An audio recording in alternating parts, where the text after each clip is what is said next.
There, worked. A nom de plume. Da da da da da.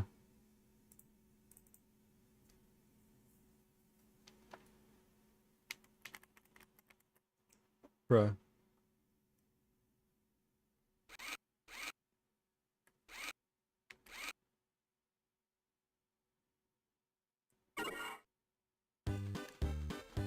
"4K gaming."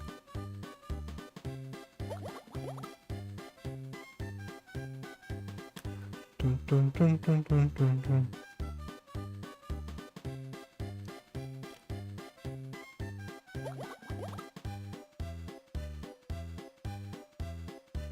Y'all peeping this? Y'all seeing this?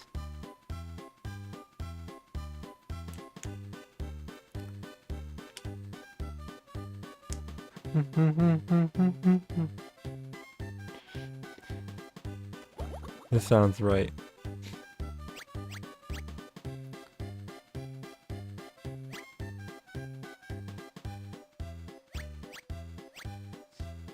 No one to test my audio on. The fucking password system.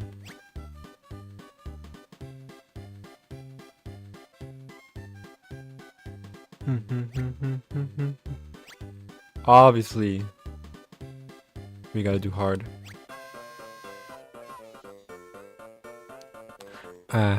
Scenic Bikini Bottom, home to SpongeBob SquarePants and his pals. Look here, our spongy hero is out for a walk with his pet snail Gary. How nice. Oh no, Gary's most kelpnip. Spinning away, what will SpongeBob do? Gary, come back, Gary.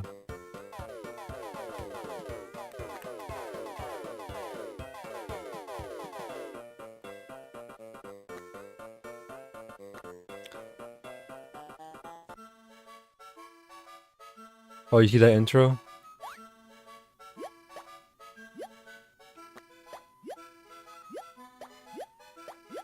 The underwear beater? Oh shit! Oh shit! Whoa.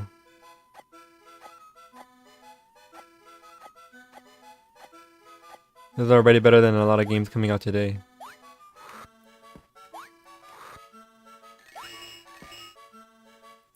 Use the normal bubble to trap jellyfish and use them as platforms. That refills? Or what? I already had that. Doesn't it pop? Yeah.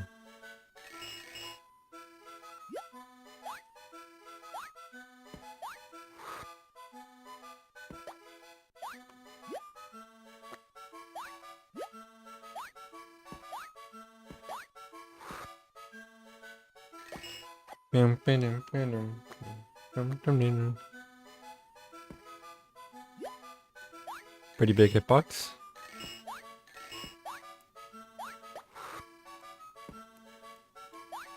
Diner, can I go in?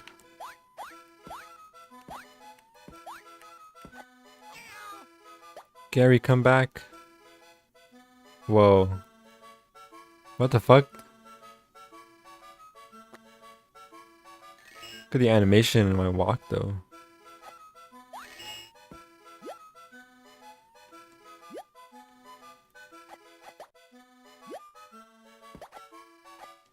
Oh shit, that's a... You fall off there. I tried to Hollow Knight look down. Squidward! Hi SpongeBob, what's going on? Patrick Gary ran away, have you seen him? I think he went that way. Or was it this way? Or was it that way? You don't know a goddamn thing.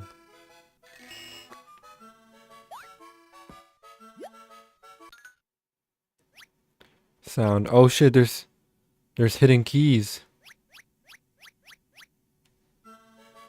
What does hard mode even do?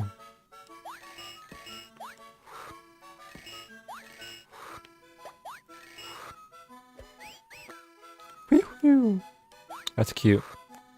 Oh my god.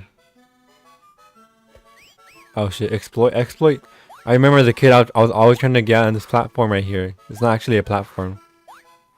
I'm just dumb. Jump on the bounce bubble to bounce extra far. A double jump already?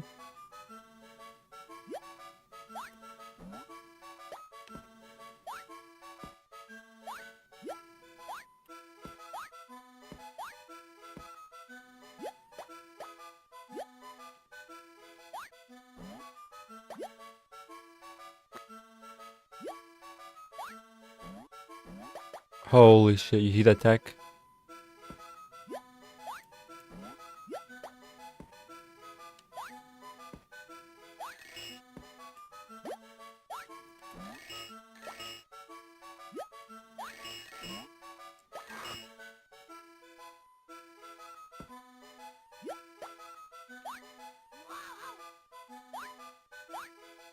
Fuck you, jellyfish.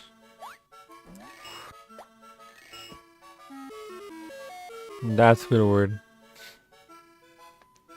Oh no, it's you. Will I ever have some peace and quiet so I can practice? Shut the fuck up, Squidward.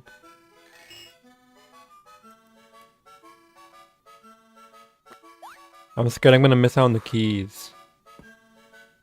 What is that? Where's the bubble?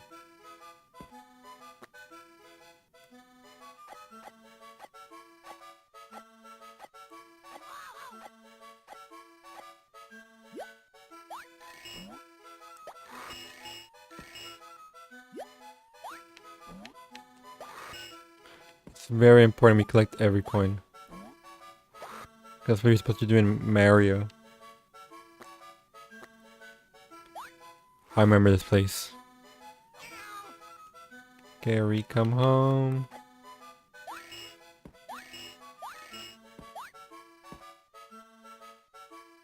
Use the strong bubble to remove barriers and enemies. The bomba. Damn! Oh, and as a kid, I would try to do this.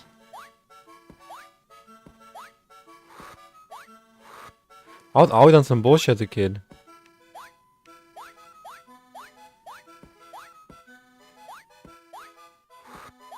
I think there might have been a secret around here. I found it as a kid because I was straight bullshitting like everywhere I went.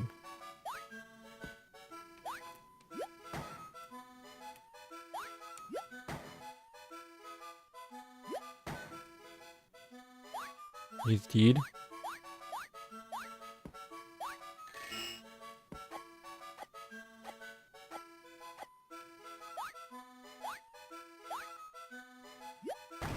This is where the game tutorializes you into knowing how to blow upwards.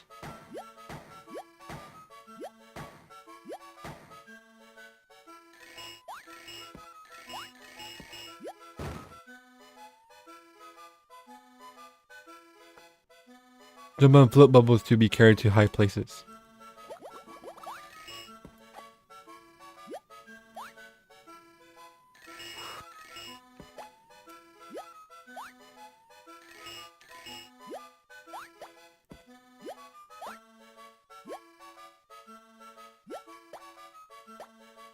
The method?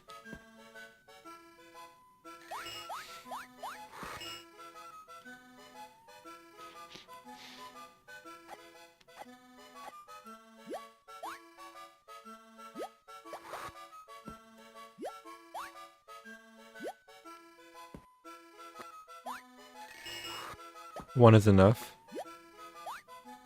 Okay, here I'm actually trying.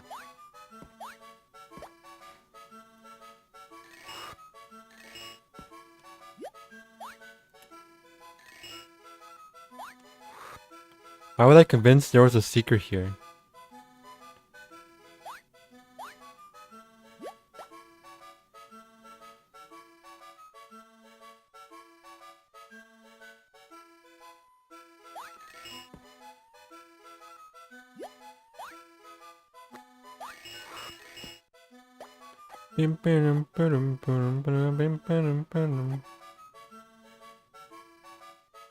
Gary, I finally found you.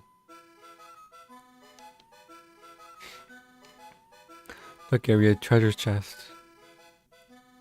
Lol. Oh shit! Wow, are you a genie? No, I was imprisoned. I mean, I was enjoying a peaceful slumber in that bottle when you came and woke me up. So you're a genie, do I get to make a wish? Oh no, you don't get to make a wish. But you're a genie and I let you out of the bottle. I'm not a genie, you imbecile. I'm the fearsome flying Dutchman. The greatest pirate that ever lived. So when do I get my wish? Alright, okay, if you go away, I'll grant you one wish. But first you must help me find my lost pirate treasure. 10 of my greatest treasures are lost somewhere around Bikini Bottom along. There's my hoard of golden doubloons. Find all my treasure and I'll grant your wish. Now leave me alone. I'm off to relive my old pirating days. Let's go, Gary. We're on a treasure hunt. Sure, now we have Gary.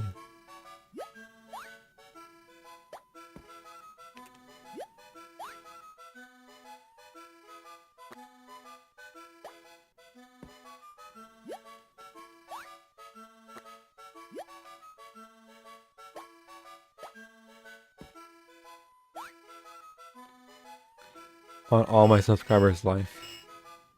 Click all 3 keys to unlock the Dutchman's treasure.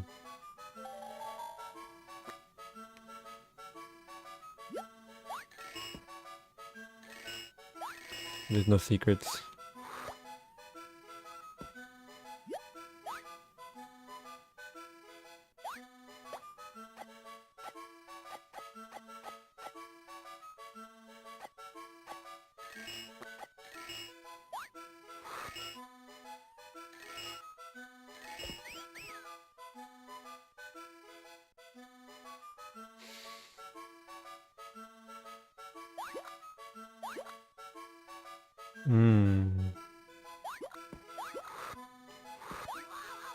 It didn't let me do it again.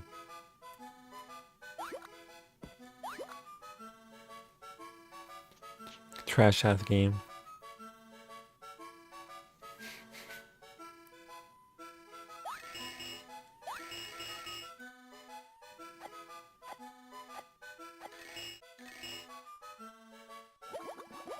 Finally, we're back.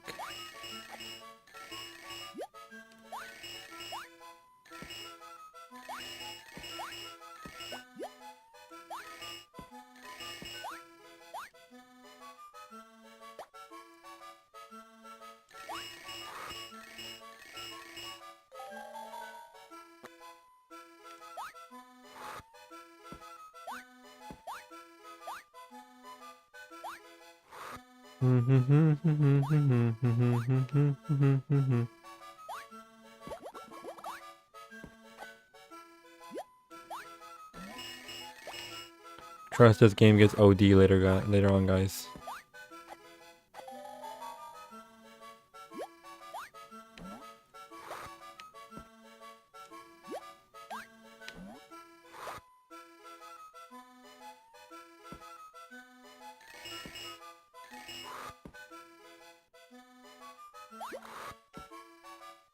Why does it always mess up whenever they're actually coming?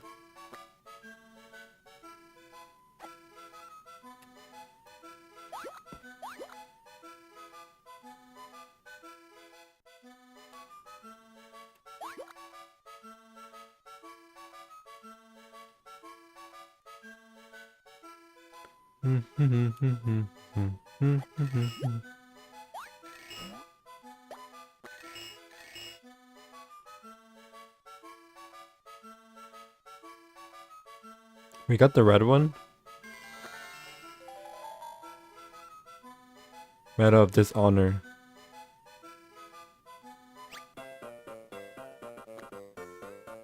Chapter bonus unlocked.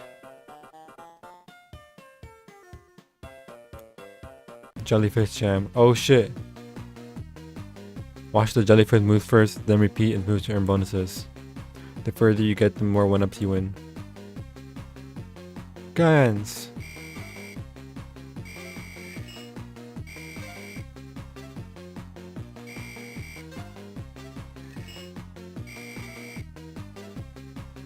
Left, left. Up, up. Right, down, down. Right, down, down.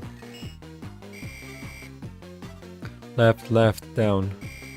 Left, left, down. Down, left, up. Down, left, up. That's right. Down, left, down. Down, left, down. Right, down, right. Right, down, right. It's too easy. It's too easy. What the fuck? B, A, left, left. Right, B, left, left. Right, B, left, left. A, right, A, down, left. A, right, A, down, left. A, left, left. B. A, left, left. Was it B or down? I said B out loud. B, up, up, B. B, up, up, B. Down, down, up, down. Down, down, up, A. No! No! Okay, I didn't say it out loud. BBGBBN?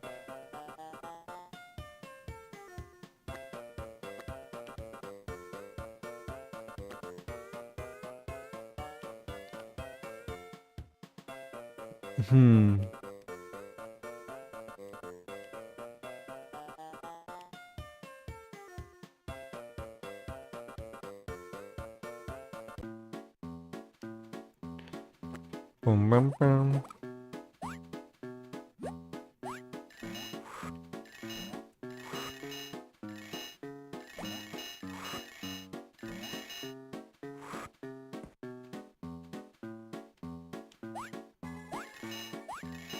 This game thinks I'm stupid.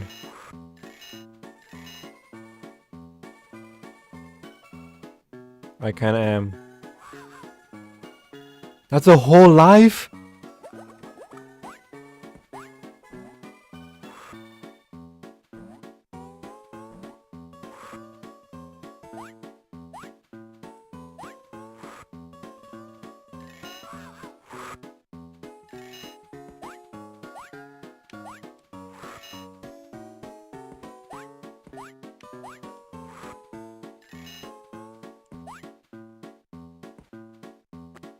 I hated those clams.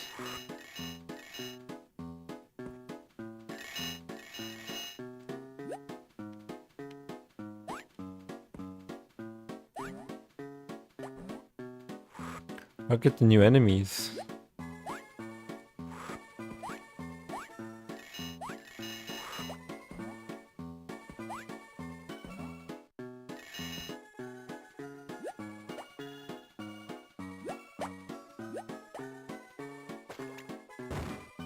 Oh.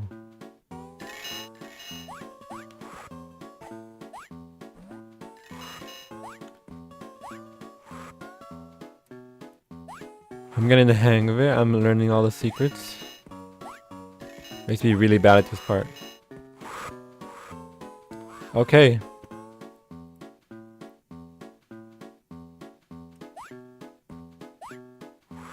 How? How? I think this part's just bad. No.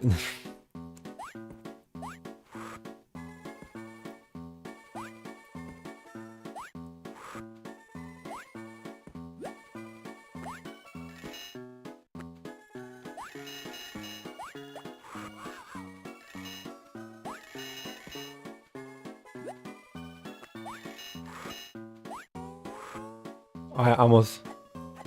Ooh, y'all see that? Oh, okay, that's what that is.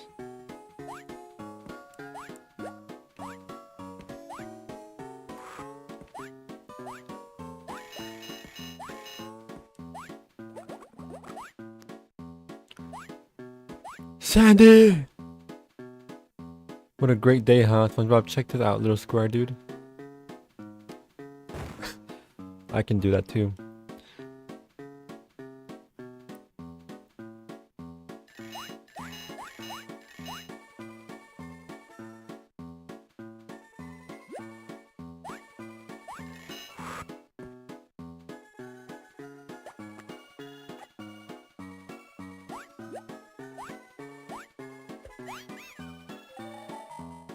I used to miss that one sometimes.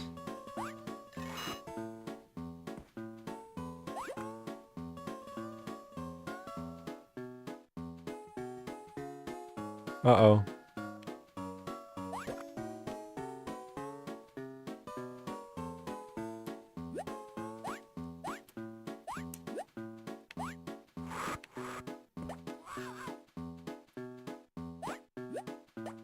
Wow, this is challenging. No! It might actually be over.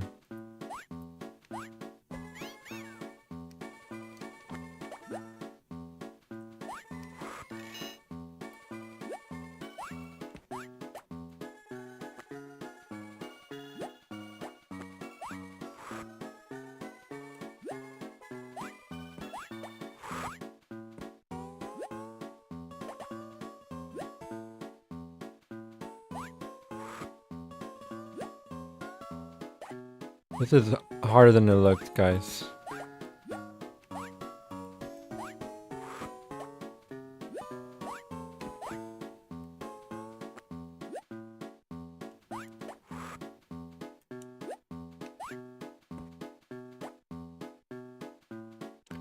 Does gliding shorten my horizontal distance?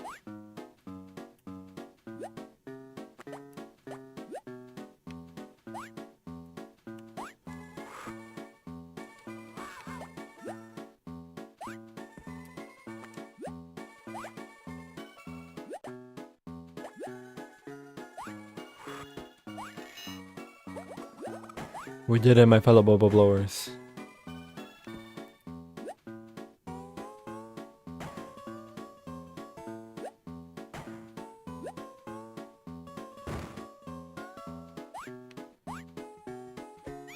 I needed that.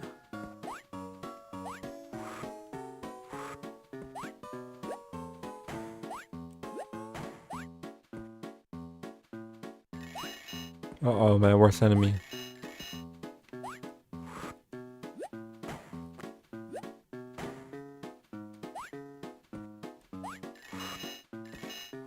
Oh shit.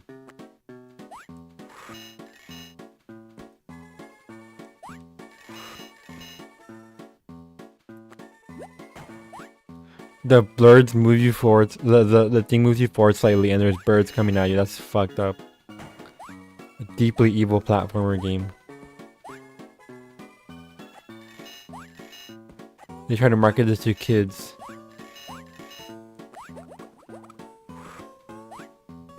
I used to hate having to lose my strong bubbles.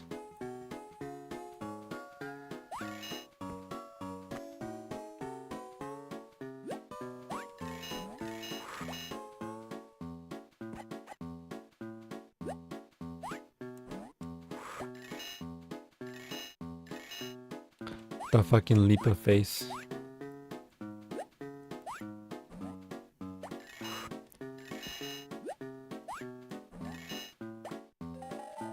Secret tunnel.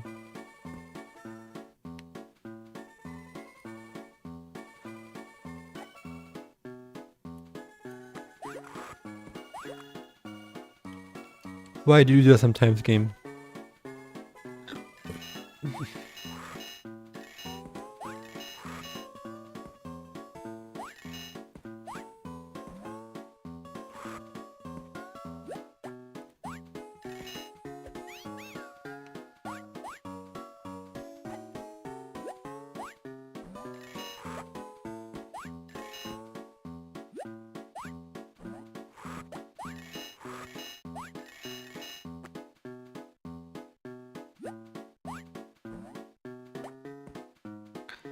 Boom, boom, boom, boom, boom.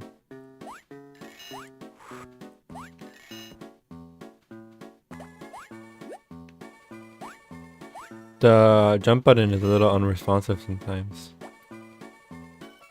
Oh, this is gonna be hard.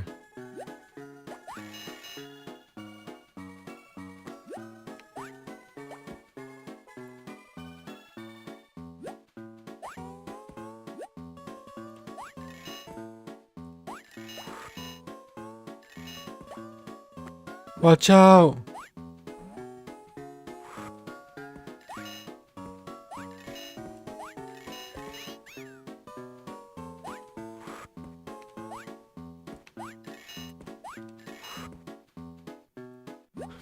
Bubble pong.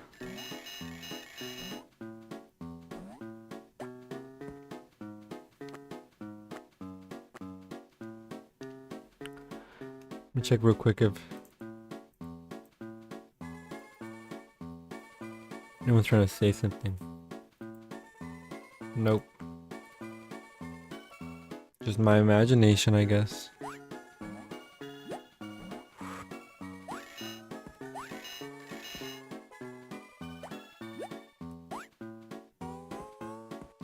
Bam, bam, bam, bam.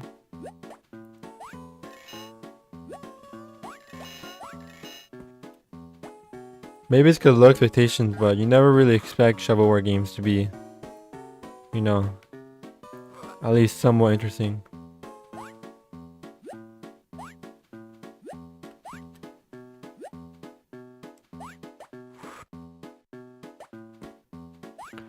No!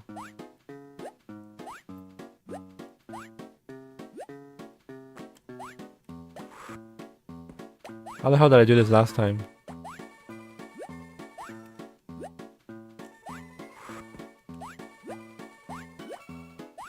Like that.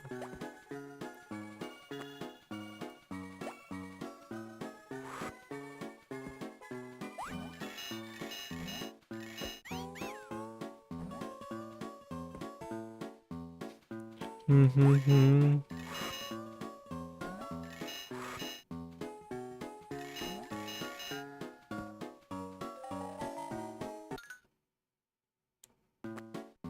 I have all the keys now.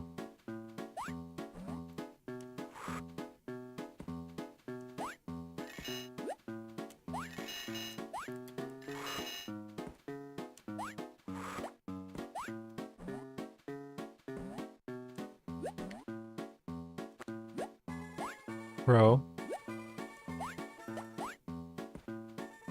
Welcome to Jellyfish's Rodeo. Collect coins and reach the finish line into bonuses. Press the jellyfish using the control pad. Press A for a boost.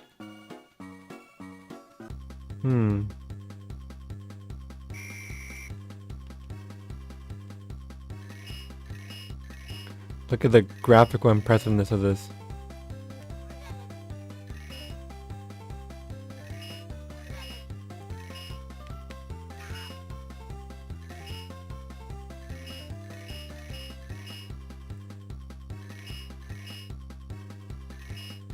Spongy boy.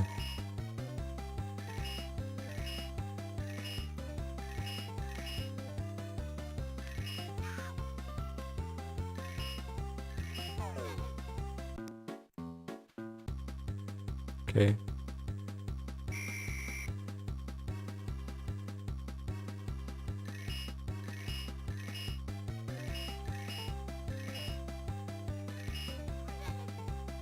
No, I missed a coin.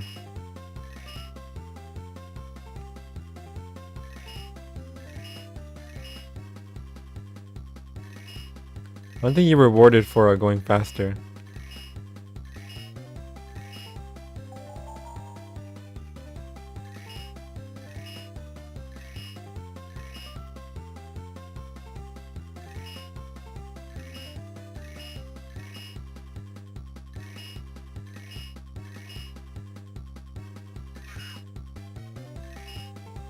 Impossible obstacle course?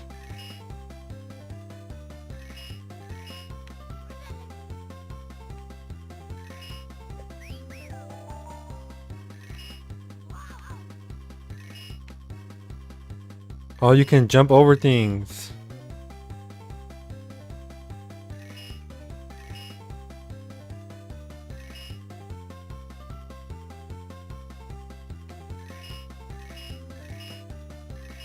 You can kind of just stay up there.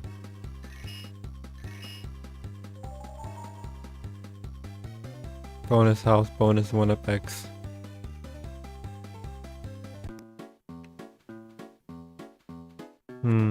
Again? No, it's kind of boring.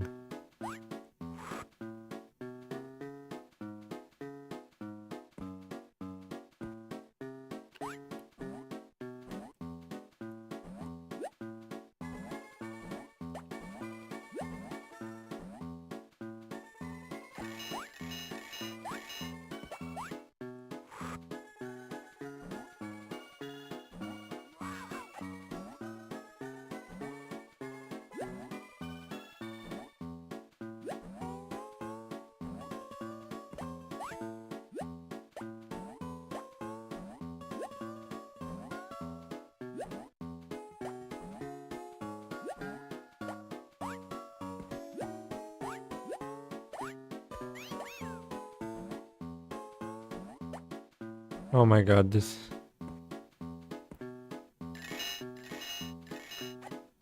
Almost, they almost had me.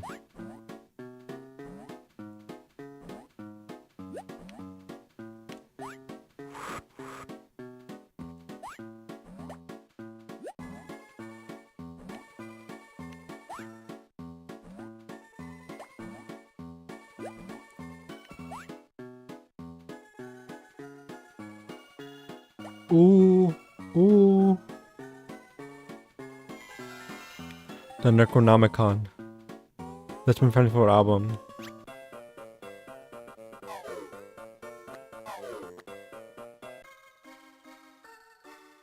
Creepy music. All the chests at the beginning of the level today.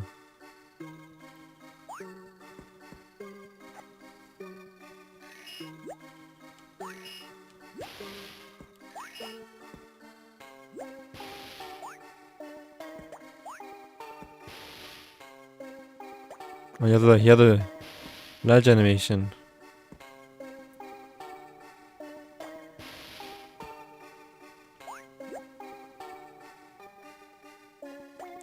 Dirty bubble blower.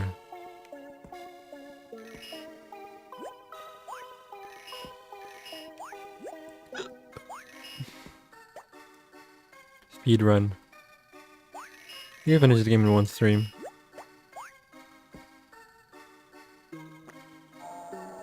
Oh, that's cool. That's on the other side, I hope.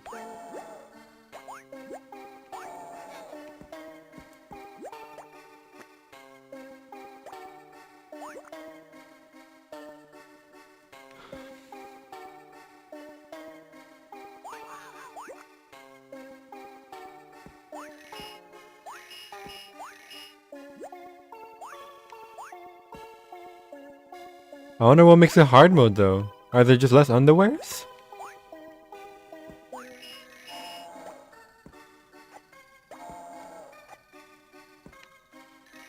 I think I used to be scared of that as a kid.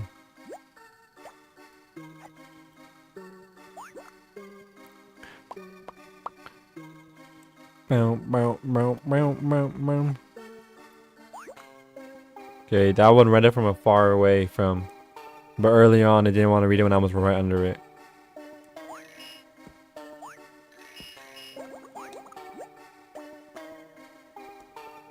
Back then this wasn't considered bad.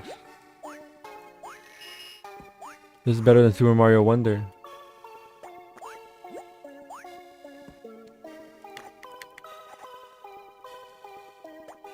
Okay, well not this part.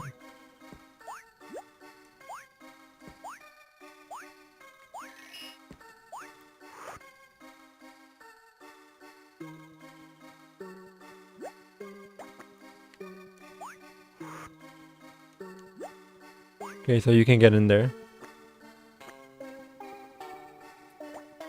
I just don't know how.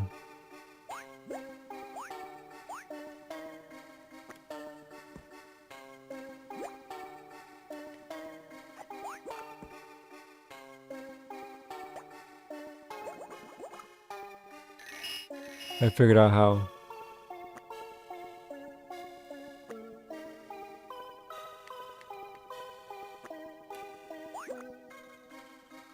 This game rewards your creativity. 2020. Spongebob, we can use that float to uncover more items.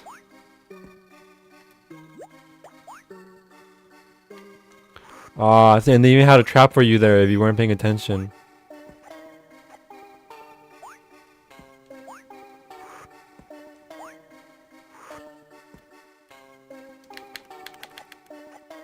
Let me through, please.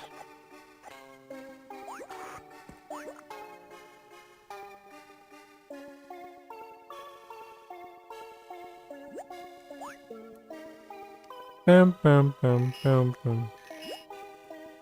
Ooh, scary.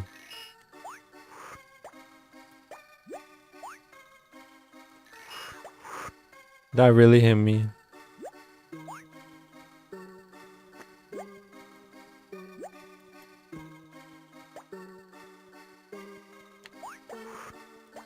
No!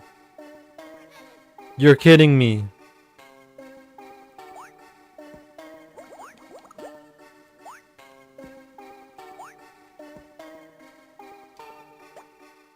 Okay. I'm getting hungry.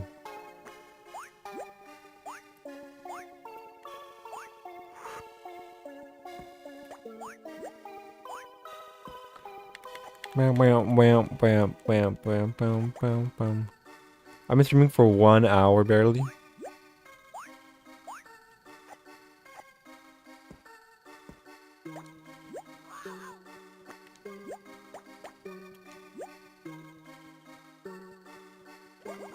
Fuck him.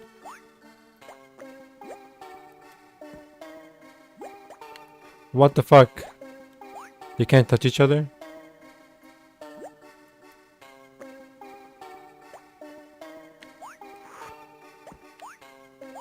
Should not have been nearly as hard as it was.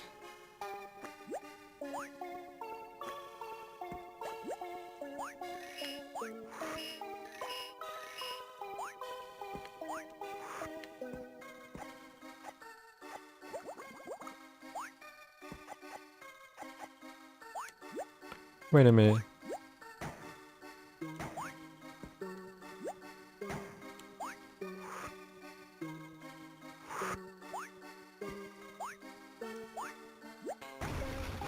I don't think that's the intended way to do that.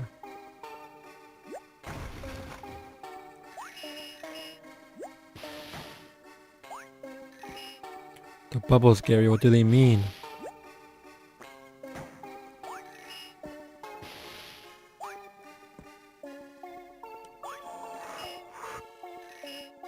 Are you sure? Is this force damage?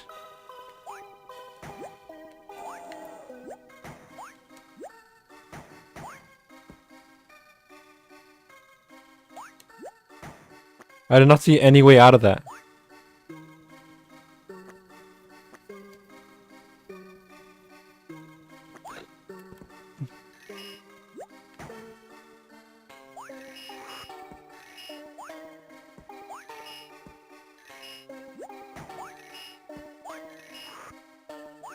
Are you meant to get all the coins in one jump, or are you meant to go back?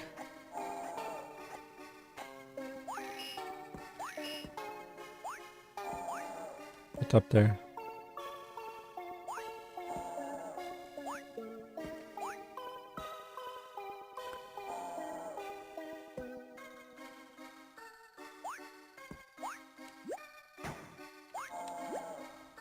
You cannot hit him.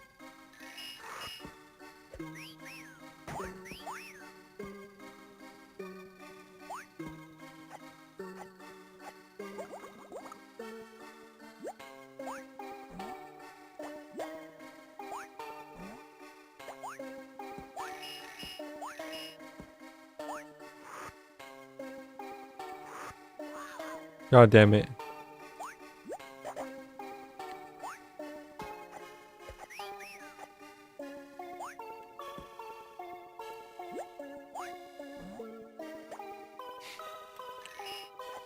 Oh no, he read me like a friggin' book.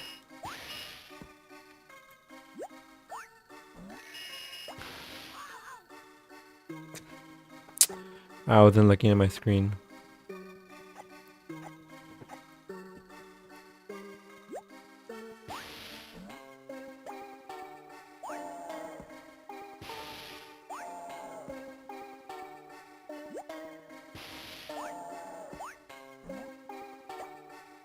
You gotta bait him out once.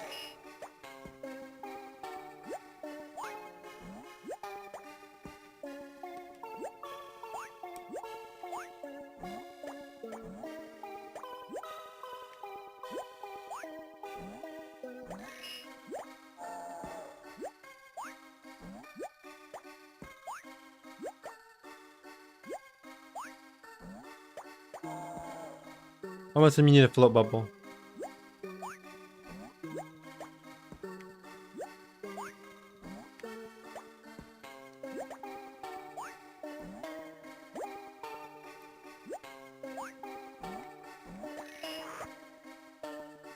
We almost did it.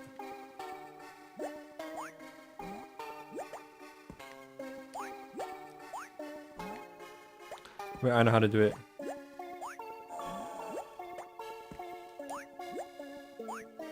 Nope.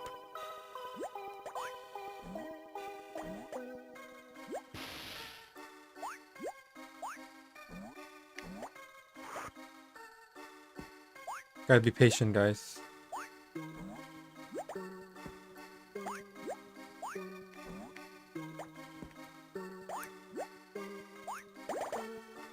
Like I said, Destin, you can blow it. Okay, no. Yeah, you have to do it while falling.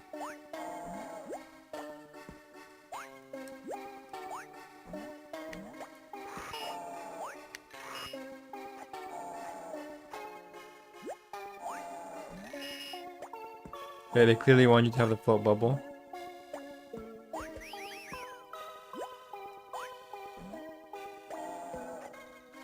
We did it for the sake of challenge.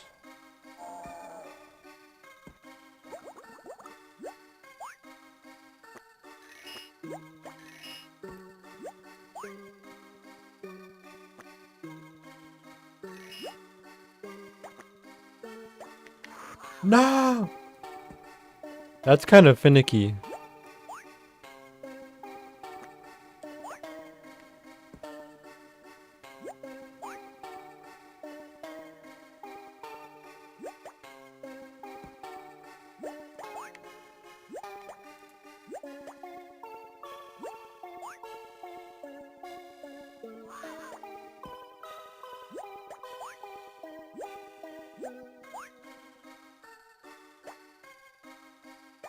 I'll do it.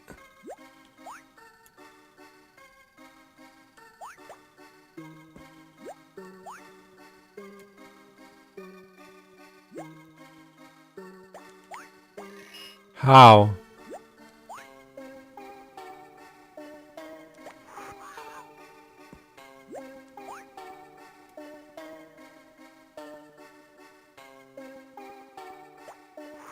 This is crazy. I'm actually flabbergasted.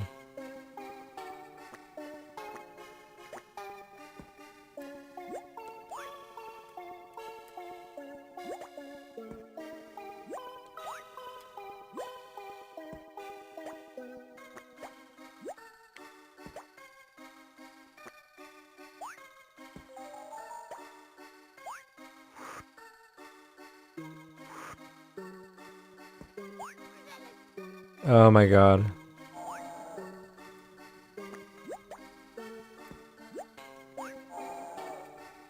Oh.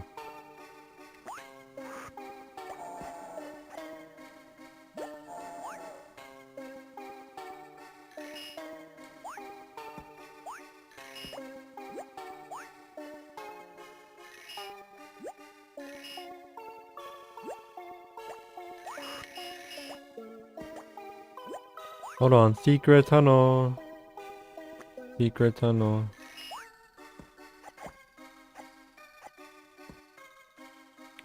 Jellyfish rodeo. Oh, okay. Another one. Isn't scary though.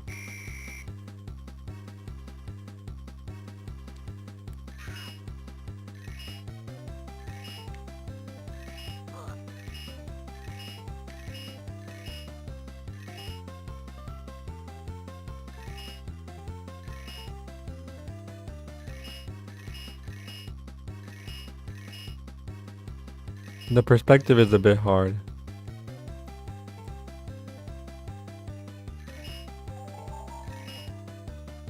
You are always farther forward than you think.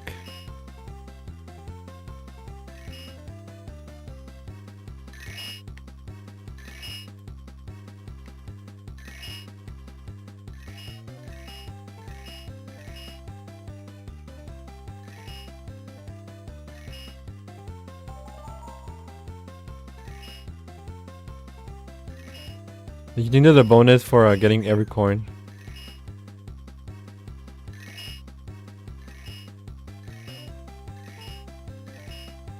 God, I hope not. I mean, I hope there is, but I'm not up to the task. I got filtered.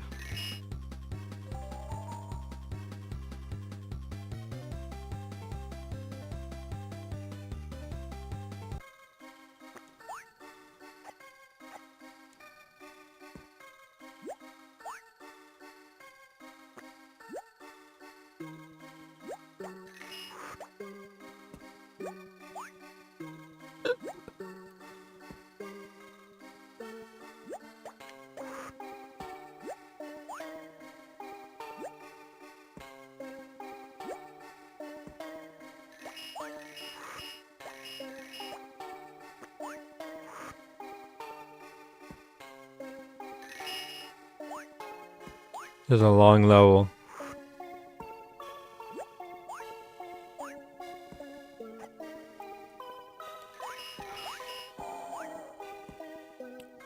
How?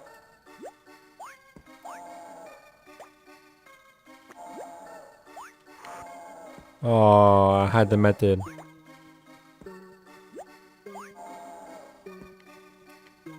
Bro, the walls in this game.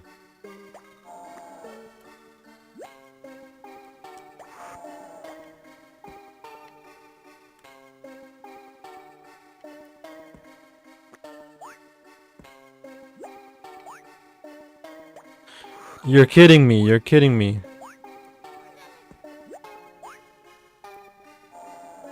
The quick thinking though.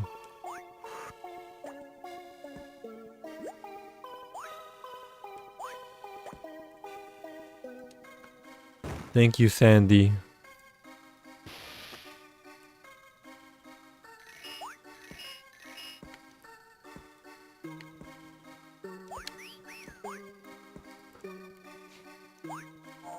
You get an extra life if you have 5 health and you get another house. Okay. Trolley game.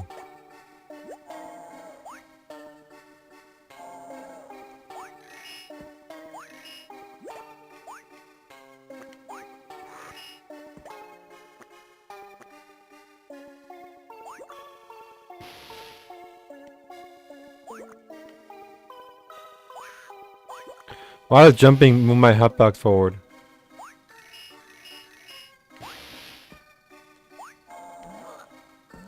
Trolley game, trolley game. Literally Dark Souls.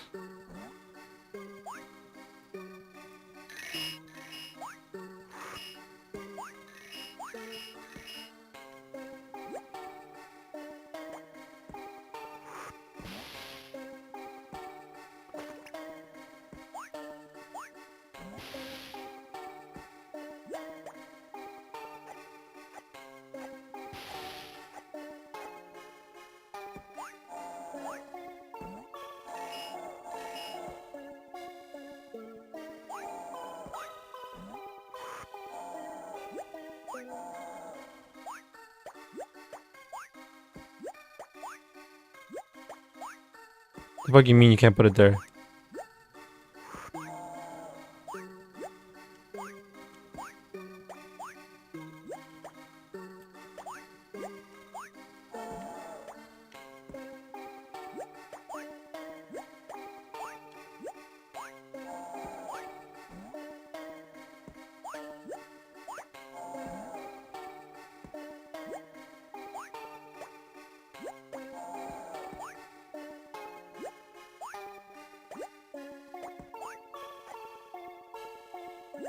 What is the moment you do game?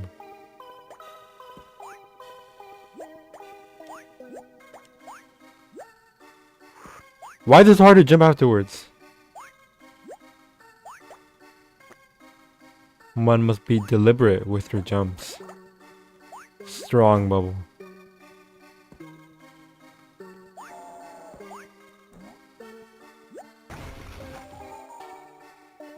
Secret? Nope.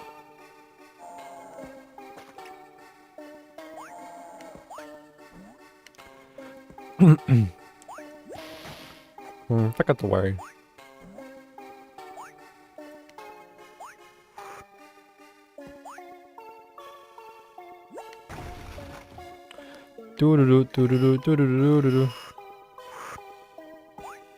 I didn't get every coin? What? This cannot be.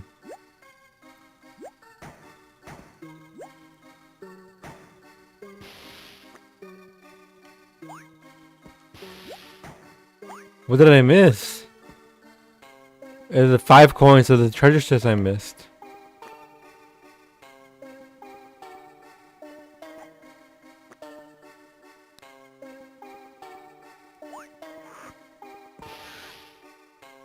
Oh, you got me good there. Either by the first monster.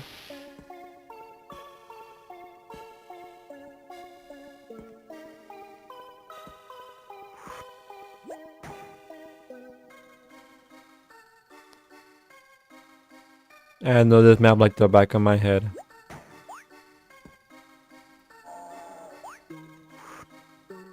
Oh, it's over there.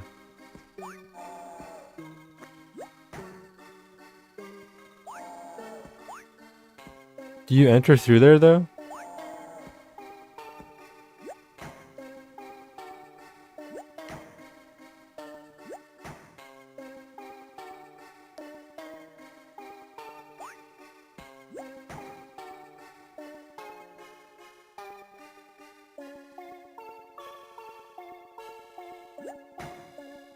You're telling me you have to enter through?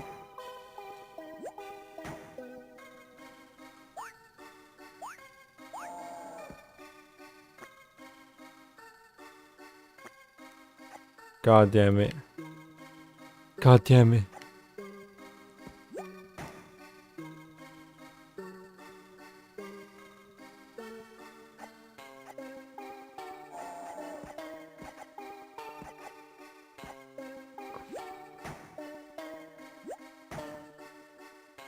Are you gonna let me change my bubbles?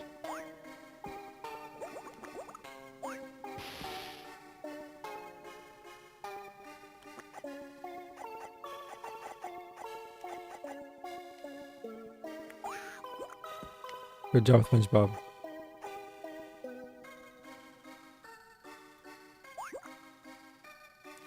Boom, boom, boom, boom, boom, boom. You're fucking kidding me. There's no way that's intentional, right?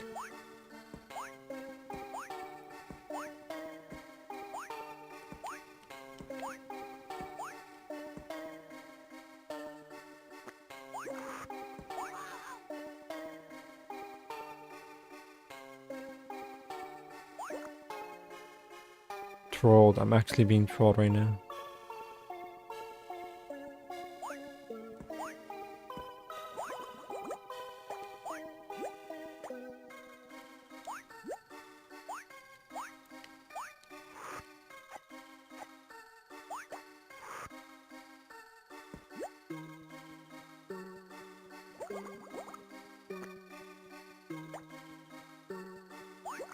This one I can go back with.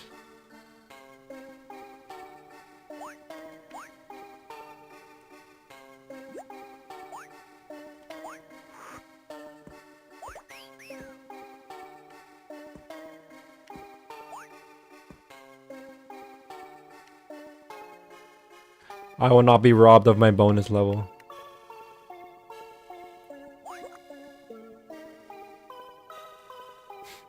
Muévete.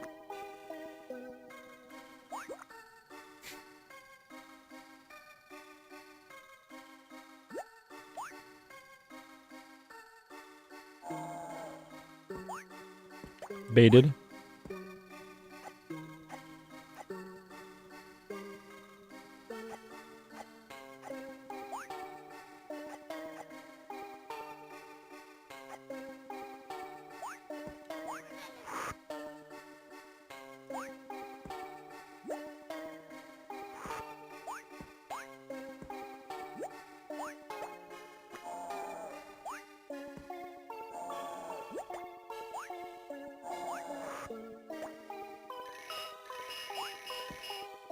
That's the first one you're supposed to find?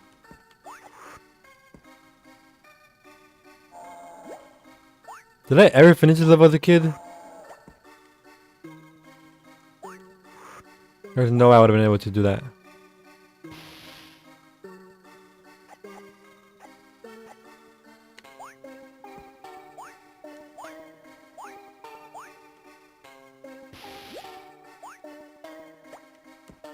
Alright, come on.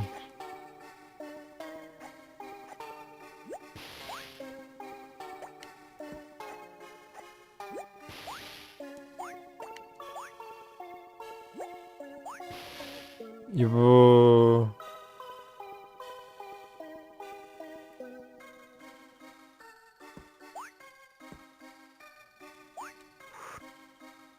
Well, it starts me at the end and knows. It knows. Oh, you can jump during that. Okay, good to know.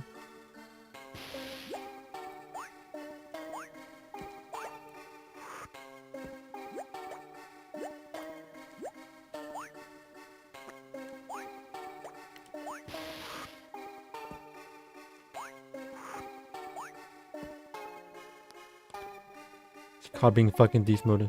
Shimmy ya, shimmy ya, shimmy ya. Drake swalla la la. Drake's Adam, you're finally here. I was driving around and shopping groceries and my key to the front door wouldn't budge for a moment. But I got in though, then I tried to lock it up and my key got bent out of shape. Adam, you learned how to drive before me?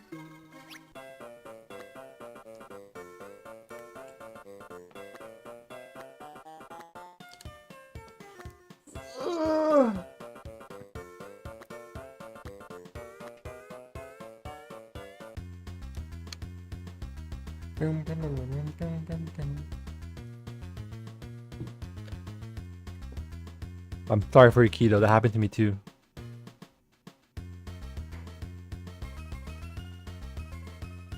Nope, got driven by my dad like neat I am. Okay, I'll teach you how to drive. I've driven for 1 week, but I'm already capable of going throughout my city, so I'm like a prodigy. You wanna practice karate with me? See if you can hit all the falling corners using R. Yeah.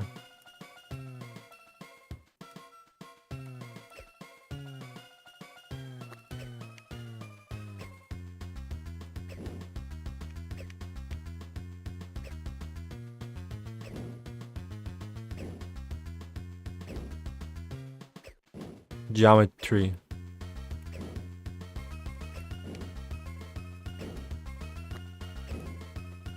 Terrible hitbox. Dude, they do damage to me. You could use a few more karate lessons, SpongeBob. How about a glass of water too? Let me out again. Wahoo! Now my dad let me steer while I was 2 years old. Guys, my dad just offered me beer and I'm 14 years old.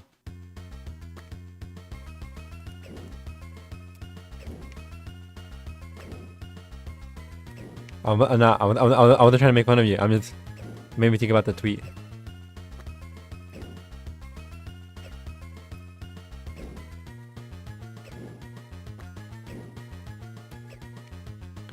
Bro.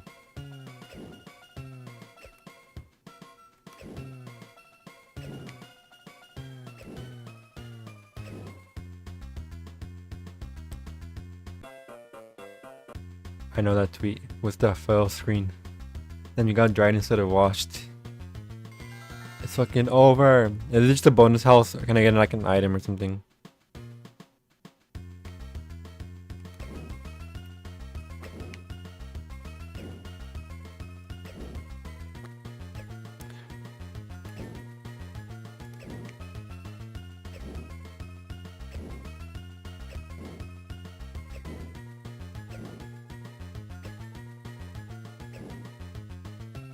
You could barely clip them with like the bottom of the swing.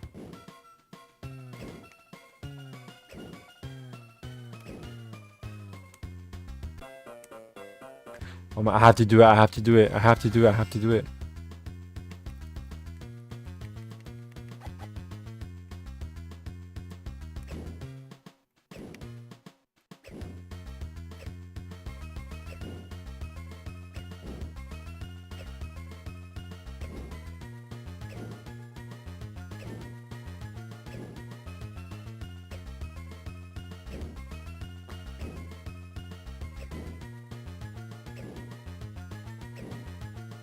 Or can I get them after they roll a bit? Oh, I can. Hey, it's not that serious. It's not that serious. It was harder than I thought it was.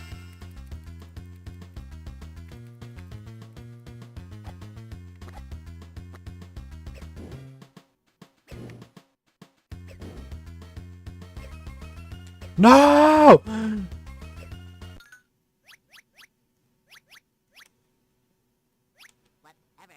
Whatever. Soft reset.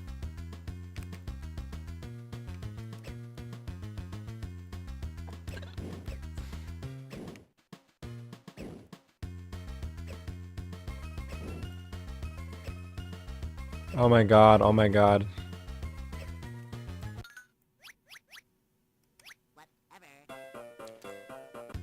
SpongeBob, you're so funny, SpongeBob. Why does SpongeBob have such a mean girl with such whatever? Cause look, I'm taking him out of the level. Cause I'm deeming him a failure.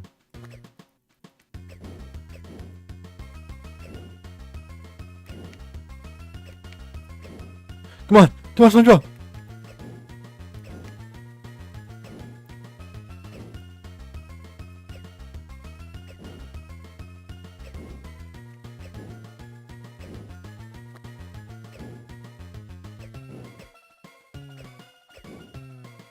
$18 is my hard cap.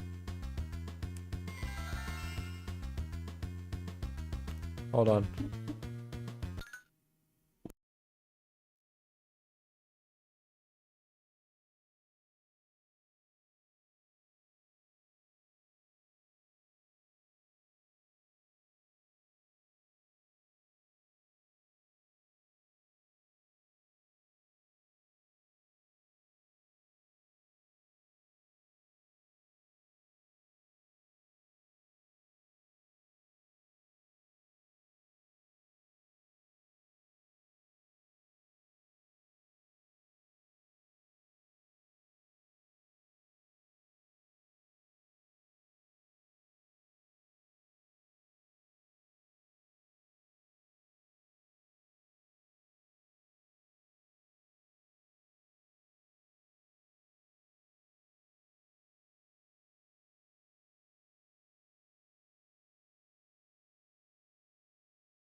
Holding on.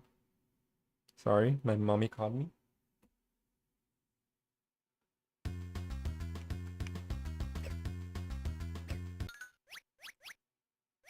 We already fucked up.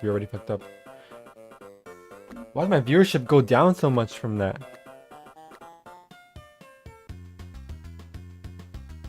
Those are all my fake accounts, so why are they leaving me?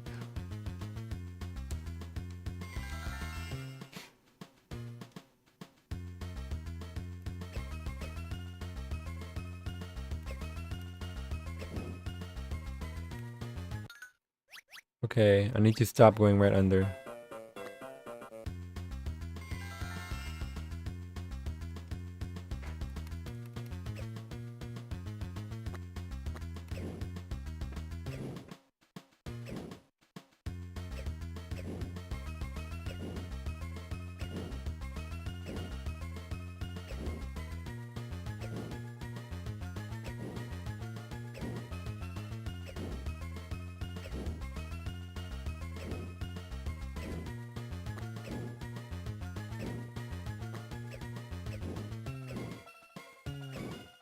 Yeah!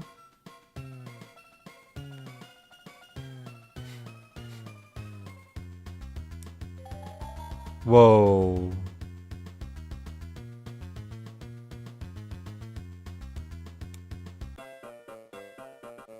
Oh, you're supposed to do it? What the heck? I remember this level. Dun dun dun dun dun dun dun dun dun dun.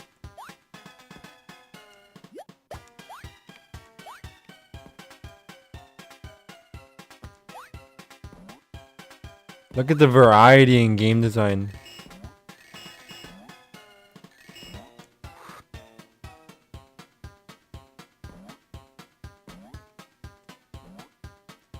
Oh shit, it's a new.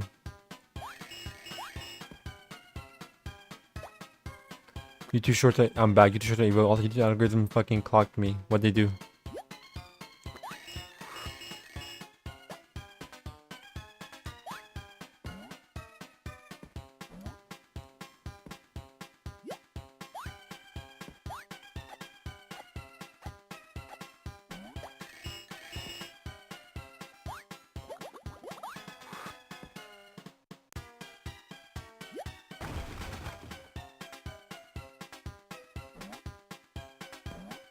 Here's the secret they don't want to tell you.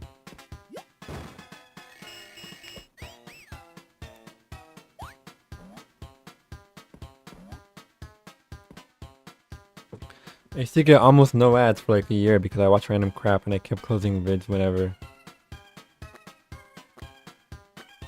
I gotta they stopped giving me ads. Is this the method?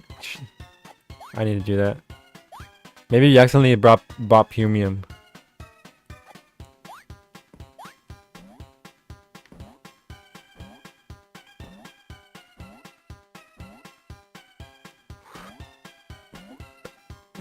The game skipped a couple frames.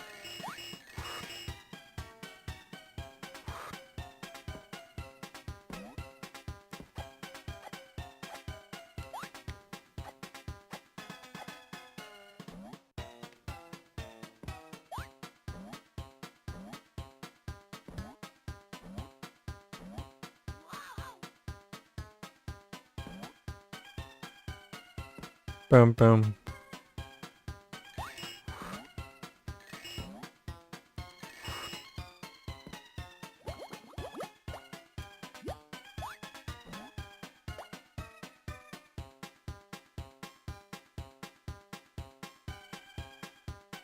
It's gonna take me out.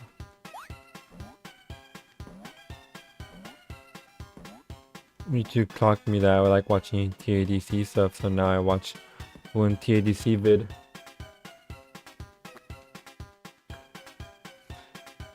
I get ads and I can't just close the vids because they would reload or get lost because they don't show up in my viewing history.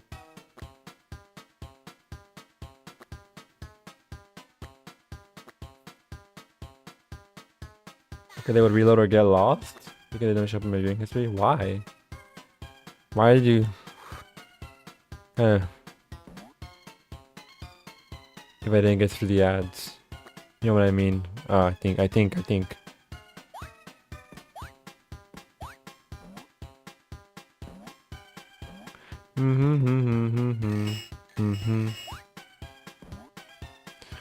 YouTube ads, they changed this so that if you watch YouTube like on a console or like some kind of smart TV, you get like a minute of ads, unskippable minute of ads.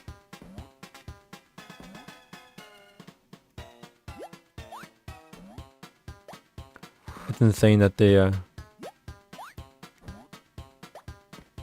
this is allowed. I don't know what's up there, but hopefully.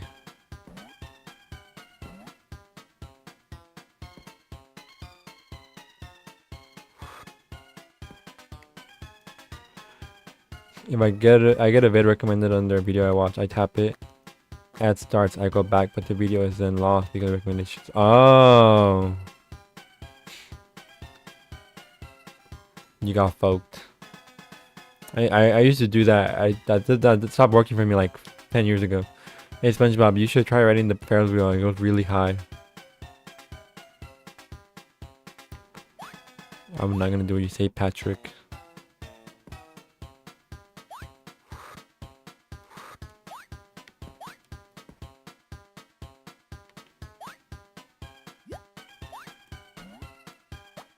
Those fucking clams, dude.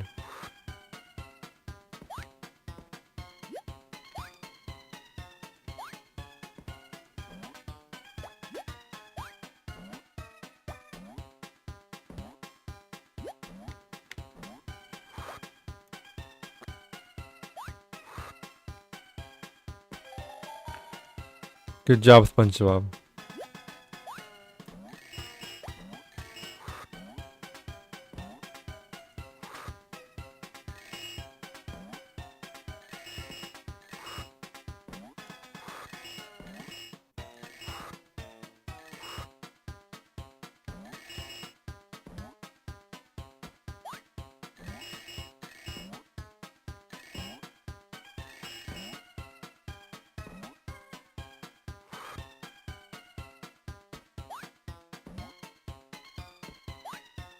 Didn't even ride that goddamn Ferris wheel.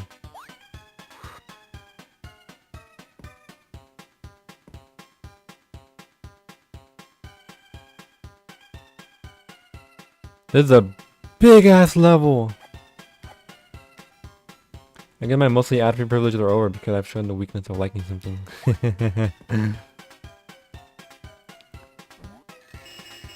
You're watching like short videos that weren't monetized. I don't think I want the normal bubble yet.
Juked. Hey Patrick, now I'll ride the Ferris wheel. That's it, Patrick? Fuck you! How does it feel being like the rest of us mortals, Adam?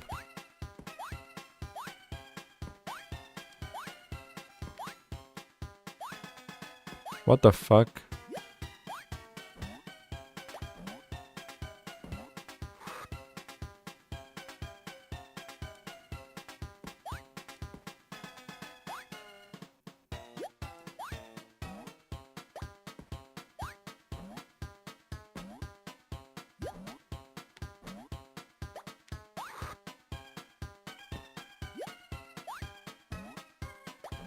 Embarrassing. It's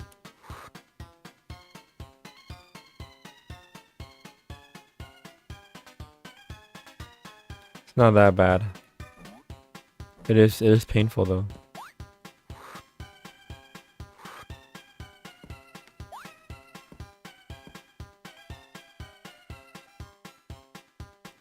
Okay, I'll bite game.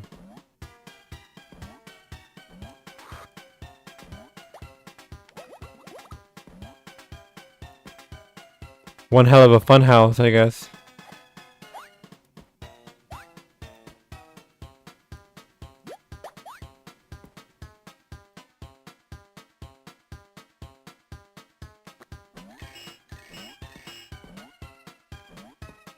What was even the point of the normal bubble?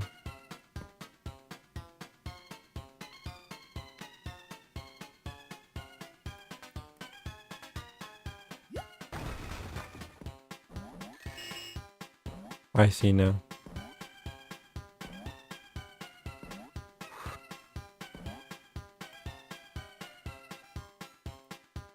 Wait.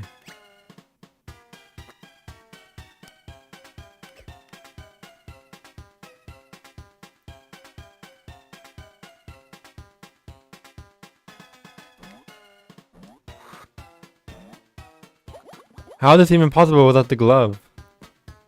It's not, right?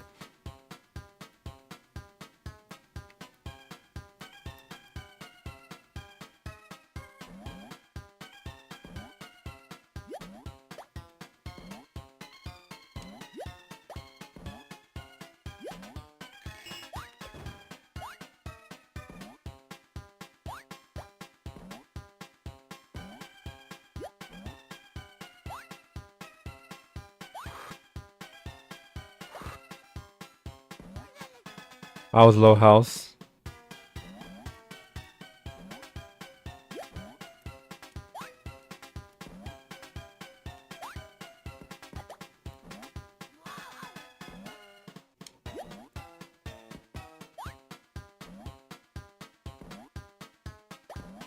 Hold on, God, I got this.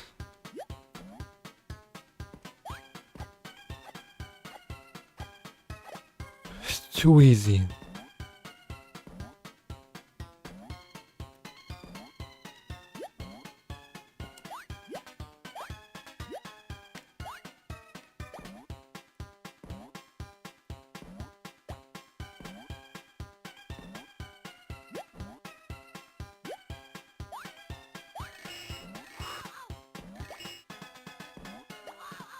Oh my God.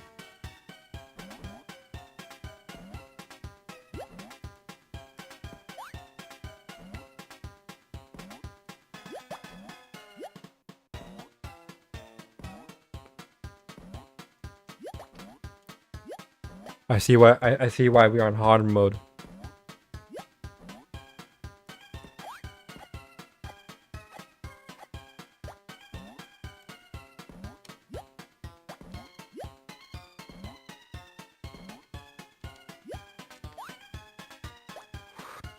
God damn it.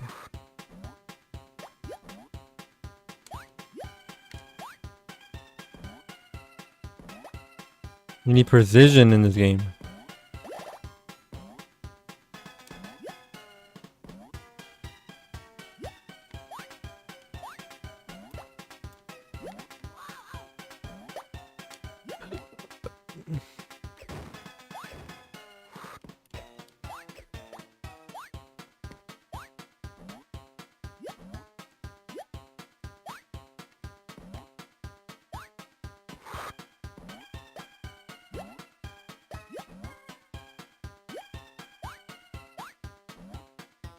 This game is hard.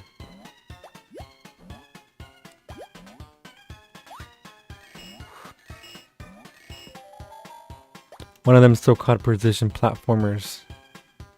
Better than Mario Kart Wonder? I mean Mario Wonder.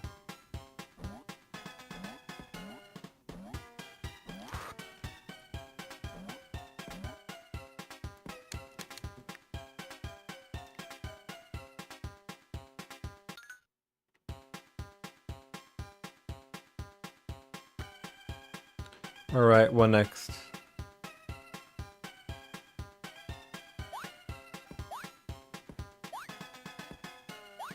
Boom, boom, boom, boom, boom, boom, boom, boom. Okay. Not very intuitive you can jump on this, but...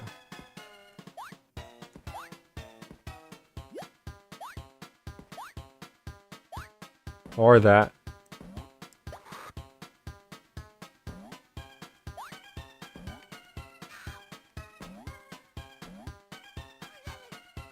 Bro.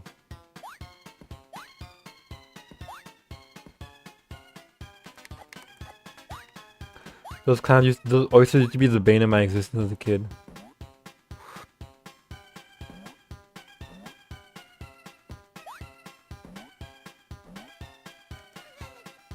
Literally Dark Souls level troll.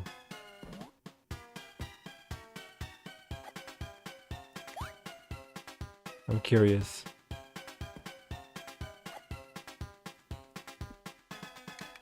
Wait, what? Am I stupid? Oh, there was one right here. Oh no, get off the floor! Like I used to get teleported up there. It's like the worst program part of the game. Genuine Dark Souls level troll, you're right. God damn it. God damn it. The Dark Souls of shovelware SpongeBob platformer games.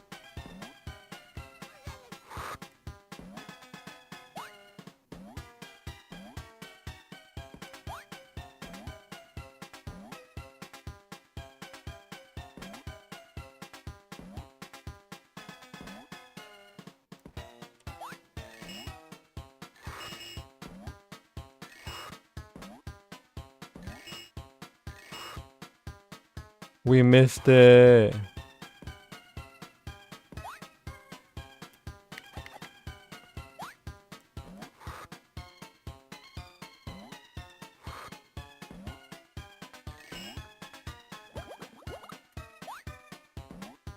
We don't need strongholds anymore.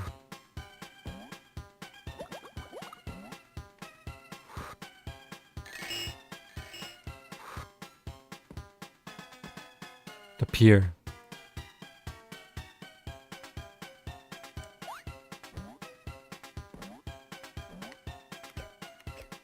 You're what? What?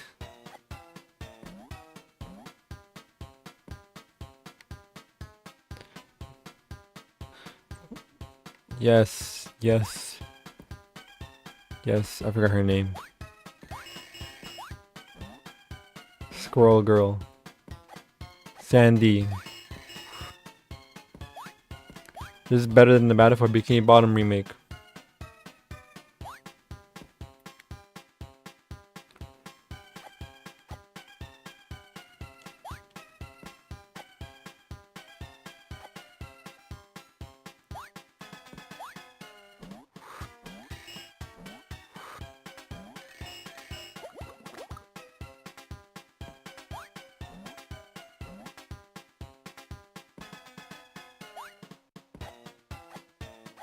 Did Christmas candy and sweets become worse, or why don't they taste as good as over 7 years ago? When you get older, you like sugary stuff less because your body doesn't just crave pure sugar. I bought a whole shopping bag full of them, but I barely want to touch them.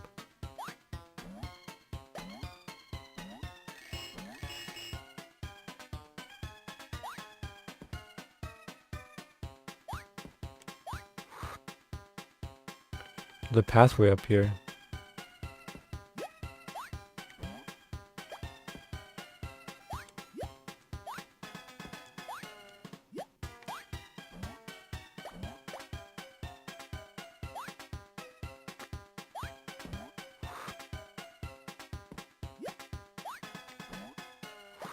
I'm not interested, that's a shame. You didn't know that, Adam? The only sugary stuff I still like is maybe ice cream and soda.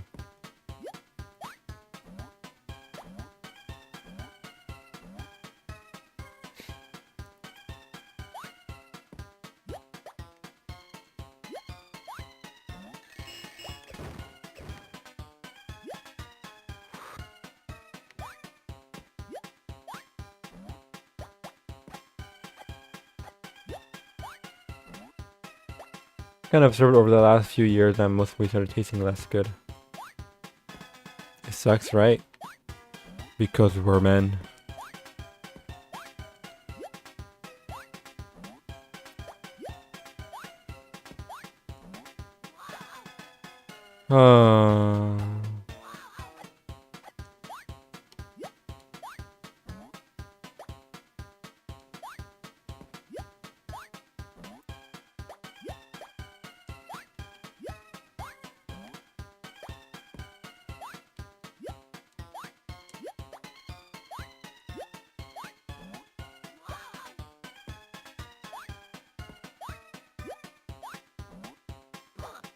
Dude!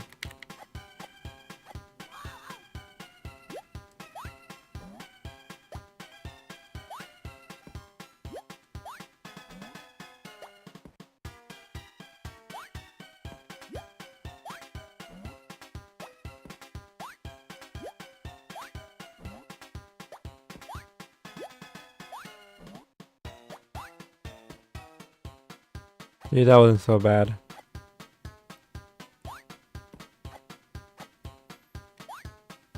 Got anti-aired. What his Nickelodeon All-Time moveset should have been.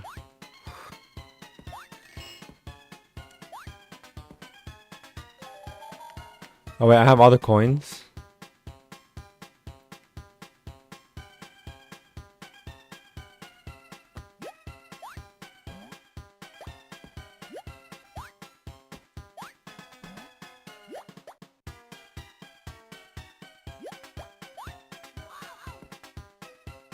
The Jellyfish Rodeo.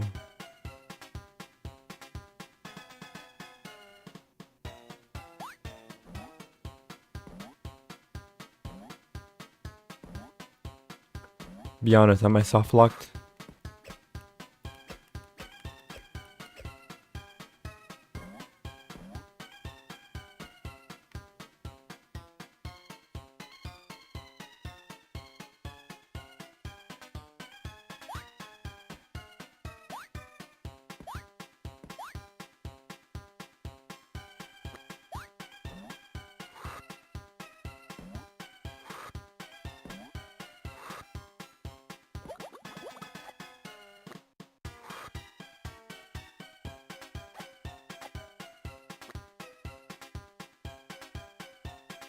No, we have to do the Jellyfish Rodeo.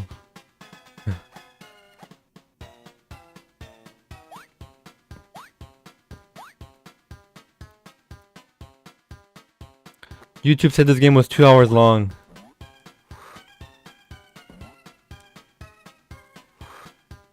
Not even halfway done.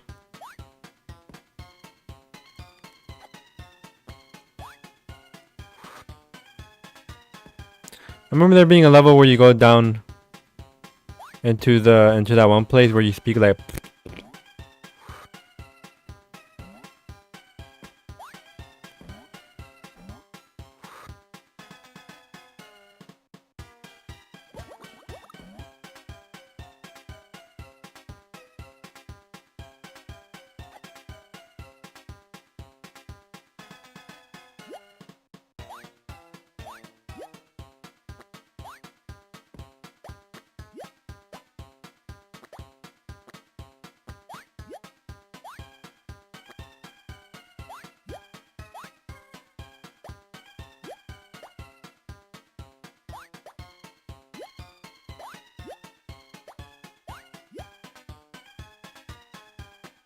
This is a little hard. You...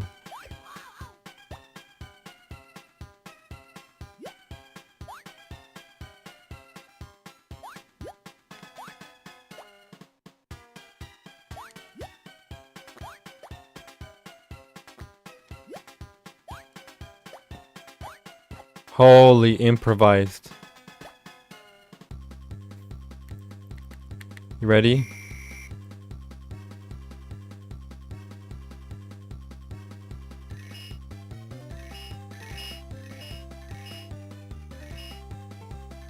Look at Spongebob, he's so happy.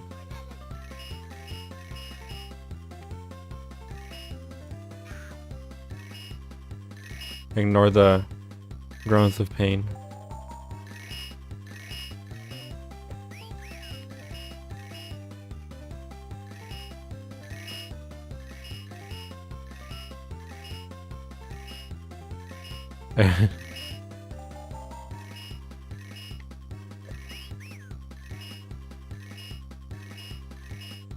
This was like super impressive by Game Boy standards.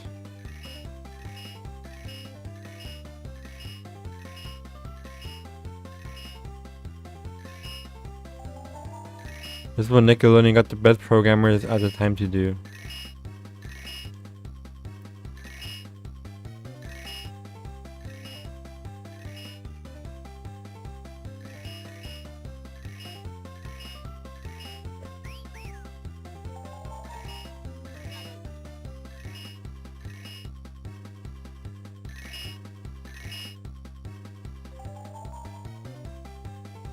Bonus health, bonus 4 lives. That's all we lost.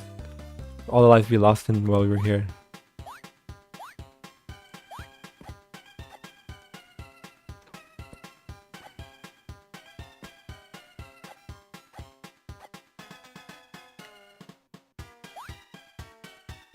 Right now we can finish the level.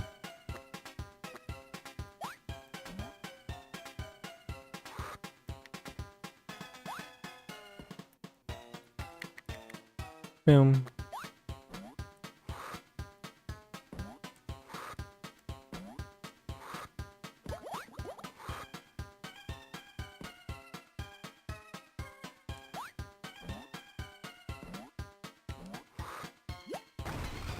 Who are the evil clowns? Yellow. Holy shit. It's Saltcraft. What the fuck are you playing? It's Shovelware Saturday. I'm playing Spongebob Curse of the Revenge of the Flying Dutchman. Alaskan Bullworm. Oh, there's a boss fight. I remember I was really bad at this when I was a kid. I'm trying to finish this game. Don't you, SpongeBob, watch this. That was great sounding. Now watch this. Uh-oh.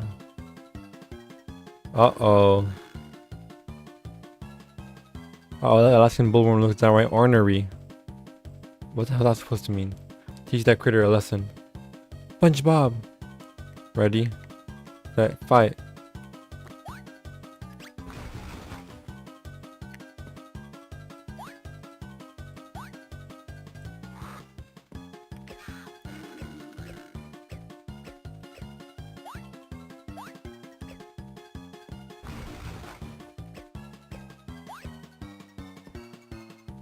What exactly am I doing here?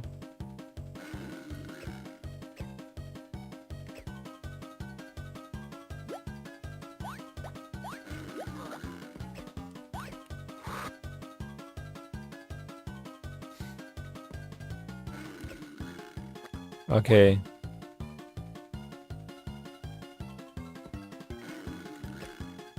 I figured it out.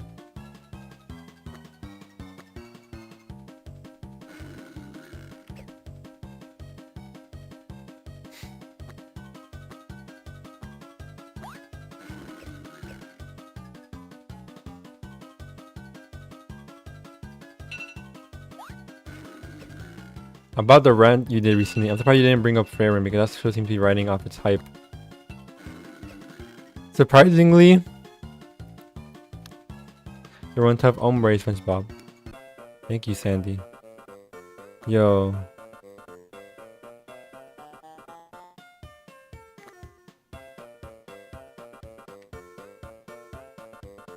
What the hell?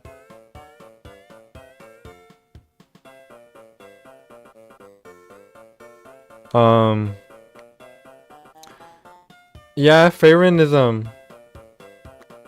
not the worst, but I don't know. It's funny because that's what I thought at the time, but then a little after making the video, I kind of watching it felt like a knockoff of it. Not gonna lie. The Sentence to be a Hero. Fairwind's really overrated. But I don't want to be too harsh on it.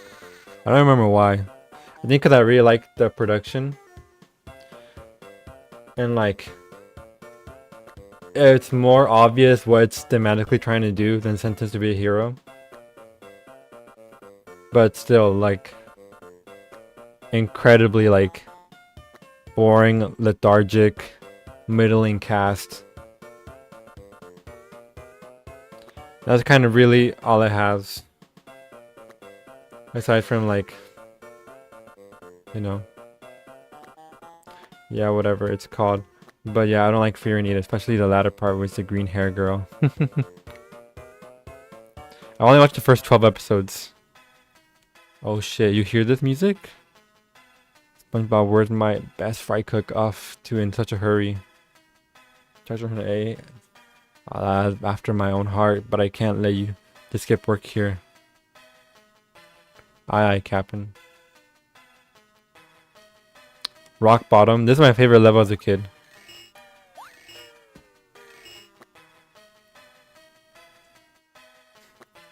It's just like, especially after watching the first episode, the first episode of JJK season 3. Speaking of which, why does Jujutsu Kaisen get the first one of the few anime in like a long ass time with like actually good ass directing and like trying to set like a real mood? Makes me mad.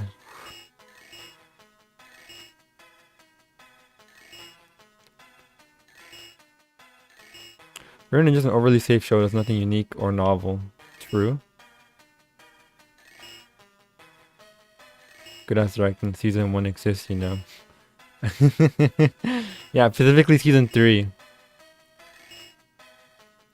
Season 2 had a good moment. Season 1 was like very bland. Not very, but a little bland. Oh shit, I'm supposed to get those? No!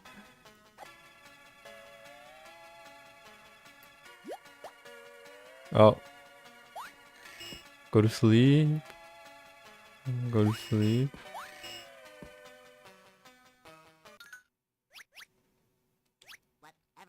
Whatever.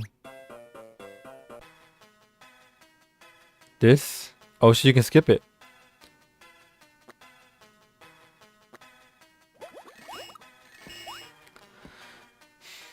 I think I was at the time kind of enamored with Freyren like production.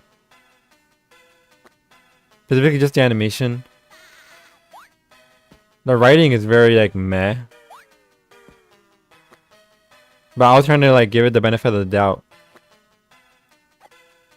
Whereas Tensor to be a hero just like did everything wrong. Well, everything wrong to annoy me. Even though it wasn't necessarily bad. Season 1 in the manga felt like two completely different products. Season 2 was a lot more faithful, but the fights for me were over the top, which conflicted with the tone set by the manga. JJK? I see what you mean with season 1. It didn't get anything right about like the creepiness, the little creepiness that's in JJK. Whereas I like the over the topness of the fights. They just didn't like.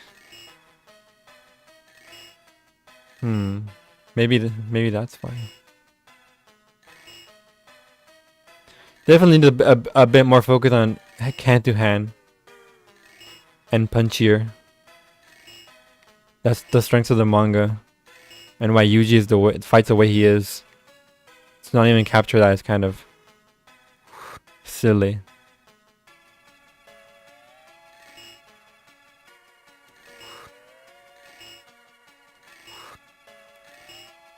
This game is low-key better than a lot of platformers these days.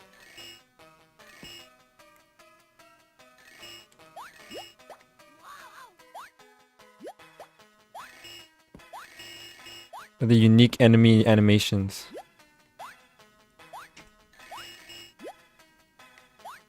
To be fair, it seems like Spongebob always had a better track record for what's it called?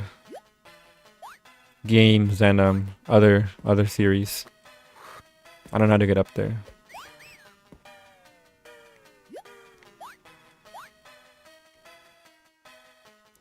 Yeah, JJK season 3 has the worst arc. And I can't be asked to watch past Zayn Massacre. I'll just see one of JK's later, just HX 2011. Dude,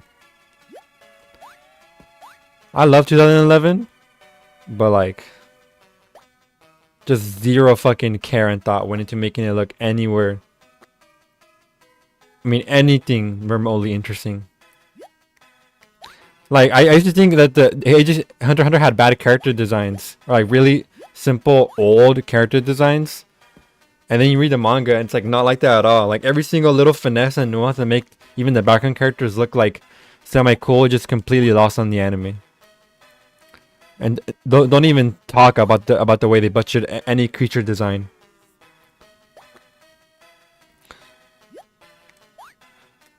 Also, I was gonna praise season 2011 for having good fight choreography. Well, you know what's the craziest thing ever? When I read Hunter x Hunter, is that the Hisoka and Gon fight was lifted 1 for 1. Like there's no anime edition. That's just straight up how the fight looks like in the manga. Every single little move. They're like, that's crazy. Togashi's goated.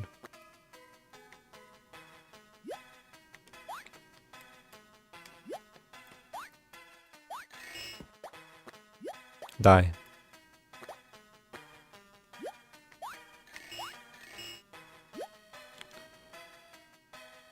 Calling arc, the beginning of Calling arc is definitely the worst, the weakest part of all of JJK. After Zen Massacre and before Hakari's fight. Does it look like I want to watch Megumi fight that weird ass looking sorcerer? The hay barrel guy? Fuck no. And then every other little fight is just bad. Before Hakari's fight with Kashimo, I mean. Because the first Hakari fight is still kind of boring. I'm back here. 2011 is even more egregious with his tone shift. The reality that you learn is that every anime needs a Fullmetal Alchemist Brotherhood. As in a remake. Not Brotherhood directly, because Brotherhood is also worse directed than OG. Dead Man's Rose drawn.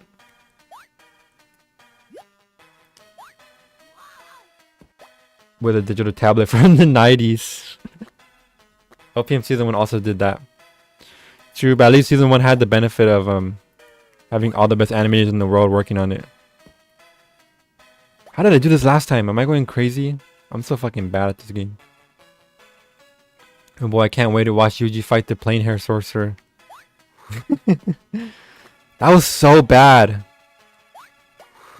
Okay, did the other jellyfish die? Why does it keep going farther away? Do you see that?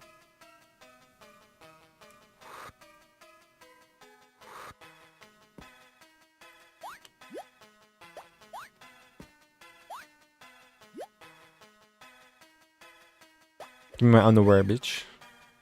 Oh boy.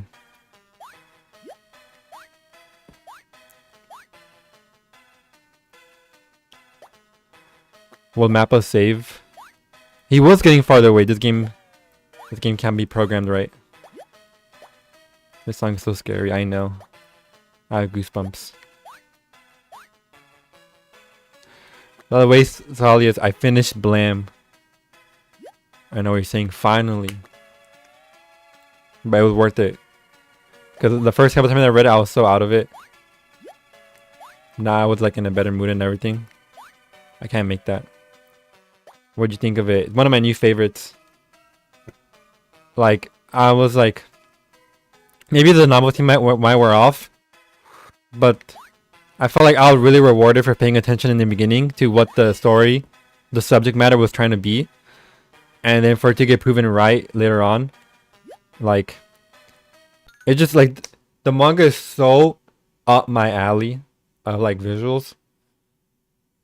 At the beginning, it was a little bit off because the character designs were like kind of freaky, but I think that's like, you know, Nihei's prerogative because obviously he's not bad at art. But as the story went on, like you could see these things of like Kairi trying to being like perseverance, like human perseverance, even though he's not really human. And like if you know any basic biology, it's all like very like cute. You know, like safeguards are supposed to be like antibodies, and you know that all life is based on carbon, and the only other possible form of life that we know would be silicon based. So that's why the other life form is silicon life, which is cute. And also because silicon is more like environmental or more like technological, it makes sense that, you know, that's why silicon life exists, and that's why they can regenerate from all the material that's around them. And the fact that like in the first chapter, I was like, because I saw the statues, and also based on the little architecture we see of villages, or I mean the little like residences, I was like, okay, so this is like a story that's like, I don't know how to describe it. I put it in my notes as I wrote notes on it as like the story's trying to go back to the past, you know, restoring civilization and all that, trying to leave away from this hyper technology, like super surveillance, cyclical destruction world, which is something basic.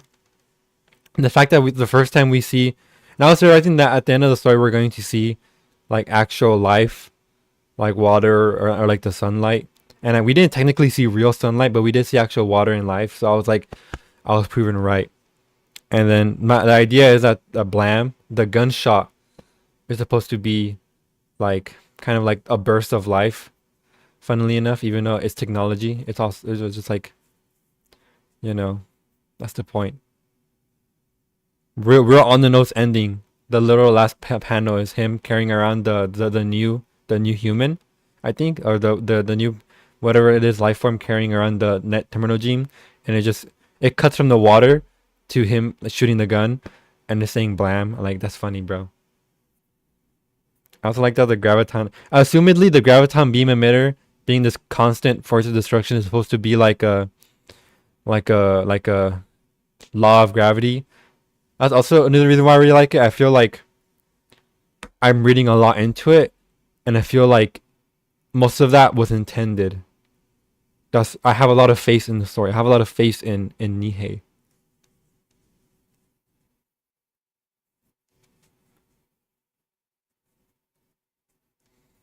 I see why it's very influential.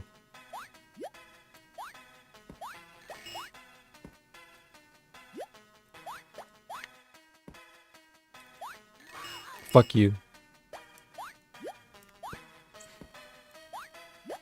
Maybe you want to replay Signalis. Especially because I'm also reading The King in Yellow. God damn it.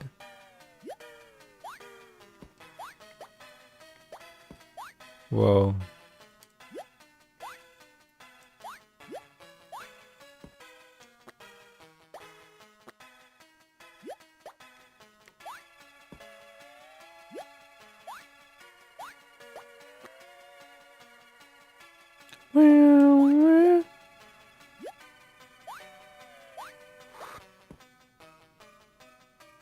New perspective was the blam thing. No one has really brought that up before. I mean, it's obviously supposed to be like a sign of force because of willpower, but willpower is like part of the theme of like life and perseverance that the story's about. Like, I love that Kyrie is just this like Terminator that keeps going. Even though I feel like that's in a couple of stories, it's not really trite in this one. The only problem I had with the story is that it was a little bit repetitive. Obviously, that's like part of the theme of it being like cyclical and destruction. Like someone dies every fucking chapter in like the first half of the manga, and in the first half I didn't even think it was annoying. I thought it was funny. Like it was just given that everyone was gonna die. Every single time Kyrie went to a new village, the village just fucking died. It got exploded. The fucking silicon line for the safeguards got him. Also, I looked up Shibo's name because my idea was that Shibo is supposed to be like this like more uplifting character, even though she doesn't really like, she's kind of adorable. She's really nice compared to like everyone else, and I was right because her name is Italian for food / nourishment. Kyrie's name means Lord. What does that mean?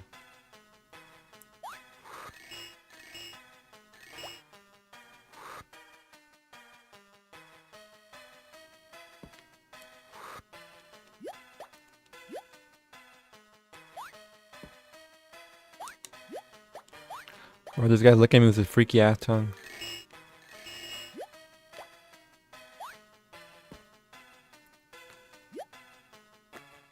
I feel kind of like a puppet randomly going back to Frieren because I was okay on Frieren. I was enjoying it, but I wasn't really thinking too hard on it. I think it's because I was trying to look for the good in it. Nothing about it. Well, the way the characters acted annoyed me, but the general narrative didn't really annoy me. Except for the fact that the power that Frieren practiced for 1,000 years is how to control her mana to deceive demons, and the fact that I'm like, is every demon fight gonna be that they're prideful and that's their weakness? That's kind of like really fucking boring and really lame. Also, it's like what's the right word? All the battles, all the ideas behind the fights in Frieren so far are super uninspired. Like Fernstein is that she casts really fast. Frieren is that she has control over her mana.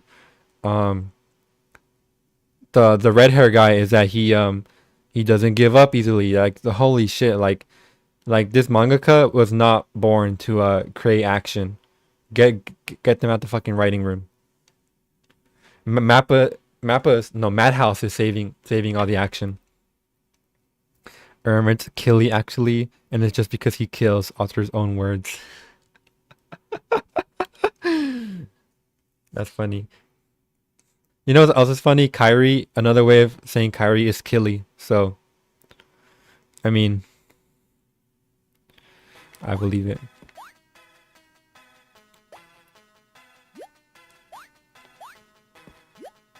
Even though I am not a Death of the Ultra supporter, um, that doesn't really ruin it for me.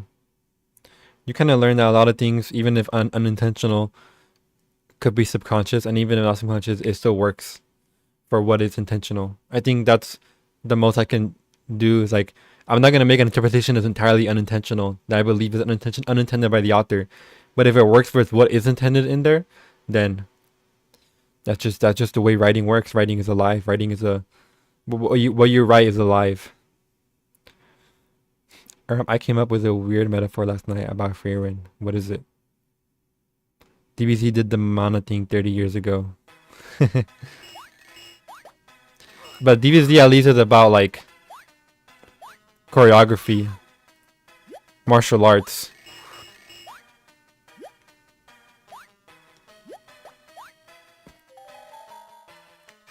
Dude, he fucking regenerated during the pause? Or only my animation paused? Yeah, so as I was saying earlier, it was Adam Salias. This game is like the Dark Souls of Spongebob shovelware games.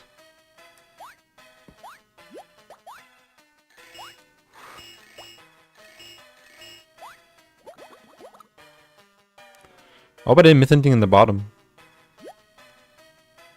I probably did.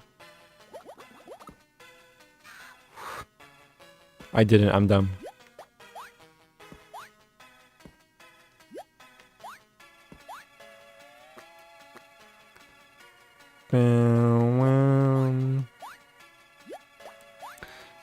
I'm really appreciative of fuck you.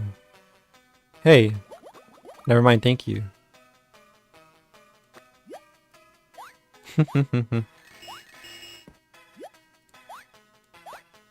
Of my English classes. Other idea I talked about in the vid, my English classes have changed me for the better. I'm even more pretentious. I can see the subtext and everything now. You know what I realized? You know what I realized, Solius? Actually, I don't even know if you're still here. Blade of the Immortal can also mean like Japan's blade and Japan's will. Because Blade of the Immortal is about militarism, nationalism, and, you know, self-preservation of Japan, which is low-key kind of problematic, but I don't care. It's fucking good and interesting. Draw a shaded shape, add a circle indicating light source. Make the light source more and more apparent to the point that it's a literal obnoxiously bright light, if that makes any sense. Basically, Florence tries too hard to be subtle and cool that it pisses me off.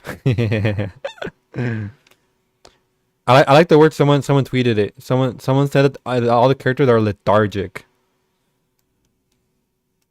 And that annoys the fuck out of me. Also annoys me that there's kind of like, I think it was kind of remedied. I forgot how. But like it kind of always appears that like in those gaps between episodes, the characters do nothing with each other. They don't talk. They don't wonder about each other. They don't, just nothing. Just absolutely fucking nothing. They don't give a shit about each other.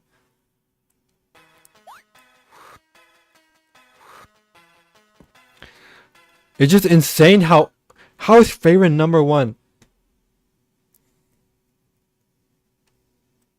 The older you get, the more you realize that it's kind of insane that Berserk is considered like the best manga of all time. It's not even top 15. She probably ain't even top 20. Oh shit. I should not have come down here.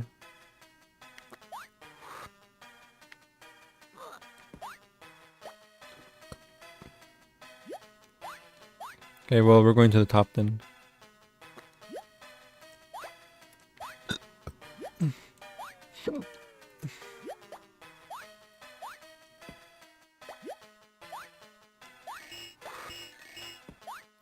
Bounce.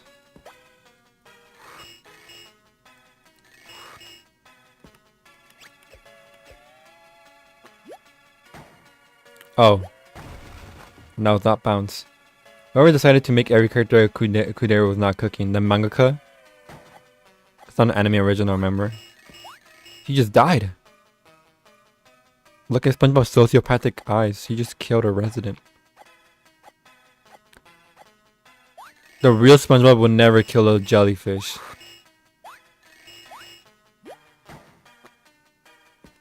And yet here we are.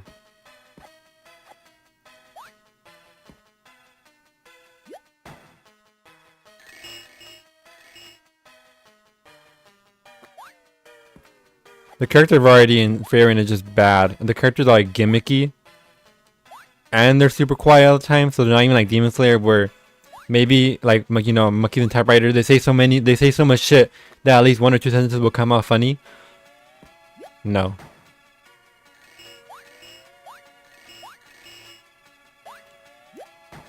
Fuck you.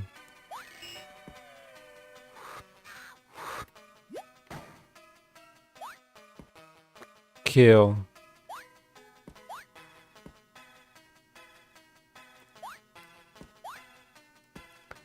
Fellas, we are almost dead.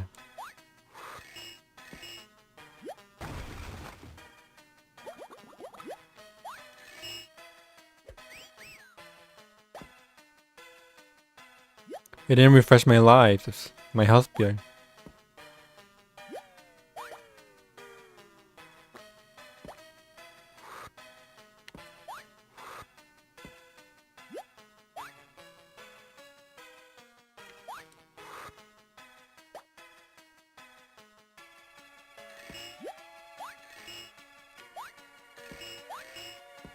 Are there two different ways to go up?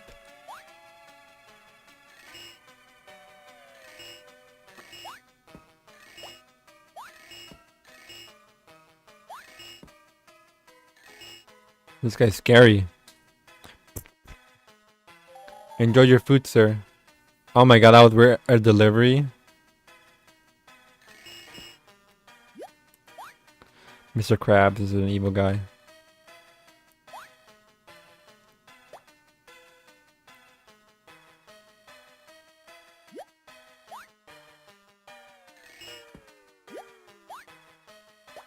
Missing those 2 coins driving me mad. Not the only one, boy. Hold on.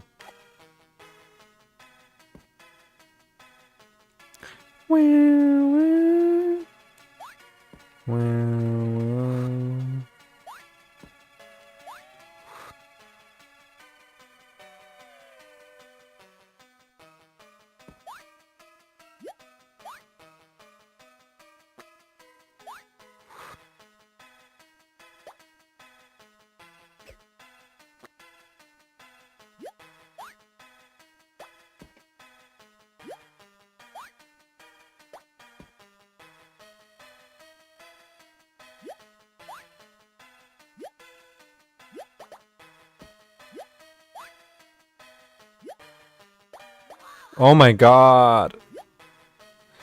Oh my god.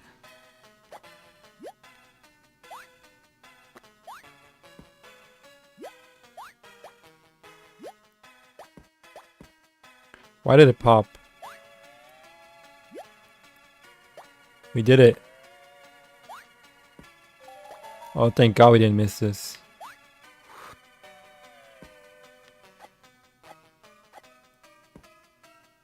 This is where we got the float.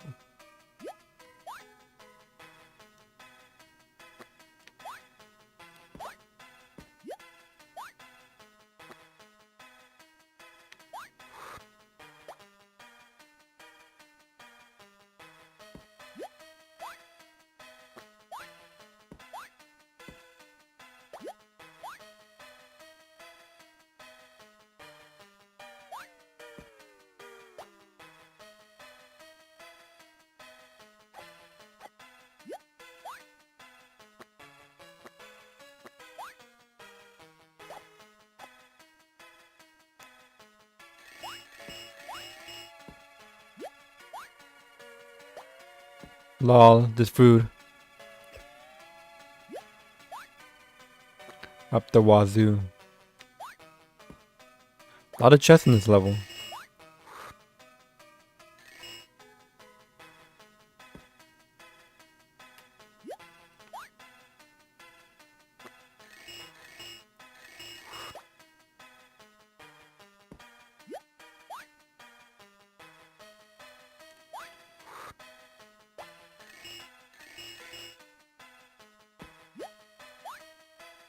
Is he throwing eggs?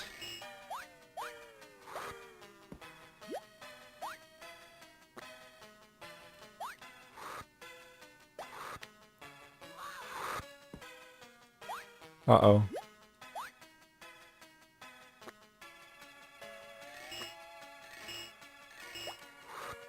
You're fucking with me.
It's fucking over.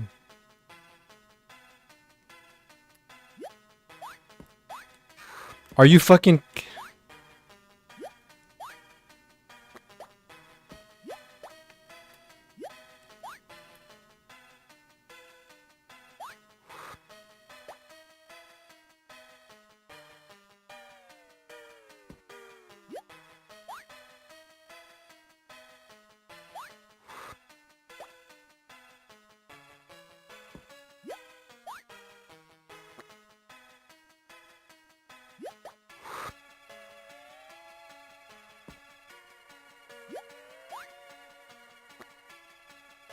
I remember the example right now, but JK kind of ruined animation. Oh my god, why do you short hop?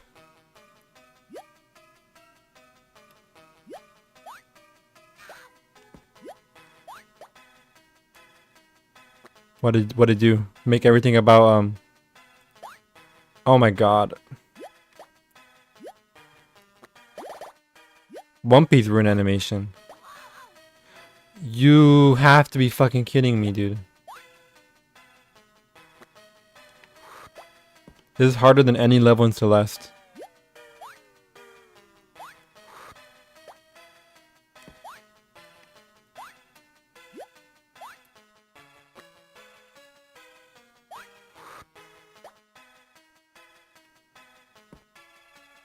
Oh shit.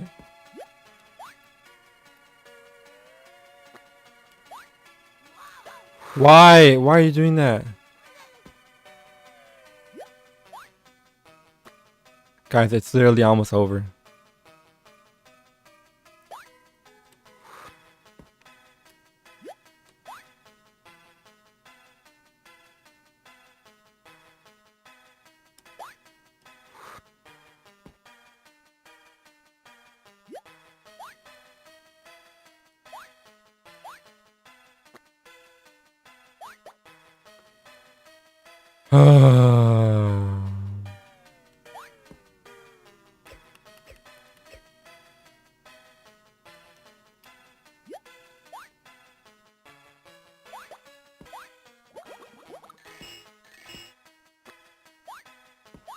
With this, I will slay my enemies.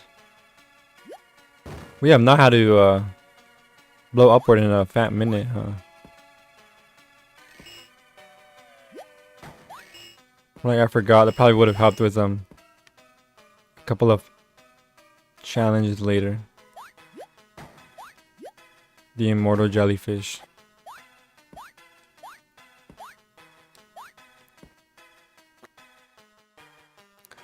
Well, I don't know what example you were thinking of, but I'm gonna say I'm agree. I'm agree.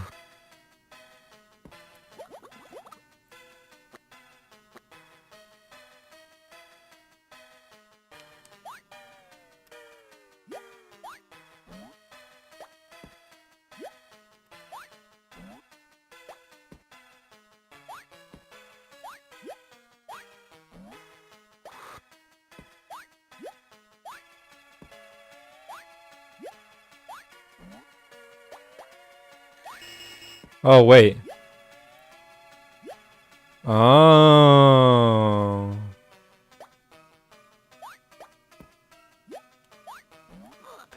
No! BSG VHS.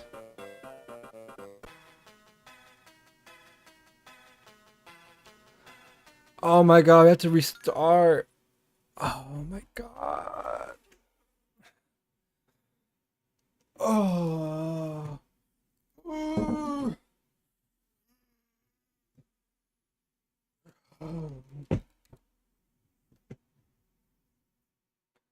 I desire sustenance.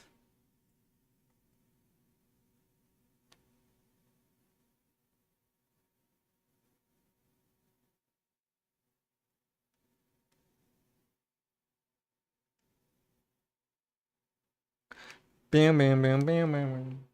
Bam, bam, bam. I think JJK encouraged this idea of more frame people good animation and led to anime being overproduced. I don't think JJK did that.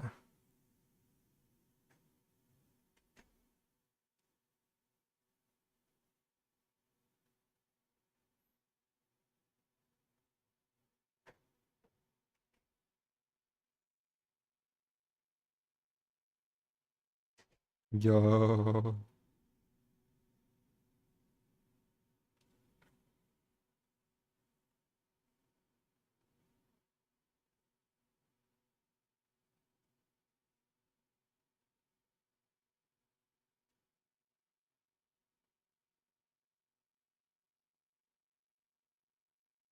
I'm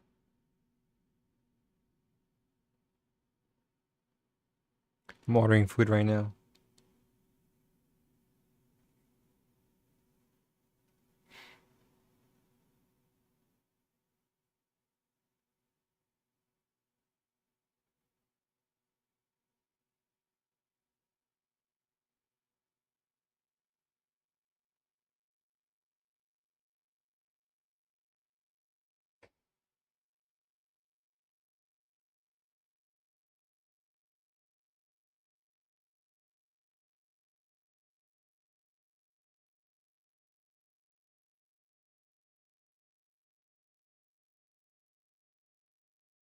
Dollar baby.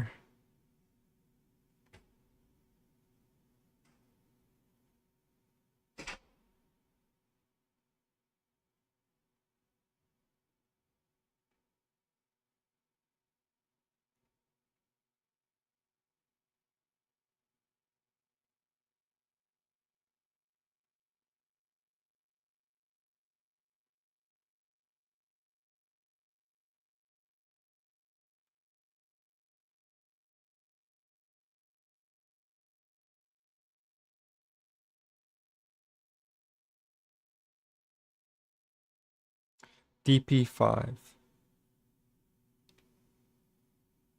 I genuinely hate the Yuji and Toda versus Tree Guy fight. It's generally such complicated and ugly fight. I like that fight.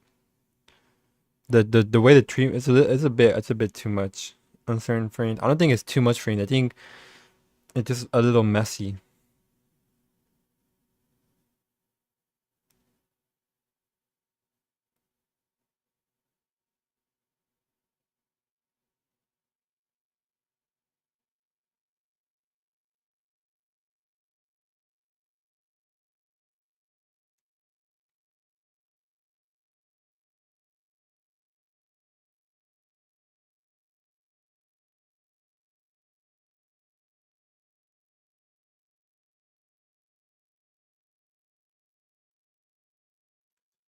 Food has been ordered.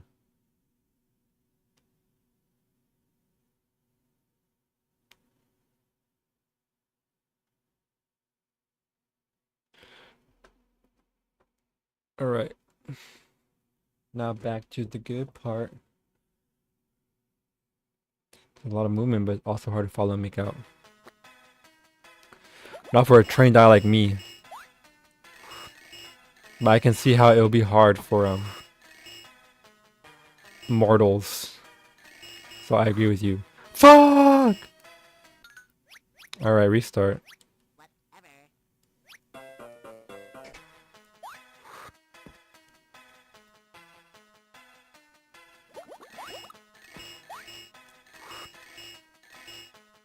I'm growing impatient.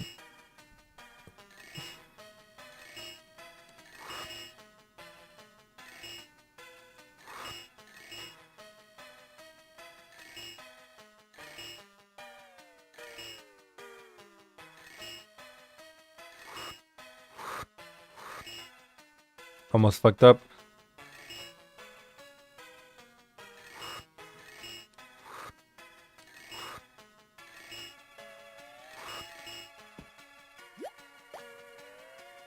Normal bubbles are so strong.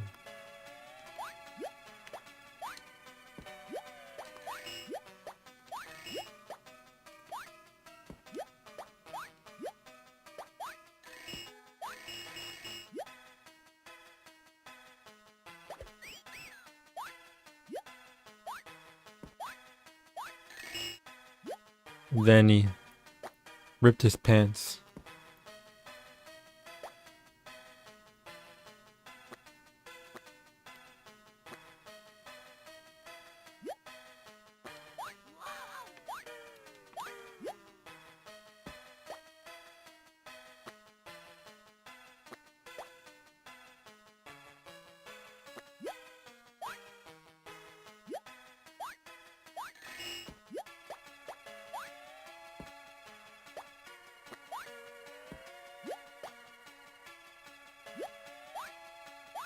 Forgot about you, green jellyfish. There's more examples, but that fight I can't remember them.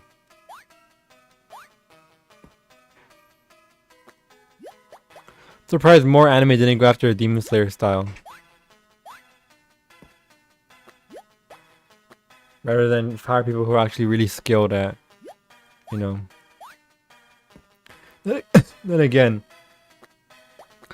some of them ufotable storyboards be getting like fucked. Like the OG Berserker versus Saber fight had some pretty kick-ass choreography. And it still kind of does, but it's just like the general rhythm of it, completely different from the storyboard. Everything like made way too fast and light.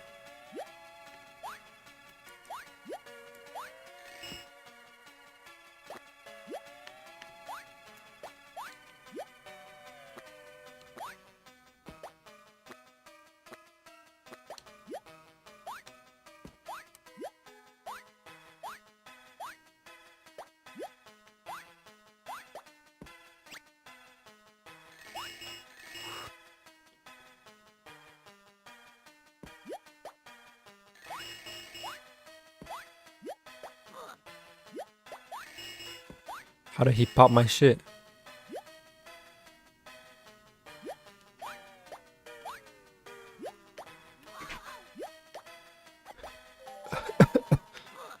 I did it. Same fucking shit happened again.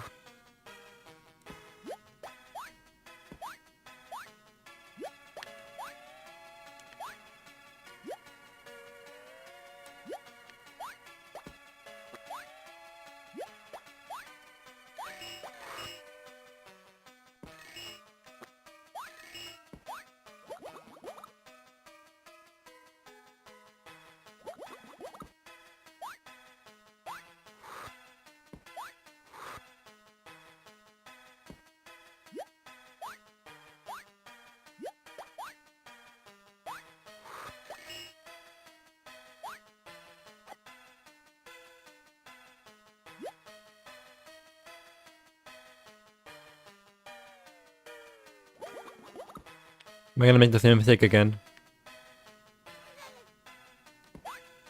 Nope. It was worth it this time.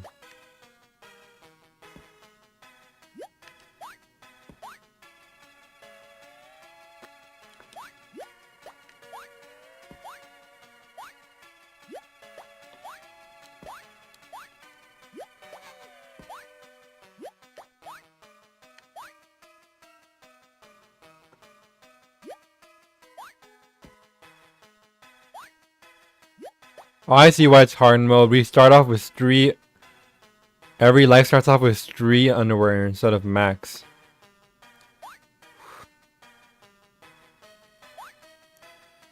That's probably the difference, I think.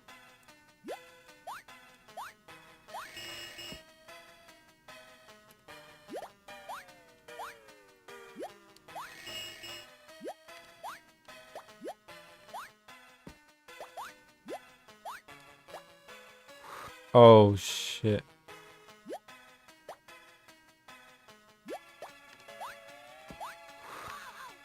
I was at one house?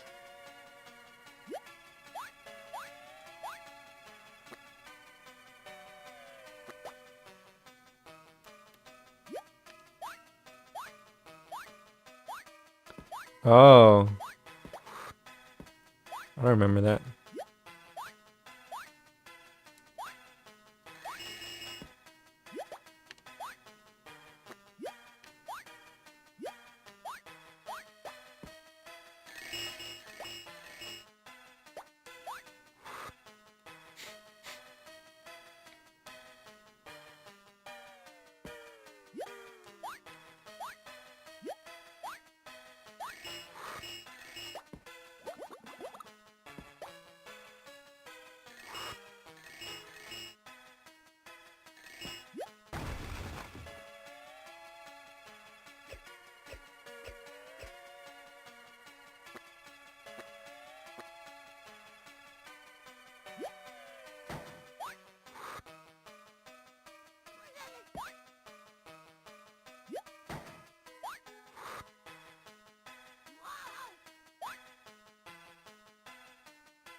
We soft-locked ourselves.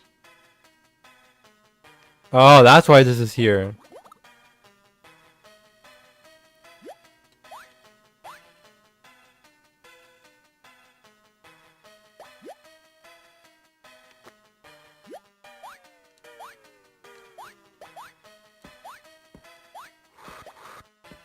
Okay. Do not fret.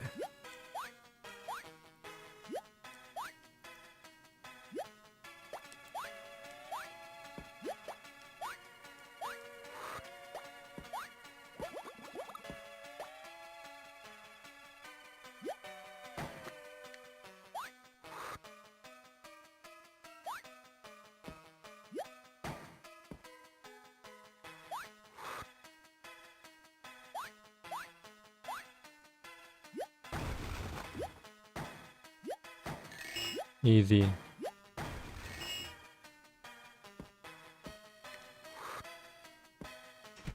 Easy peasy lemon squeezy.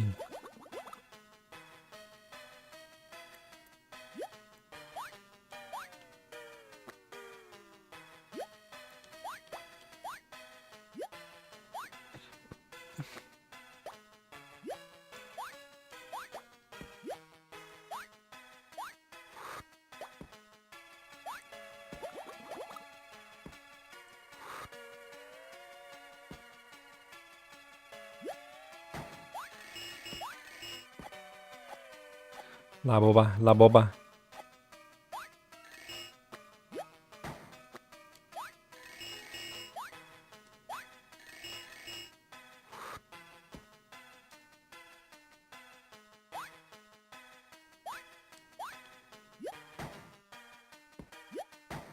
Killed every last.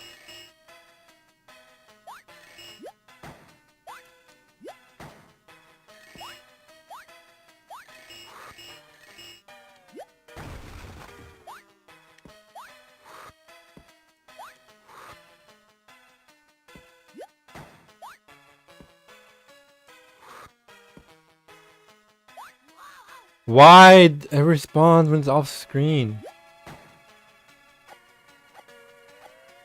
kind of Mario shit is this?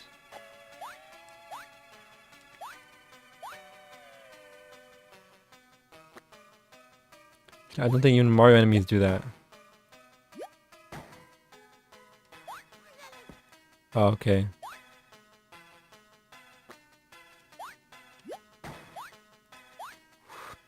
It's fucking over.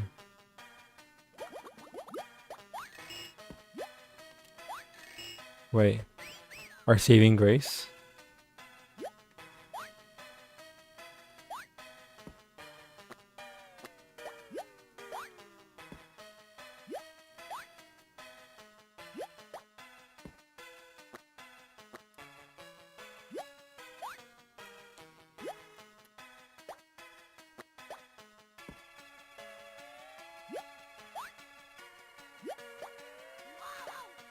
Okay, okay.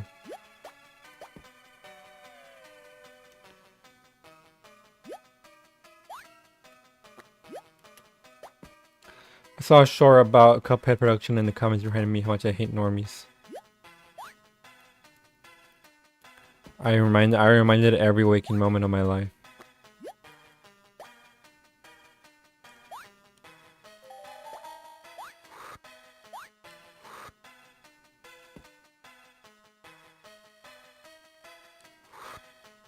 This is the one where there's nothing over here, right?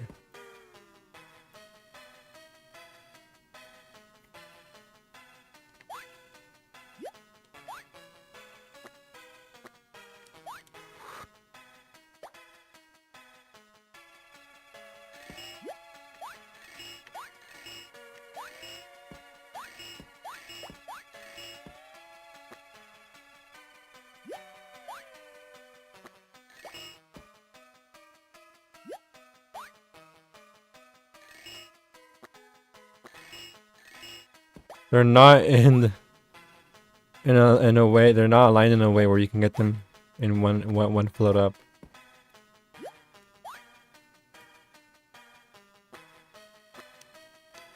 It's kind of fucked up, no?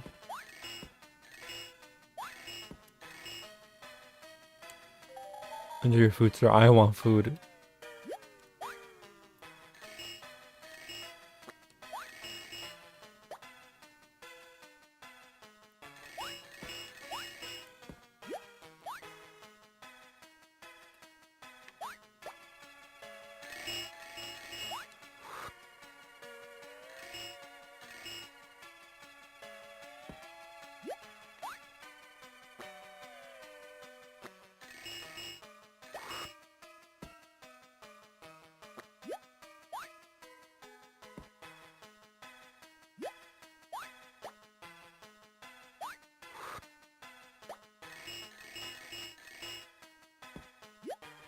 I know the method now.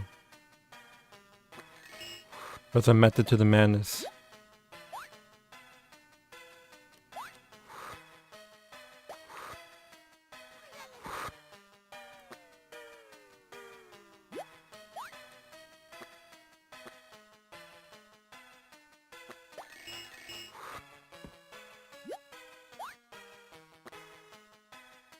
It should make it go higher, right? Too easy.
Which way's the right way?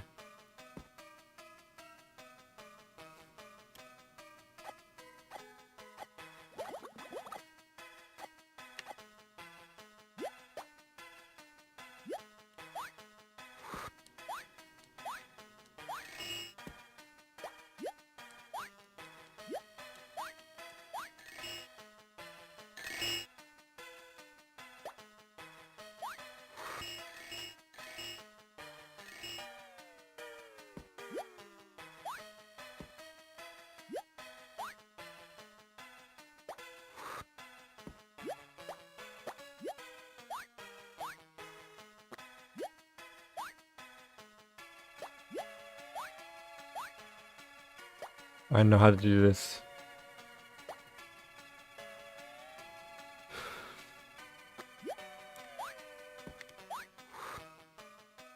It's like Kirby.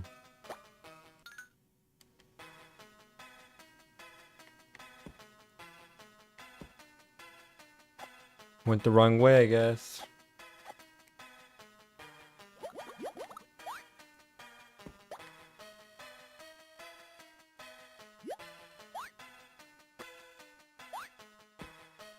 I'm a goofy goober, yeah.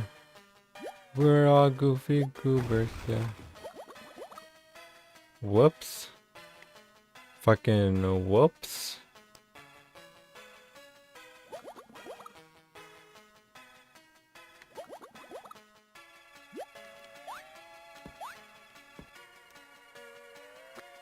SpongeBob, why you can't jump nowhere, SpongeBob?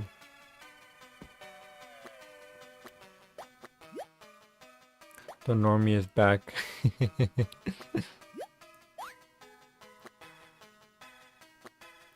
Cooper, where were you, Adam?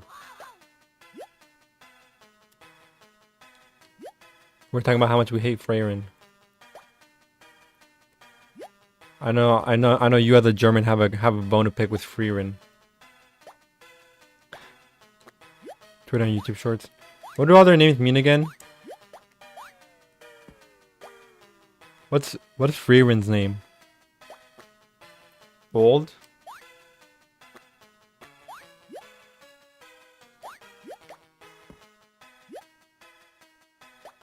How do I do this? What the fuck? Freyrin is freezing. Okay, well that makes sense.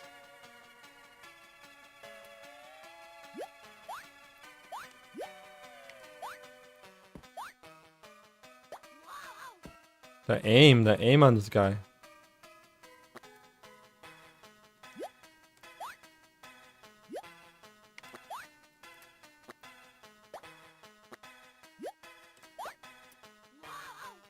You gotta make them all line up.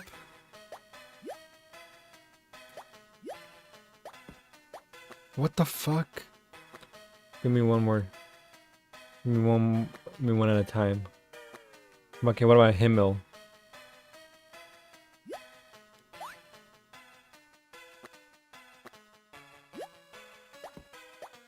Isn't he hero? Hombre?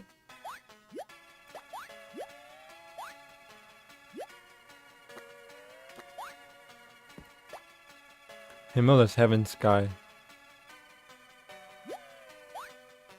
It's like when someone's name in Japanese is Sora. Yeah, this is an kind of insane challenge, no? Oh, you guys think about it.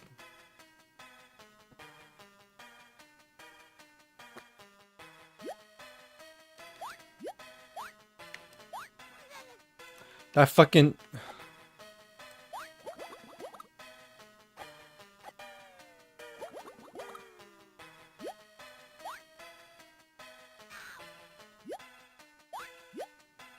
I almost had it.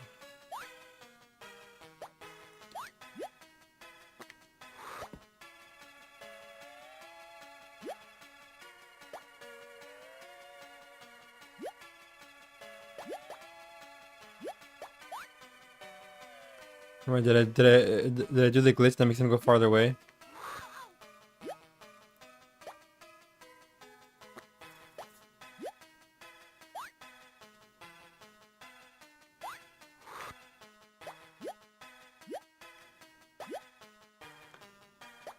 Yeah, stark. In stark contrast. Okay, I think the glitch happened. Stark means strong. So that's why I said stark contrast. It did glitch. Oh no, it didn't.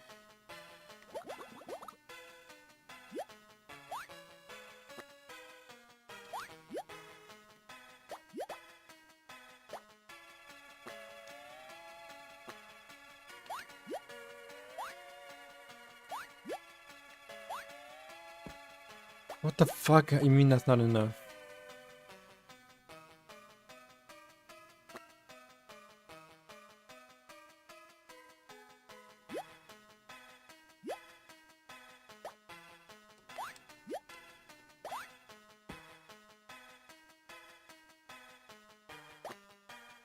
I use the phrase in stark contrast to a lot in my actual writing. I gotta stop.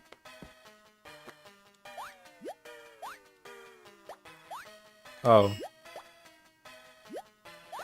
I may be stupid.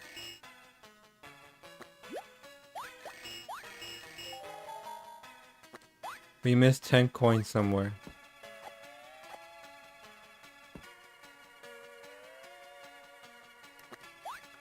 Okay. Oh shit. I was gonna not get hit.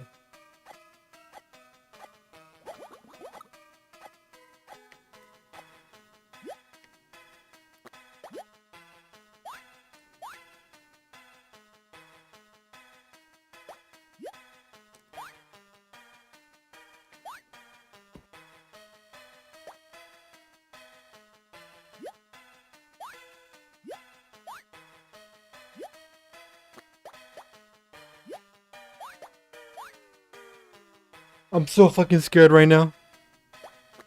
We can't get the bonus level, guys. I'm too butt cheeks.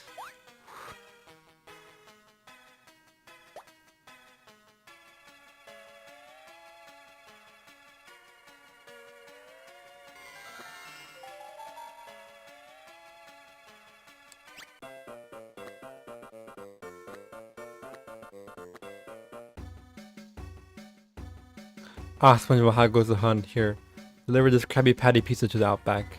For me. Bye, Captain. What's this? Plankton! Plankton trying to steal Meep's secret formula again, are you?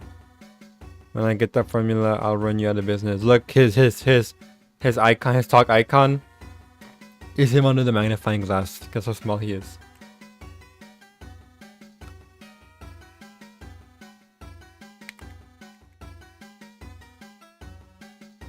There's a boss fight you have to do. He may appear 3D. I remember when there was fern, which means far, like far away. So not fern like the plant?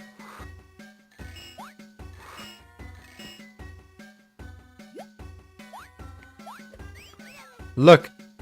Dark Souls level troll. Oh my god.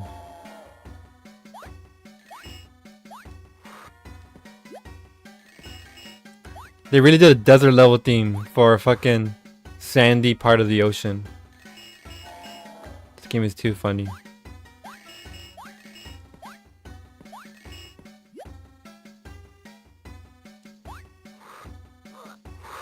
You literally can't jump over that.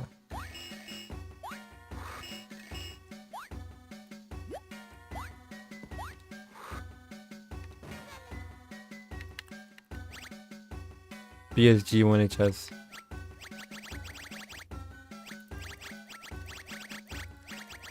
It's the fastest you can do. I don't know the plan, so maybe it's double intended mini.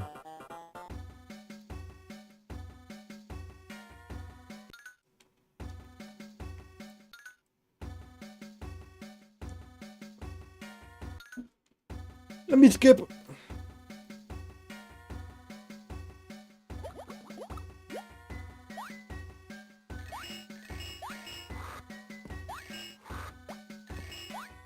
Prince Ali, fabulous he, Aliyaba.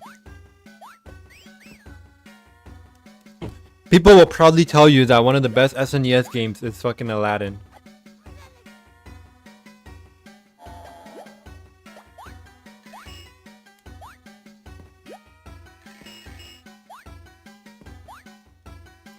I thought too that was like people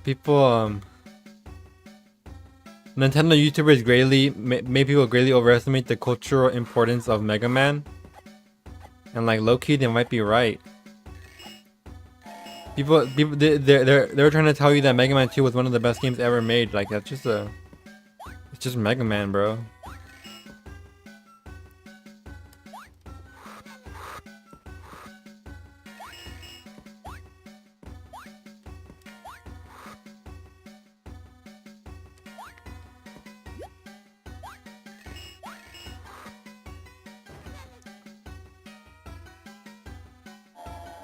Name a trollier game.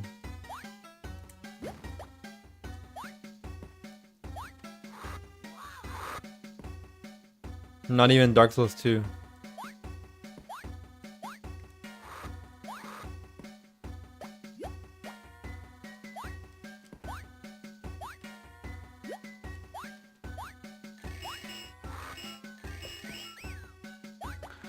No!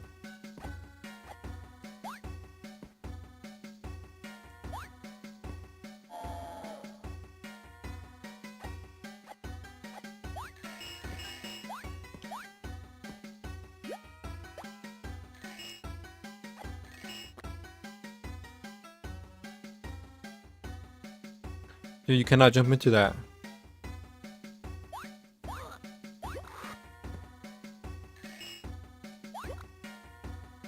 Who fucking programmed this shit ass level?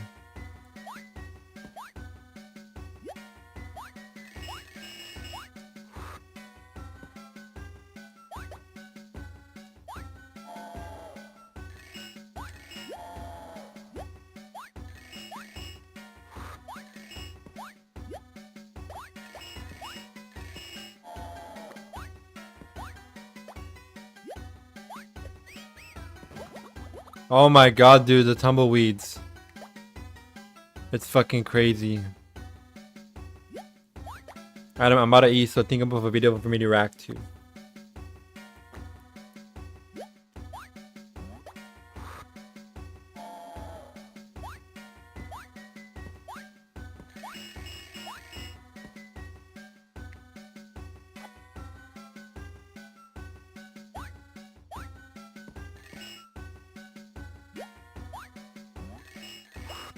Oh shit.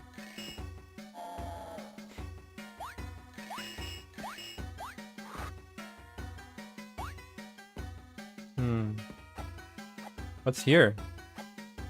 Fucking nothing.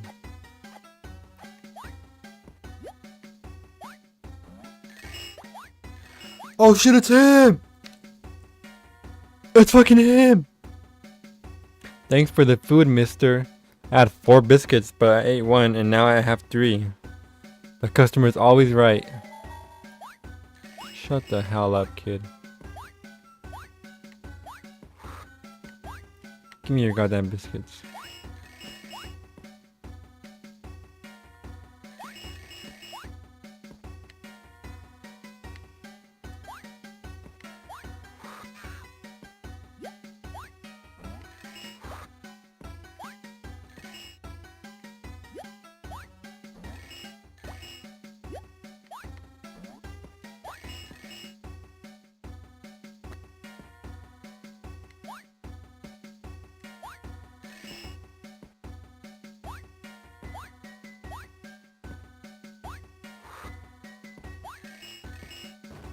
Why did you look up instead of jumping?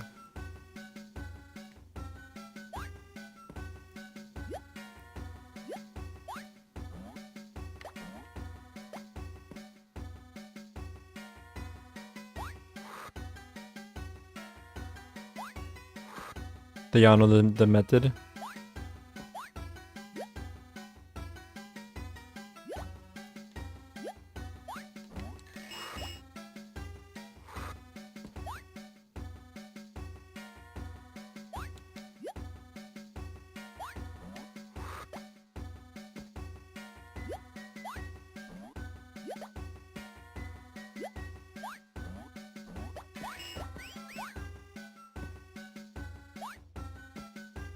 Y'all don't know shit about the method.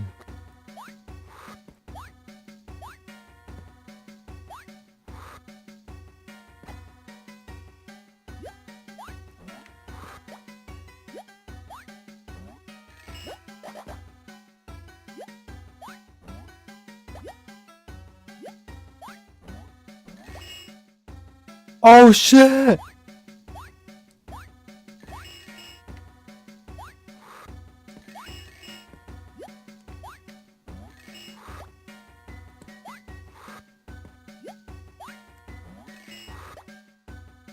No fucking way you're supposed to get it like that.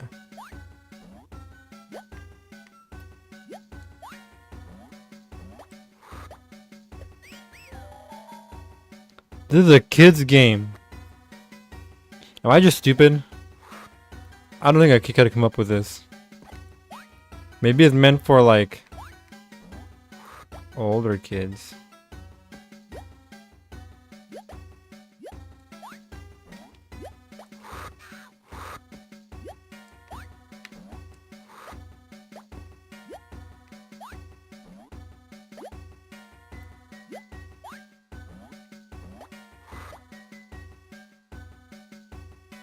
There was something here, wow.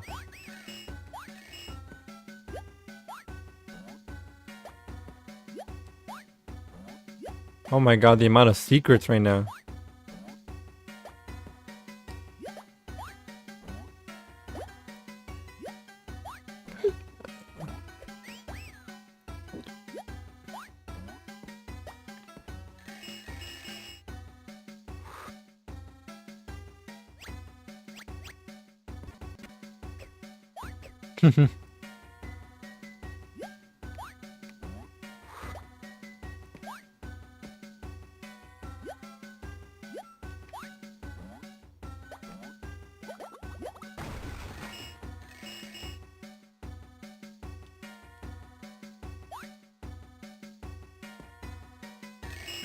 Not from seeing two vids are ridiculous customer complaints. Good. I was about to say, Adam, I'm about to eat soon, so give me a good rec to watch on YouTube.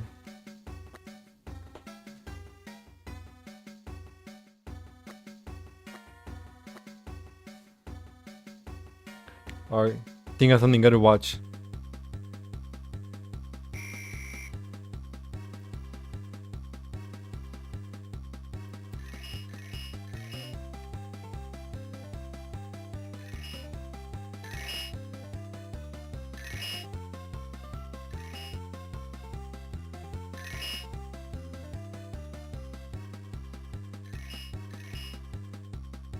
This is kind of like driving because you can move the character around, but he keeps going back to neutral.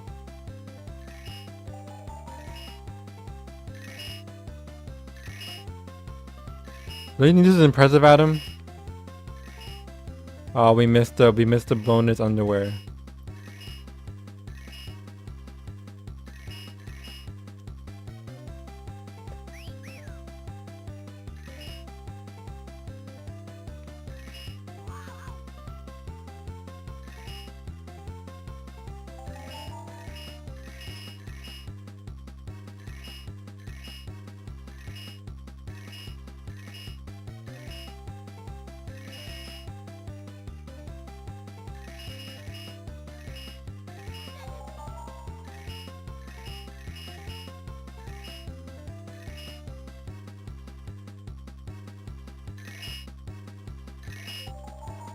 We only missed 10, wow. One was a woman being startled at a sandwich being done too fast and refused it. What the fuck? Kill. Normies. My autistic ass might react the same out of panic. I doubt it. Wanna watch a vid highlighting some disabled representation in Souls game? Yeah.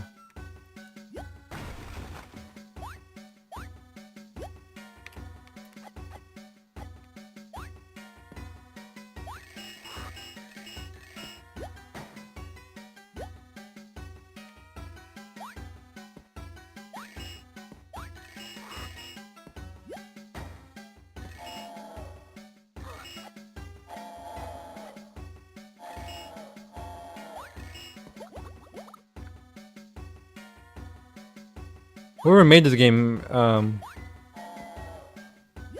a big fan of hard platformers and tried to spice it in as much as he could in this.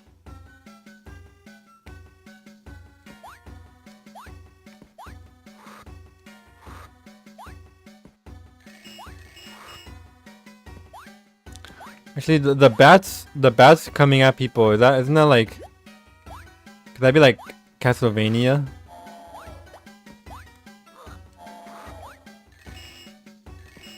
Probably originates from, that's what I assume it comes from, like bats flying at people. And like a side scroller. I don't think Mario had flying enemies like that.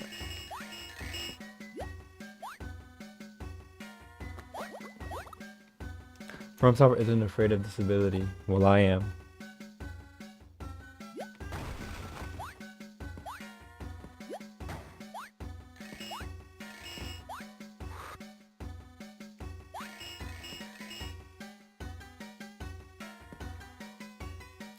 No!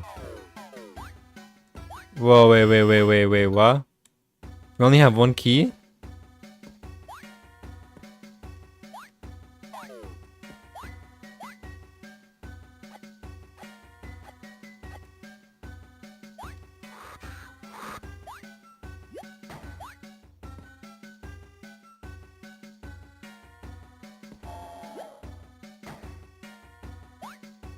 How did we completely miss a key? 2 keys at that.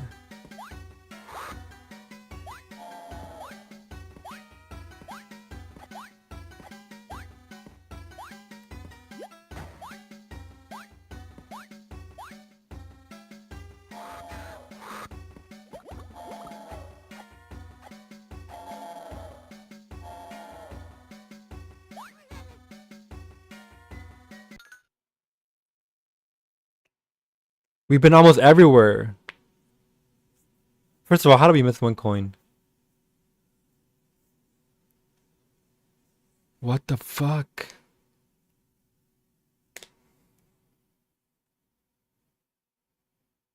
Oh shit, our order was dropped off 7 minutes ago. Shit, hopefully someone didn't steal it. Give me a second, guys.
I'm back with a Greek yogurt and pressed ham. Worst? The hell is that?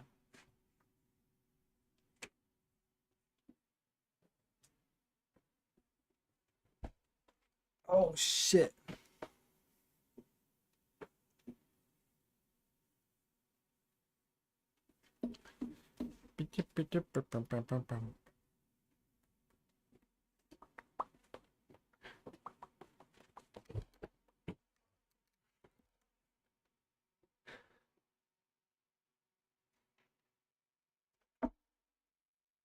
Even I don't know, but it's good. You know Metwurst? No.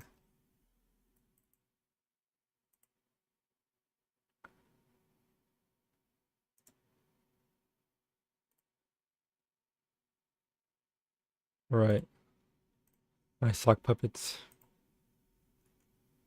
You can take a break.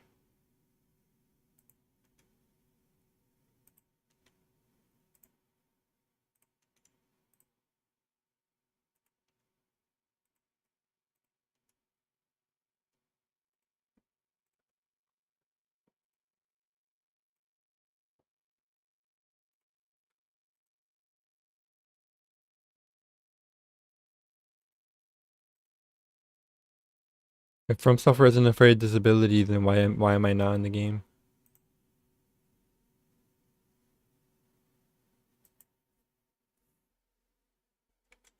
From Software.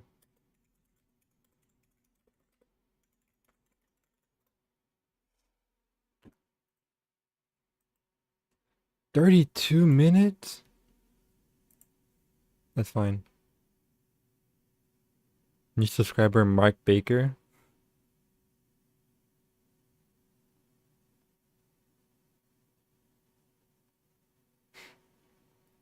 It's fine. That bit about Gooseworks being autistic was cope for me. I was just weirded out that it's a girl, said a couple times that she thinks she's a lot like Jax and got got a folder with terabytes of just Jax art.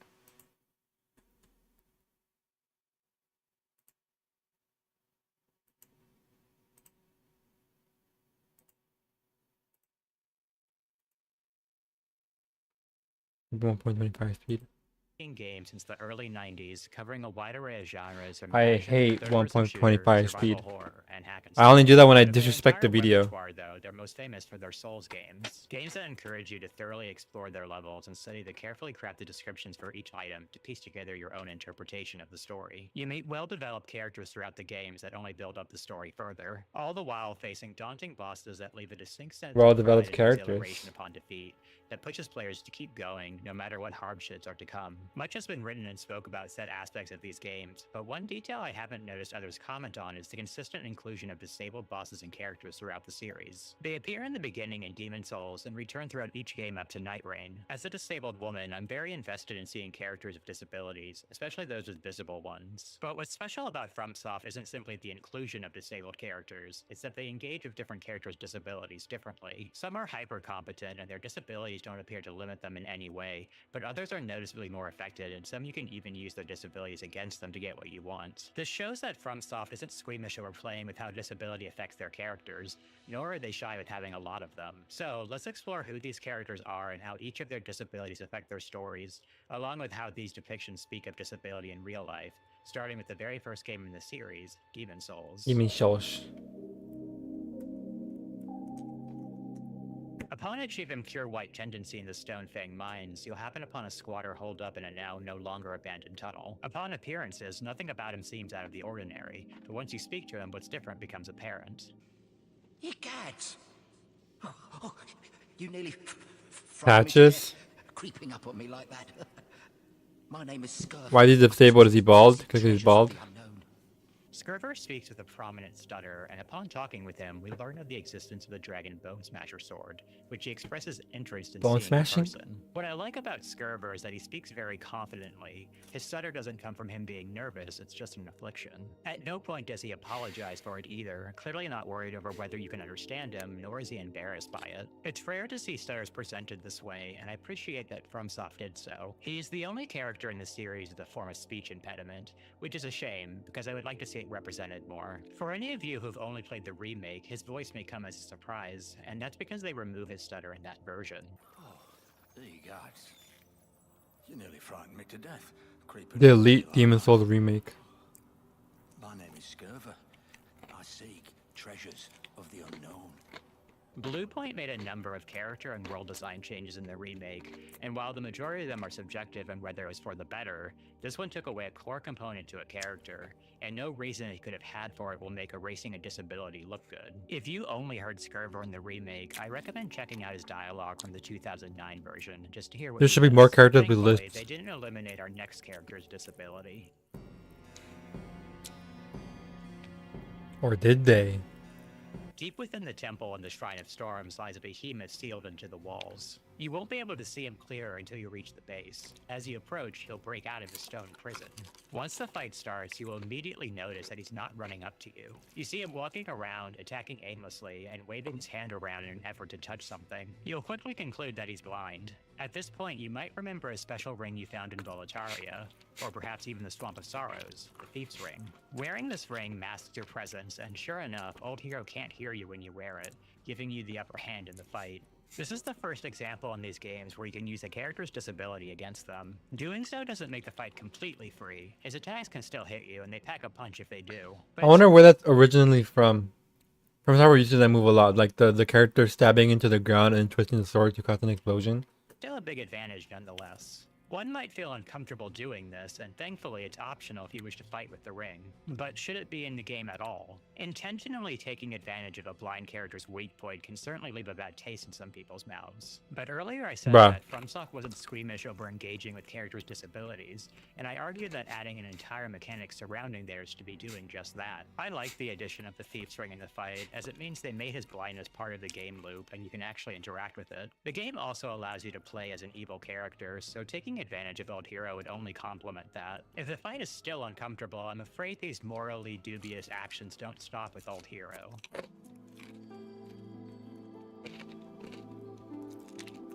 At the bottom of Blighttown is a cave covered in spiderwebs with egg bearers praying before a suspicious fog wall. Behind the wall lies an equal parts monstrous but beautiful young woman, ready to attack us without a word, but at least with a smile. Quelaag is one of the most recognizable bosses in Dark Souls. However, our next topic is not her, but her sister. She is never given a name in-game, but her closest devotee, Engi, titles her as the Fair Lady, likely a nod to her pale skin along with her generous personality. The Fair Lady is blind, similar to Old Hero, and will believe you are Quelaag when you speak to her wearing the old. Must be a fake Dark Souls because I always thought that was Quelana. Quelana's the oldest that died or something.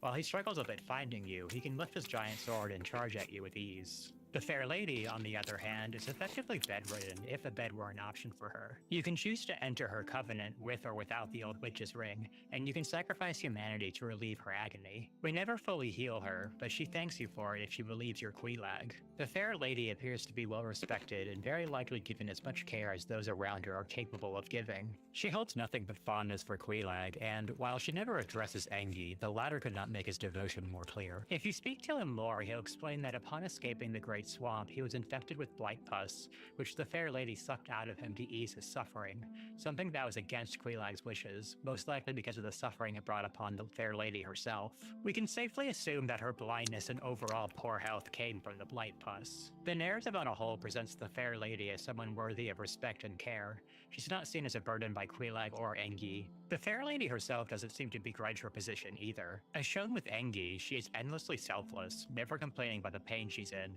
and always telling Quelaag to look out for herself. She truly plays the role of a saint. While this makes it understandable why she's well-liked, it's quite sanitized that her character in her state never once expressed despair or anger over her position, and only care about others. It's reflective of how many disabled people, especially chronically ill ones, are expected to not complain about their disabilities and ailments and simply carry on.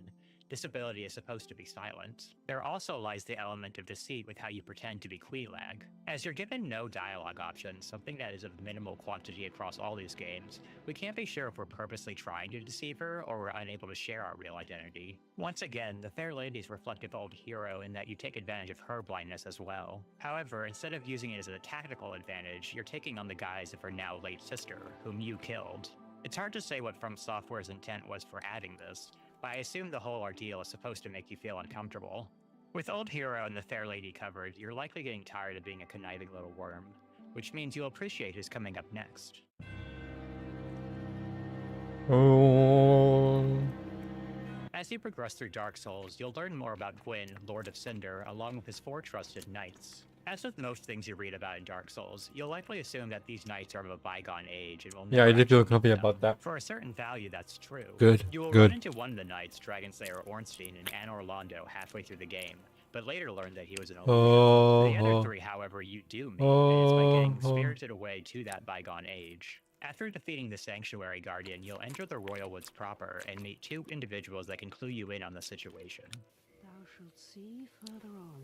An abyss was begat of the ancient beast, and threatens to swallow the whole of Ulaseen. Knight Artorius came to stop this. But such a hero has nary a murmur of dark. Did you happen across Knight Artorius, the legendary abyss walker from the old tales? Well, if you haven't, it's just as well. He's a colorless sort. Colorless sort. Both will speak of Knight Artorius, by far the most popular knight you will have learned about by now, with multiple people even outside of Ulasil talking about him. You're left with a concerning picture of him battling the Abyss, and after some exploring, you'll discover I love him in his theme flesh. song.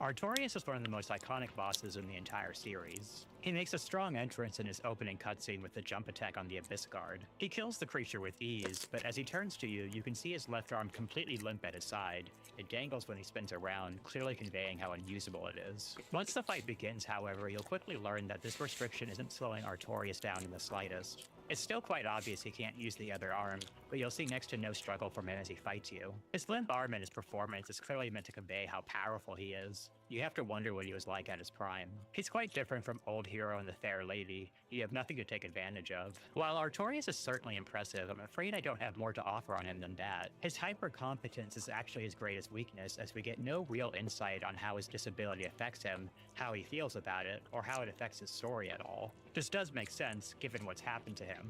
This is a very recent injury, and his mind has effectively been broken by the Abyss, so we're not going to get any real character. I don't remember if I But beat Artorius unfortunately, without this means a there Black isn't Knight much to weapon or say not. about him outside of he's incredible. Most people love the Sorry, I'm a exceptional disabled poser. person, but this usually comes at the cost of their disability being acknowledged at all. This is in how the person feels about it, and in how the disability impacts their life, because it must. When we lack these things, we just get disabled people who aren't actually disabled, and that's very much the archetype that Artorius fulfills. This is not to say that any depiction of a competent disabled person is bad, but if their disability isn't explored in any way, then it'll always be lacking. Our next character, however, will give us a very clear insight into their disability and how it relates to their personhood. So let's continue to them.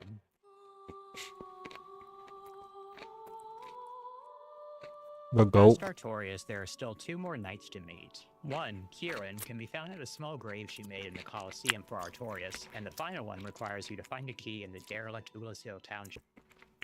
I know this hashtag problematic, but part of the reason why From Software probably includes all disability is because the Souls games, all their games are about like dying in decrepit worlds where people tend to have like permanent injuries or like aging.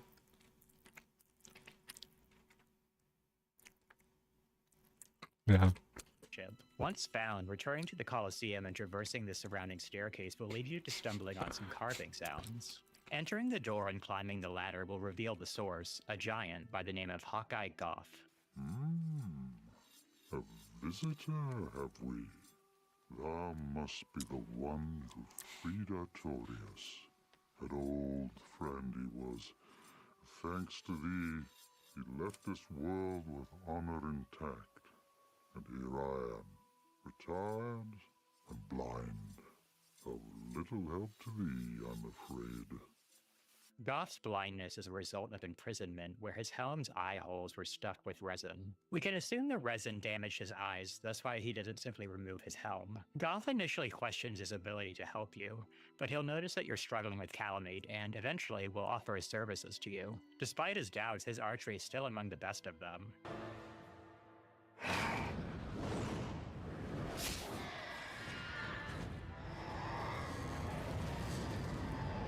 That's my goat. You might be wondering, isn't Goff like Artorius? Him taking down Calamite was nothing short of incredible. It's true that Goff can perform impressive archery, but his disability is actually acknowledged within the game both by him and the narrative. We know that his feelings regarding him and his blindness are complex, which reflects actual disabled people. While he questioned his usefulness earlier, he showed very clear pride in the shot he took at Calamite. Ha ha! Yes. A truer shot was never loosed. That bat will be grounded for a good spell. One interesting bit of info I'll impart is that while writing this video, I looked online for any information on how Goth could tell where Calamite was, and only found a single Reddit post. With the exception of a few, all the comments simply answered with, "He's just that good." This may seem innocuous, but it highlights an issue where people don't want to engage with people's disabilities. They just want them to be incredible despite them. Only a couple people in the thread mentioned that Goth likely developed a keen sense of hearing and could pinpoint Calamite that way. For everyone else, no one cared about the details of how Goth navigates the world. He's just a badass and that's all he needs to be. This is reflective of a prevailing attitude I've seen in others and experienced in my own life. This fundamental lack of curiosity some people have towards disabled people. Just no questions for how we do the things we do. I can only speak for myself, but I find the phenomenon quite isolating. Disabled people come up with very clever ways to adapt, and I wish people were more interested in the details rather than the results. I'm leaving the boundaries of the game currently talking about this, but I believe that real people's reactions to a disabled character and how it relates to real-world attitudes should be discussed. In fact, I would say that how people interpret characters and story in media to be the most important part of media. For our next character, I'll also cover real people's reactions towards their disability, though they are subject to more scrutiny than Goth. German. After undergoing your blood administration in the Here curious it town of comes. Yarnum, you experience a nightmare that leaves you waking up in an abandoned clinic. With no clear course forward outside of what you find on a note by your operating table, you explore the clinic in town proper, searching for answers. You'll quickly find a special lamp outside and, upon using it, be transported to someplace completely new. After finding an abandoned doll and picking up some weapons, you'll find a man in the building just up the stairs. Some comments go actually about Artorias being nerfed because he is left-handed and his right-handed attacks don't look very elegant or proficient. But we got no comparison, so who knows since. Submission isn't super in the game, yeah. What does that mean? Like, at the end of the day, he still uses a shield that he doesn't use anymore because of, you know, he doesn't have arms. And he can't dual hand the sword. You must be the new hunter. Is the video gonna call us not woke enough for being like, holy shit, German stood up? Home for now. I am Gehrman, friend to you hunters. One of the first things apparent about Gehrman is that he's sitting in a wheelchair. Upon closer inspection, you'll also see that he's missing a leg and carrying a cane. The cane is actually a hint towards his overall mobility. It shows that he's able to stand, just not all the time. This hint is missed by many, and most won't learn that he can do this until he stands up before you much later in the game, in an effort to free you from the dream. He cuts an imposing figure either way. His fight is quite impressive with his large range of quick movement, rolls, and attacks. It's led many to question if Gehrman needs his wheelchair at all, and some go one step further and claim he's intentionally faking it. Let's address that real quick. Gehrman still has a peg leg when he stands up, and it remains during the fight, so there's not much subterfuge going on here. There's also little reason for him to pretend to need a wheelchair. What purpose does that serve? To take us by surprise when we fight? He's hoping that we sacrifice ourselves willingly. He doesn't want to fight us. And if we do, we'd be just as surprised by his challenge if he lacked the wheelchair, so he's not getting any upper hand by standing up from a chair. The whole theory just falls apart when you actually think about it. The answer is that disability is complicated. Different people have a range of capabilities, and those will often depend on the day, very much like for everyone else. The more likely situation is that Gehrman is giving his all in the fight under the assumption that once he frees you, he'll not need to fight again in quite a while. Sitting in his wheelchair will be for rest and recovery. Truly, his time spent in his wheelchair and his time spent in the flower field do not contradict each other at all. And it's a great depiction of a disabled person and elderly person to boot that's capable of great physical feats, but still has to contend with the fallout from those feats and take necessary care from it. To me, this is an exceptional disabled person done well. It's admirable that From Software created an example of this, instead of simply ones who are only impressive. Our next entry is an example of the latter, but with an interesting twist. Akira. In quite a shift in scenery, Sekiro takes us to a fictive version of the late Sengoku era. Unlike their Souls games, Sekiro has a dedicated protagonist by the name of Wolf. Very early in the game, Wolf attempts to protect Lord Kuro from Genichiro, and regardless if Wolf wins the fight or not, his forearm gets sliced Do you remember by the second favorite part of the video? After passing out in What's the the field, first? he awakens in a small temple with quite a surprise waiting for him. Wolf's prosthetic arm and prosthetic tools play a central part to the game's combat, along with navigating levels with the grappling hook. There's quite a range of functionality in the tools as well, ranging from an axe, iron umbrella, and even firecrackers. It's quite a marvel of design, far more advanced Come and stylized soonish. than what they had in the actual Sengoku era, and even by the leading inventors in the Netherlands. So it can be surprising how blasé everyone is by it. People rarely comment on it, and even the sculptor treats it as a hand-me-down when he gives it to us, it apparently not being helpful for carving Buddha statues. While a lot of detail is put into the mechanics of Wolf's prosthetic, very little was put into him as a disabled character. For starters, he doesn't take any time to adjust to having a prosthetic. This feat would be unrealistic with one even less advanced, but he just immediately knows how to use it alongside all the tools that go with it. And it's fine if From Software didn't want to address that part and just allowed the player to get up and go, but it still affects the realism. Aside from that, Wolf just accepts the change and moves on. Realism? Outside of the first scene with the sculptor, he never talks about it. This is because he's intended to be a very subdued character. He does not react to much in general. Again, it's fine that From Software chose to portray him this way, but all these things added together resulted in being a very uncompelling character from a disabled lens. Indeed, I run into a very similar problem I have with Artorias, where I don't have much to say about Wolf. In fact, I have even less to say. I was deliberating back and forth whether to include him at all, and ultimately decided to do so simply because he's a disabled main character, and a lot of creativity is put into his prosthetic. Playing with accessibility aids in this fashion is underutilized in fiction, and From Software fleshing the Wolves out to the extent they did should be commended. As many of you have no doubt guessed, this will not be the only person in the video with the prosthetic. But before we see them, we've seen good and some at least questionable depictions of disability, but we're about to shake things up with our first unequivocally bad one. Why we skip? As you make your way to the undead settlement, you'll happen upon an individual wearing gargoyle-looking armor. You'll quickly learn he is not looking to be your friend, and he effectively tells you to go to hell and die. But you'll soon notice he's near a locked cell door, and jumping down the hole behind him will allow you to get to the other side. But what could he be guarding? Surprisingly, just a woman curled up in the corner of the cell. What crime could she have committed? Who is there? Is someone there? Anyone? Oh, please, whoever you are, touch me. The dark surrounds me, nibbles at my flesh. Little creatures, they never stop biting. So please, hold out your hand and touch me. Talking to her further will reveal that her name is Irina and that she left Karim to become a firekeeper in Lothric. However, she was not strong enough to become one. This is a source of shame for her and something that Egon, her guard, mercilessly resents her for. And this is basically what her character arc amounts to. She's useless and pathetic, a belief that she and especially Egon uphold. This was by far the harshest depiction of disability in all these games, and as bad as we can get for other characters, I truly believe that none of their writing is as mean-spirited as Irina's. There is simply no opinion given of her that's positive, by anyone.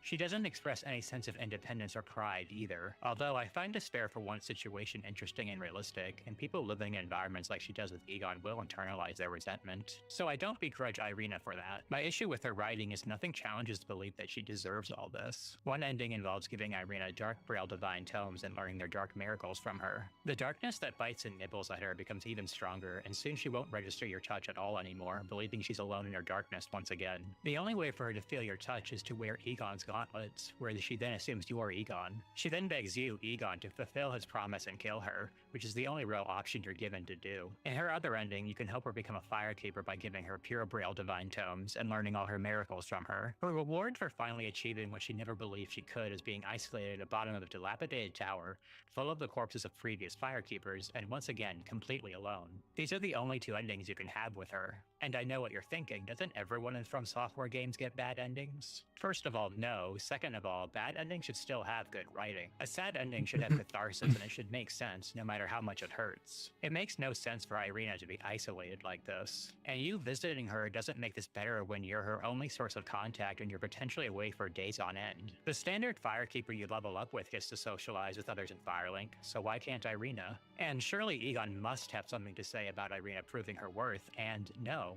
there's nothing. Her only options are for her blindness to destroy her so completely that she has to be put down, or she lives in isolation for the rest of her life. Truly, there is no positivity extended to Irina at any point in her story, and there's no catharsis or satisfaction to be had with that. Irina's story would have been upsetting and unfulfilling regardless, but it's even worse knowing that she's disabled too. I trust I don't have to explain why being told you're worthless and will never amount to anything hits especially hard when you're disabled. Even if you claim that technically Irina was considered useless for not being a firekeeper and not for being blind, mind, the game is still harping on calling a blind woman useless. Regardless of what reason you want to focus on, calling a disabled woman broken will always be loaded. In addition, the sentiment that she can never escape her position, doomed to be stuck in the darkness alone forever, regardless of her ending, is contemptible as well. Irina is undeserving of comfort, acknowledgement, or respect, and that's all the story has for her, and that's just a terrible depiction of disability. However, Irina's isolation ties in perfectly with our next character, or rather characters. With them, we'll Many comments try to argue against this being a bad example due to writing intentionally trying to show how badly keepers are treated, but I don't think that matter much. I don't know, I feel like that does matter.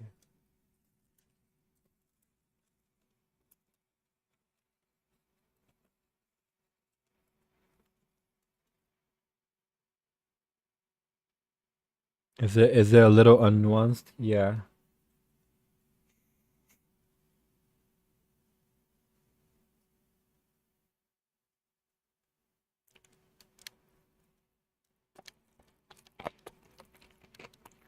Not exactly unfitting. see no sense of loneliness or isolation at all, making them a special entry in this video. Yeah, my goat. With what I would call the worst depiction of a disabled character done, it may surprise you that what I consider the best is in the same game. In fact, they are what made me want to make this video.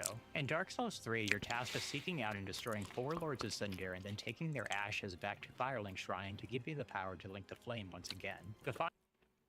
Ow. I think with how harshly the subject is treated, it does need that tad bit of more nuance to excuse it. Good point. The final Lord of Cinder is the young Prince Lothric, a frail man who's rejected his destiny to link the flame with the support of his brother, Lorien. When you find Lothric, he tells you as much, content with allowing the fire to fade away for good. As he speaks to you, a figure crawls from the I love this shadows, song. who you can surmise is Lorien. Once he crawls up to the platform, the fight begins. The second the fight starts, you learn immediately how these two pose a threat. This spot marks our grave, but you may rest here too, if you like. Lorien will attack with his sword while Lothric teleports him around the arena. Later in the fight, after injuring Lorien enough, Lothric will hug the former's back and teleport them both around the arena, while shooting magic at you as well.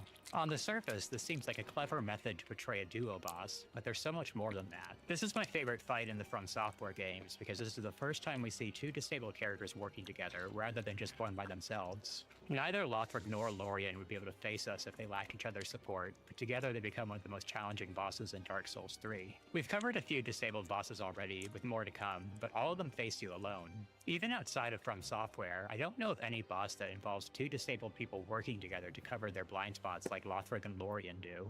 I find this depiction incredibly important because it presents disabled people who can't survive by themselves. Regardless of what they're experiencing, disabled people are expected to strive for independence, no matter what. This is why the most popular disabled characters are Artorias, Melania, and even Goth, characters that are exceptional despite their disabilities. I myself have received much praise and attention for playing these games while missing a hand, but the harsh truth is, not all disabled people are like this. That's their Some disability. can't live independently and require care from another person. And some can live independently, but still suffer from heavy restrictions in their day. I want to bring up the fact that he stands up. Experience for disabled people, but people don't want to see this. This is my fave part of the vid. Earlier I said that My people fave don't boss. want to engage with people's disabilities, and this is an example of it. But this time, it's not simply a lack of curiosity, it's fear as well. People don't want disability to happen to them, especially the most debilitating. They can believe that great effort can make you achieve anything, when in reality that isn't always the case. A major part of being disabled is learning to adapt to the world around you while also making peace with your limitations. Returning to Lothric and Lorien, not only do they support each other, they do so happily, no bitterness from either side. It's a beautiful sense of camaraderie forged through brotherhood and shared experience. I don't know if From Software knew how special of a boss they made, but I'll always appreciate them for doing so. While this is my favorite entry in our list, there still remains one more character to finish out the video, and likely the most anticipated.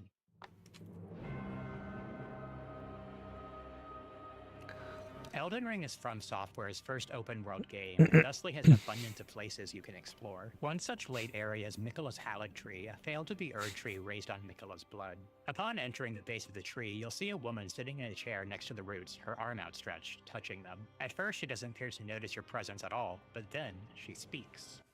I dreamt for so long. I love her voice. The twin princess, I mean. I know. My flesh was dull gold, and my blood rotted. Rotted. Corpse after corpse left in my wake. As I awaited his return.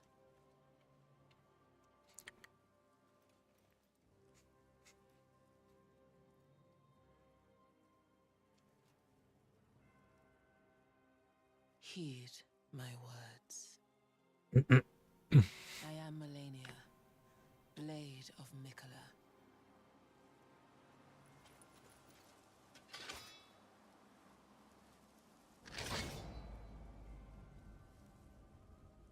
And I have never known defeat. Melania is not only one of the most popular disabled characters in the series, she's arguably the face of Elden Ring. And with that game being the most successful, that makes her one of the most popular characters, period. But what exactly plagues her? Melania's primary affliction is scarlet rot, a fictional disease she had since birth. The rot acts like a flesh-eating virus and dissolves away parts of her body. Up until now, I've only discussed real-world disabilities of each of these characters, but scarlet rot causes many real-world disabilities with the rotting away of the body and mind, so it's worth focusing on the disease and its effects. You okay? The most Yeah. prominent deficiency Why? Melania has is losing her right arm, which is replaced Am I making a lot of with an noises? ornate prosthetic. She has also lost her right calf and her entire left leg, both replaced with prosthetics. The rot has eaten away at her eyes, and finally, a general decay all over her body. Yet, in spite of all this, her cutscenes are picturesque. She is presented as a goddess with I heard all the unusual power breathing. that You thought I was she has. crying, lol. Even the Lord of Shaded Castle, I just do that. Marais, It's a worships bad habit. Melania and is explicitly described as being beguiled by the beautiful and fierce goddess who was born into rot. The emphasis on beauty and power for Melania is not something often extended to visibly disabled people like her, so the inclusion is honestly refreshing. On the other hand, though, it's obvious that there was a limit to the grotesqueness that they were willing to portray to maintain that beauty. There was also a good amount of thought put into her prosthetics. Melania's arm has her sword slotted into the device and is an extension of the arm, not simply a weapon she carries. Wherever she received the prosthetic, the creator clearly understood that Melania was a warrior and adapted it to fit that need and lifestyle. So, we can already see some promising aspects of Melania's depiction, but what about her as a character? Well, Melania is quite an enigma. She reveals very little about herself in your encounter with her. We can surmise that she's confident in her skills and that she's devoted to Mikola, but that's the extent you can gather from your actual interaction with her. To look past that, you need to find more lore about her throughout the rest of the game. One key source is from none other than her daughter, Millicent. Millicent is a young That's her woman daughter? afflicted with scarlet rot in Caelid, who you can rescue by staving off her rot with a special golden needle. Once she presses the needle in her and her rot From software, there's a lot of stories that make characters who really seem like they'll never be parents into parents. You know what I mean? she sets out on a journey to find Melania. When you later meet her in the Hallig Tree, she'll talk about Melania abandoning her dignity and giving into the Scarlet Rod in a vain attempt to defeat Radon. During their battle in Caelid, Melania used Scarlet Aeonia for the first time and completely ravaged the surrounding areas with Scarlet Rot, in addition to completely breaking Radon's mind. The attack caused great damage, but it also put Melania into a deep sleep. Her soldier, Finlay, had to carry her back to the Hallig Tree. The fact that Melania had to sacrifice her dignity to perform this action means that she knew of the power of the Scarlet Rot, but up until then refused to use it and simply suffered through the negative effects without making use of any of the positives. Her reasons for this are not entirely out of a sense of pride either. Every time she performs Scarlet Aeonia, her Scarlet Rot advances. So this is very much out of a sense of preservation as well. She would only acquiesce to tapping into it when she was about to suffer defeat and likely meet her end. This is apparent in your battle with her as well. She uses no Rot power in the first phase of the fight and uses Scarlet Aeonia for the second time ever at the start of second phase when it's clear she was winning her match. With all that in mind, her boasting at the beginning of your fight with her is likely touched with a bit of bravado. She's effectively licking her wounds after not technically losing, but not technically winning her showdown with Radon. And now she has to contend with the fact that she not only can be defeated, she just advanced her Scarlet.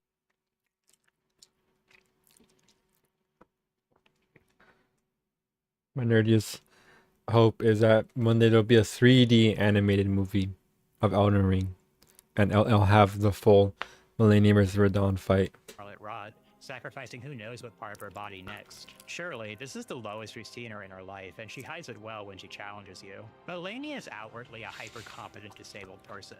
She shows little signs of struggle in doing anything. However, for her, it's a question of time. She's had this affliction from birth, and it has steadily eaten away at her as she grew. If the condition continues, she will reach a point where she won't be able to pull off her impressive feats. Indeed, she'll likely not be able to pull off anything. This reflects that some people in real life who contract degenerative illnesses that either kill or simply disable them slowly as they age. In either case, you have a set time before you lose your abilities. Melania worsens her condition with each time she blooms Scarlet Aeonia, and try as she might, she can't keep herself from using it. Her end draws closer, and she's speeding it along.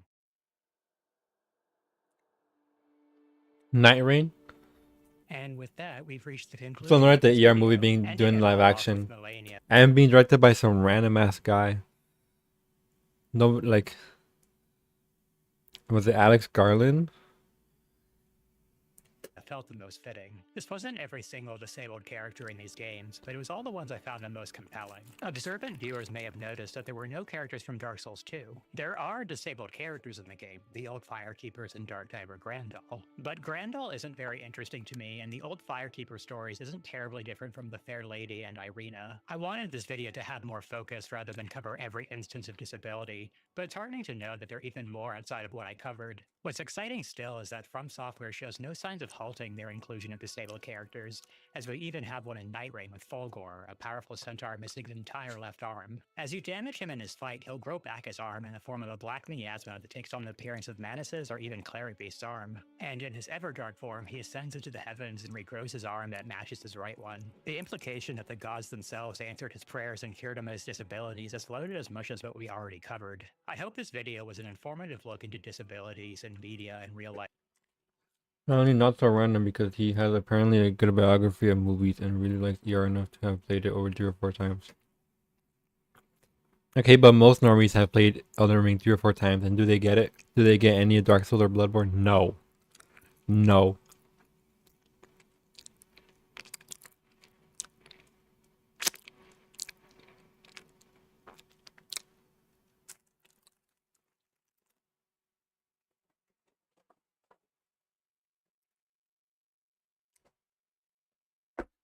Hopefully I don't dox myself.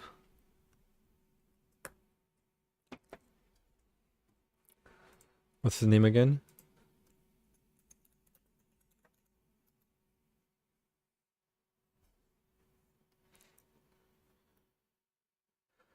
People like these movies, kind of.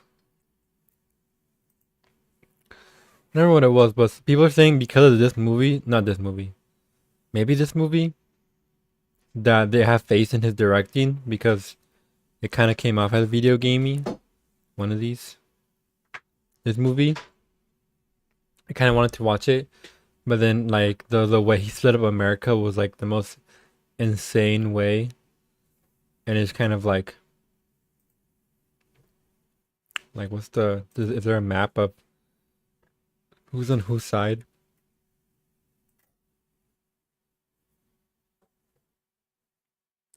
No.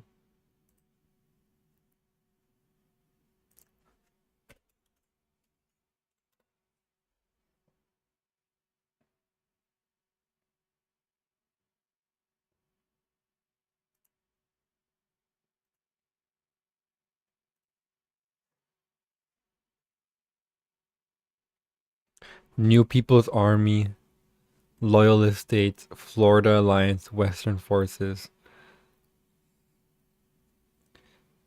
I'd say most normies play it 1 time and most 2 times. You just have critics, but it's mostly well received with respect from what I saw on Twitter. And George R. R. Martin will be involved in some way of the production. Interesting. At the very least, it'll be dark, even though Elden Ring's probably the brightest of all the FromSoft games. Look at this shit. He put California and Texas on the same team. As a German, do you even know the states?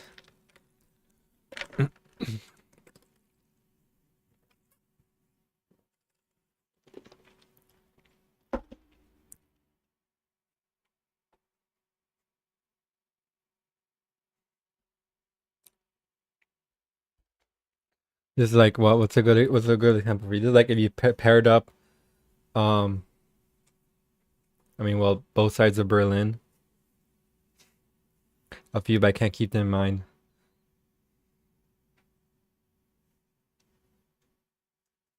Need reminders often. Okay, this is where I live. And everything else is where lame people live.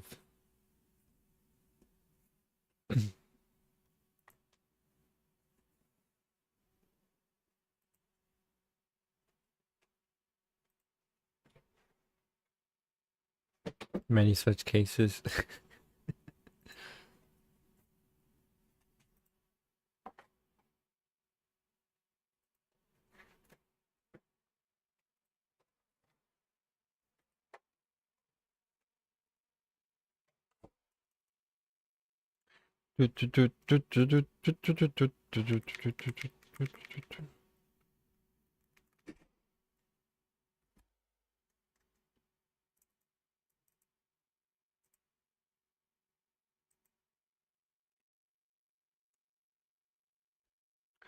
How the fuck do you connect? You not connect as a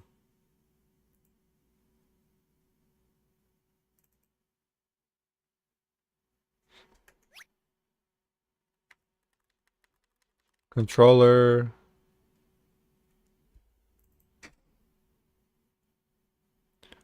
The hell is this?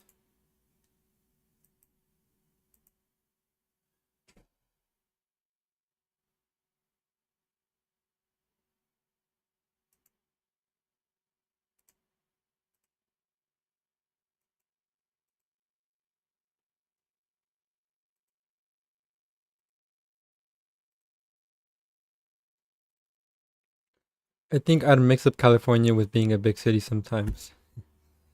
Well, California is like the second biggest state in USA.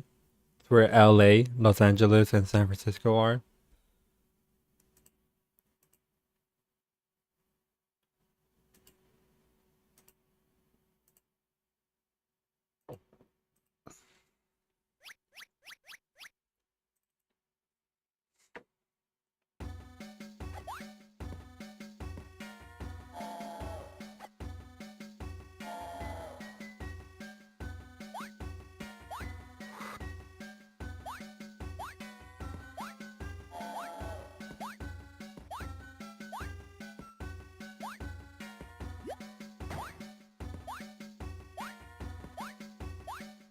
Where could there possibly have been a...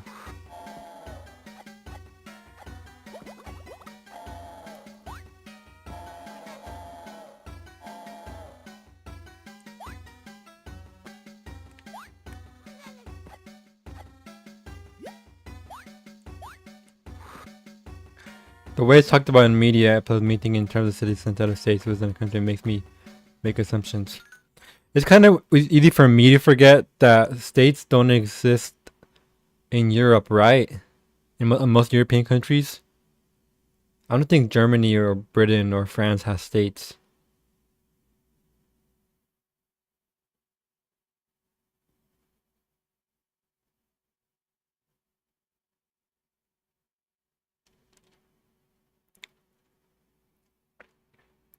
And if there is a state, it's not. There is like a state question, quote unquote.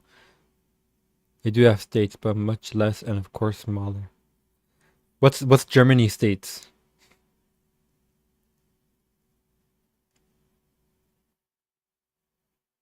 I know there's regions, and they're kind of less important.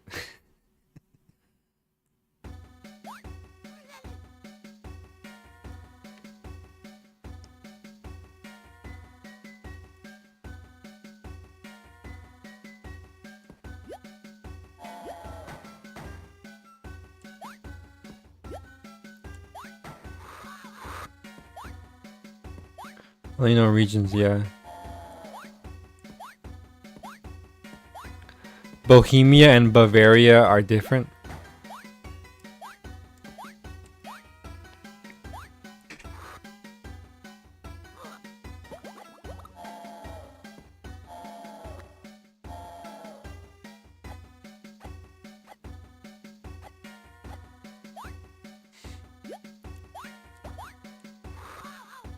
Oh my god!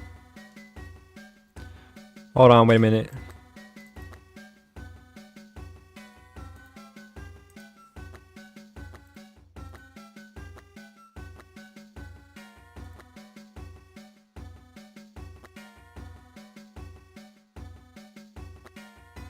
Come to me, my sock puppets.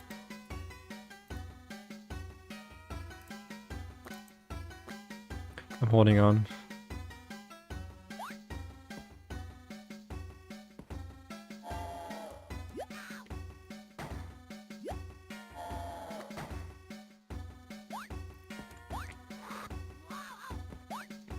My ass should have just been playing Cave Story.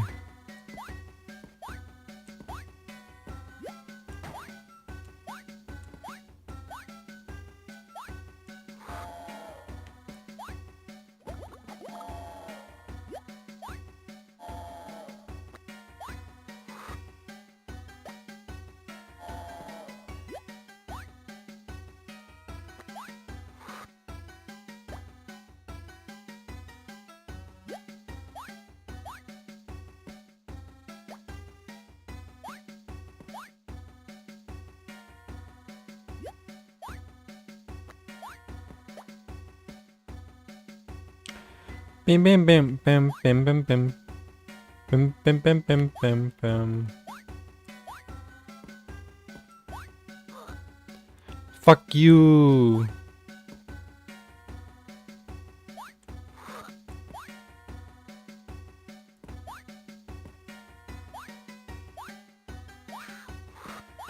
Are you supposed to find the keys in order?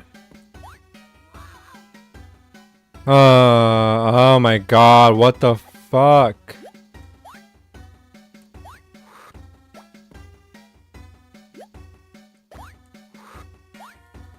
This ain't no game for this ain't no game for bubble blowers. For Winnie Hut Jr.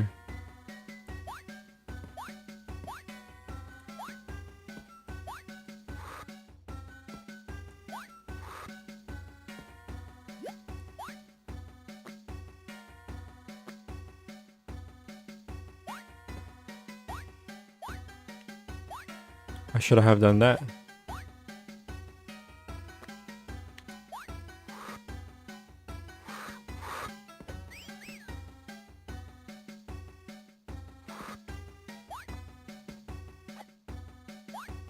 I think Berlin is counted as a city, state, and whole state. Makes sense. Is Germany 4 states? I thought it was for a second because of those maps that show the difference between the part that was occupied by the Soviet Union and the parts that weren't. And I'm like, wait, that was just like old Germany. Like, there's no way they actually made it into 4, right? Yeah, I think 4. Lol.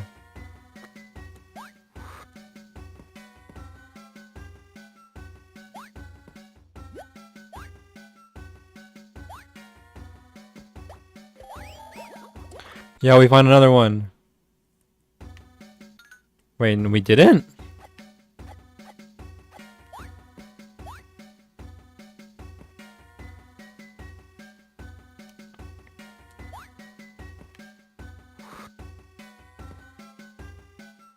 I don't know, but I vaguely remember there being 4 states on a map in Germany.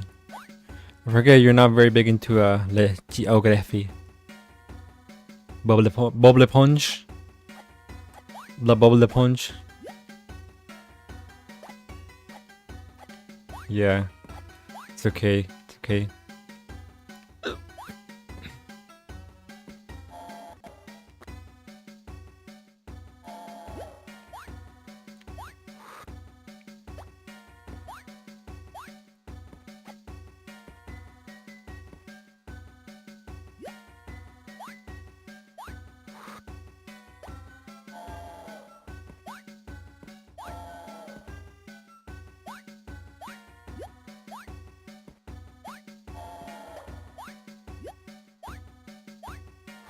If it weren't for all the...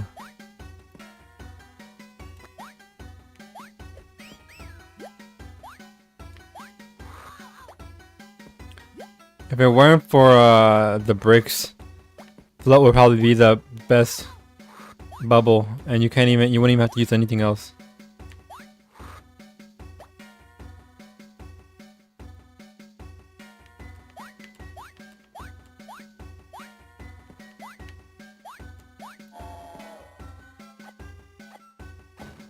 Bruh.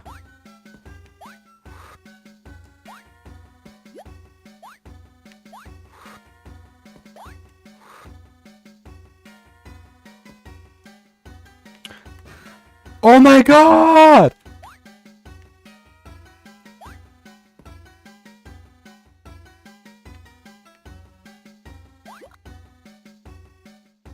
Living on a prayer. Okay, what the fuck is that? You literally have to take damage there. Bruh. Shut your face.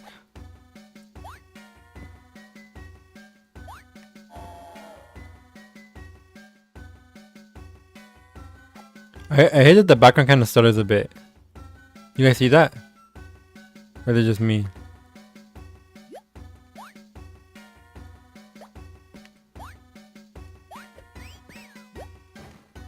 Oh my god, dude. Is this the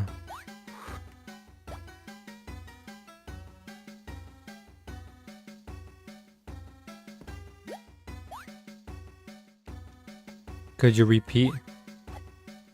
Repeat what?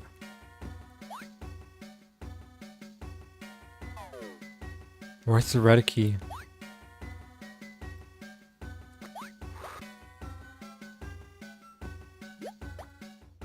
About the background? Oh yeah. There's just weird that the background like stutter a bit when I'm like, not background but the game. I think the camera.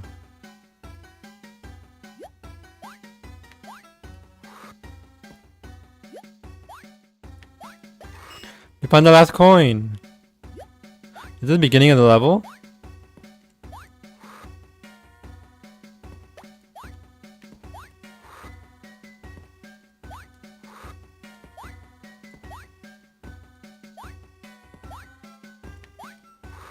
Yeah, I see it. Thank God.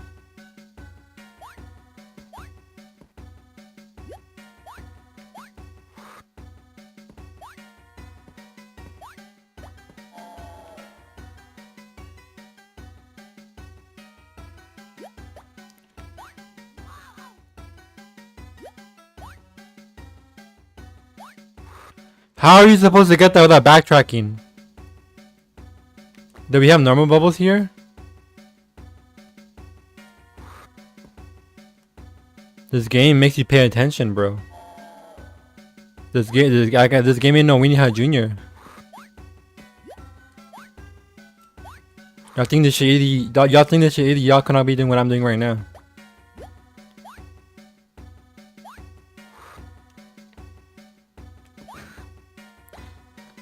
Ah, case in point is Weenie Hut Senior.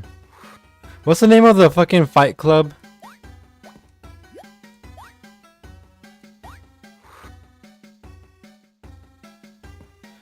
What episode? What season is that in?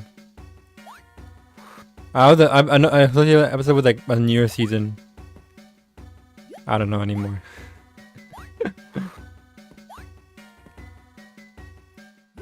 You can't be relaxing.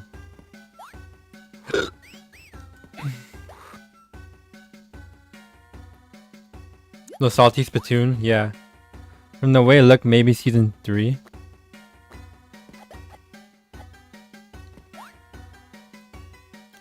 We did it!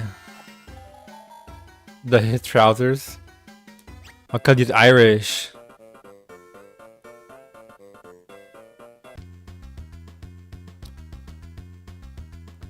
Back from delivery, hey Spongebob.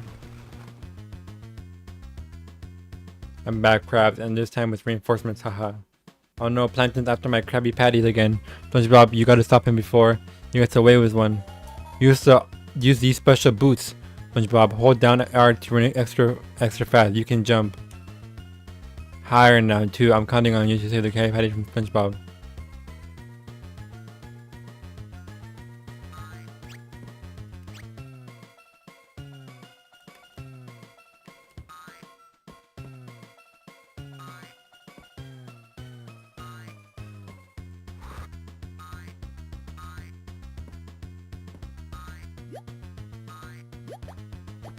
Oh.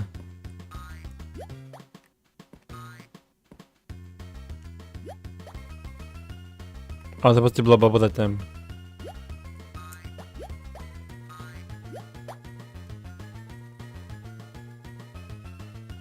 No, you weren't passing. I'm trying to make out with my Krabby Patties. Oh no, I got it now.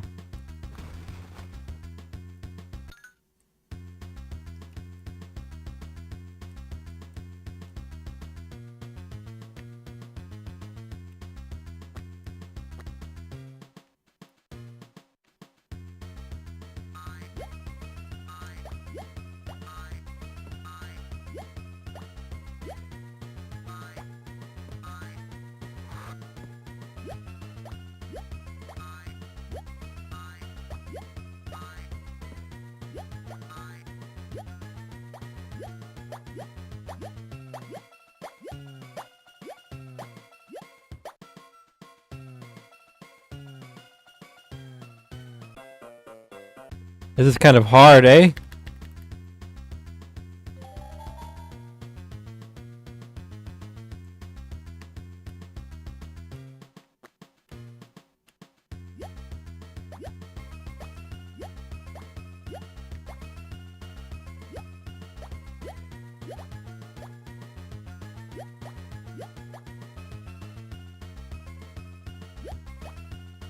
As always, I'm overthinking it a little. Oh my god, SpongeBob!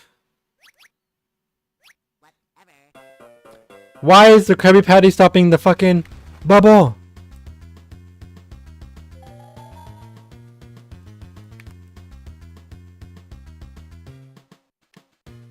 I'm fast.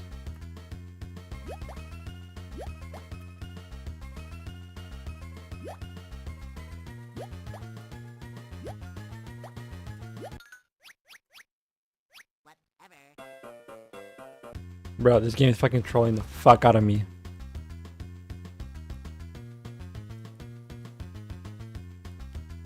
Some cutscenes are skippable.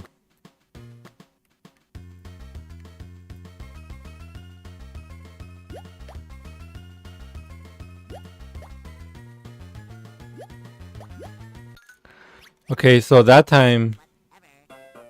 Whatever. Oh, my back hurts. Sometimes they won't let you run.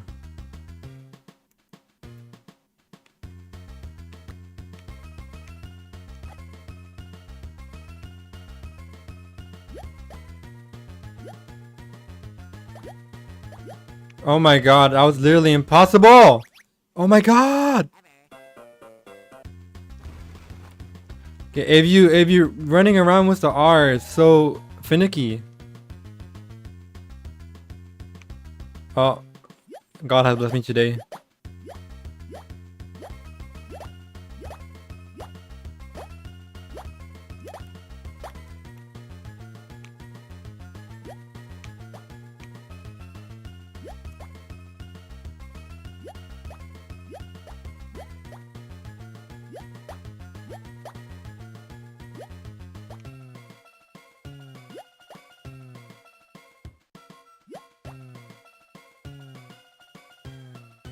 We did it! Well done, SpongeBob. I knew I could do it. It's the boots!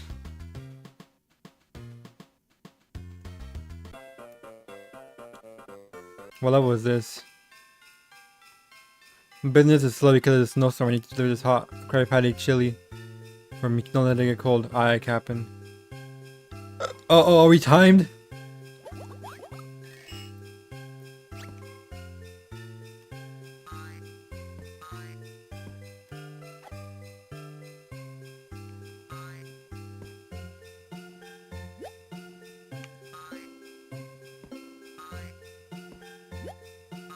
Oh, it's a SpongeBob Christmas miracle.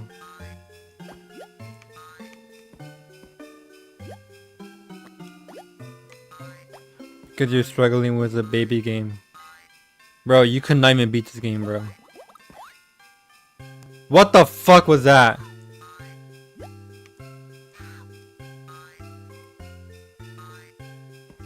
These boots are weirdly... They have like a gigantic fucking dead zone.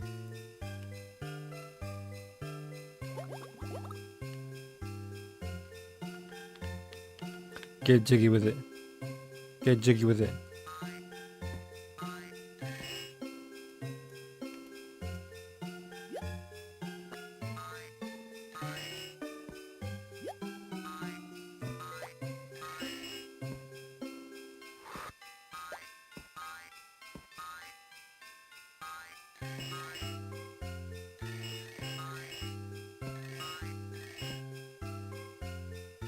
Quit following me, hold on, I'm trying to get practice. Or my kid cousin can't beat this game with his eyes closed. Or you're playing like Jake Paul, bro. Mods ban him, please. Please. Bro.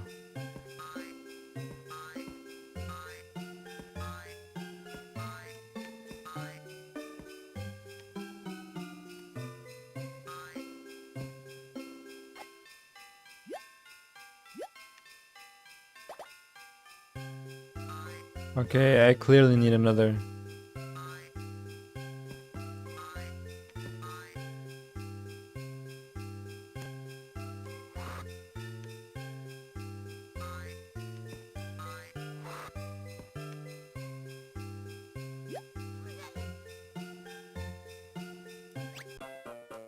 Don't laugh, guys.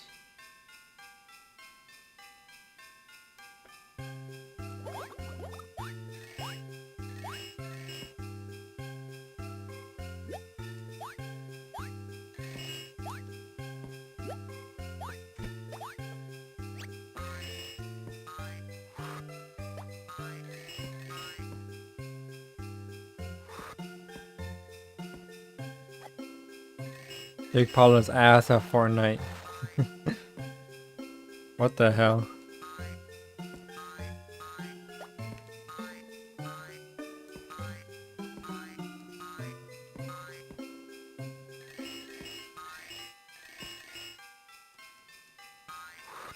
Can I jump on you?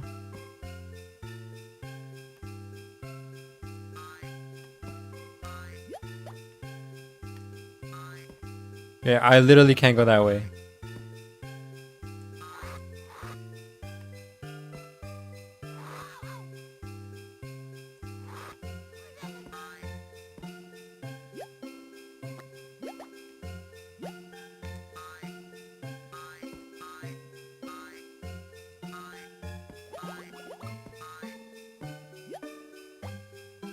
Fellas, am I crazy, fellers?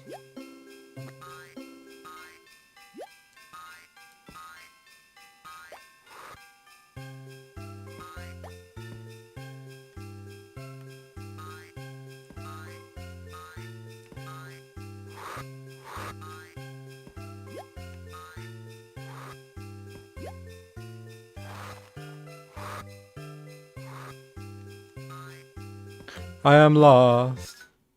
I am lost.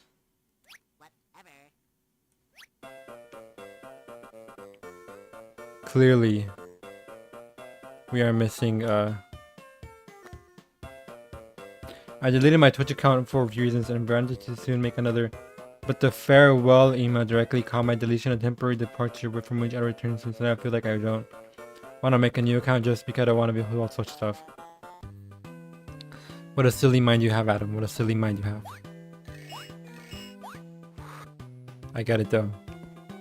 Corporations are trying to get the one up on you. Hi SpongeBob, I've been practicing my jellyfish technique, see? Nice one.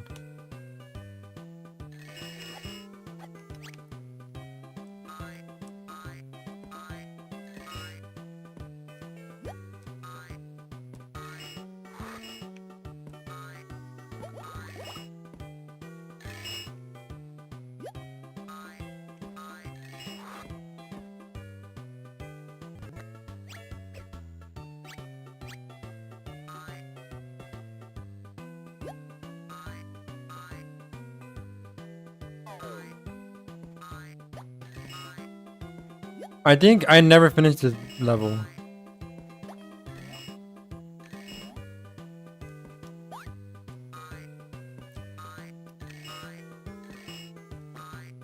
No, there's a lot of levels. Who's Noah? Is that another Paul brother?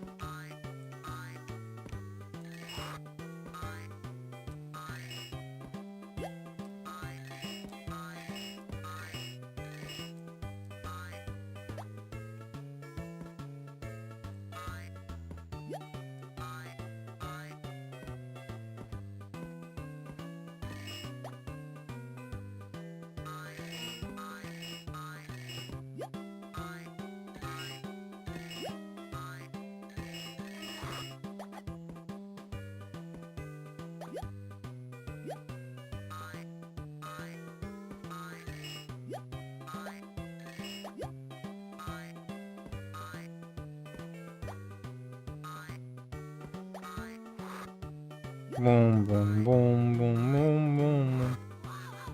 Fuck. This is where we get the ground slam.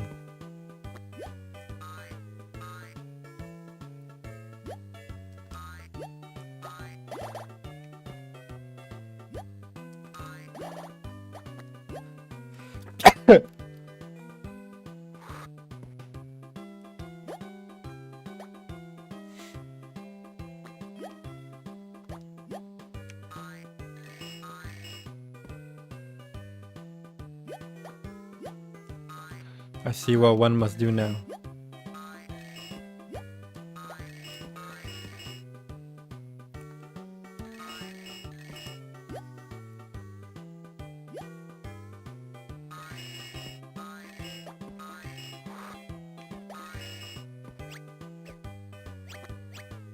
You're useless!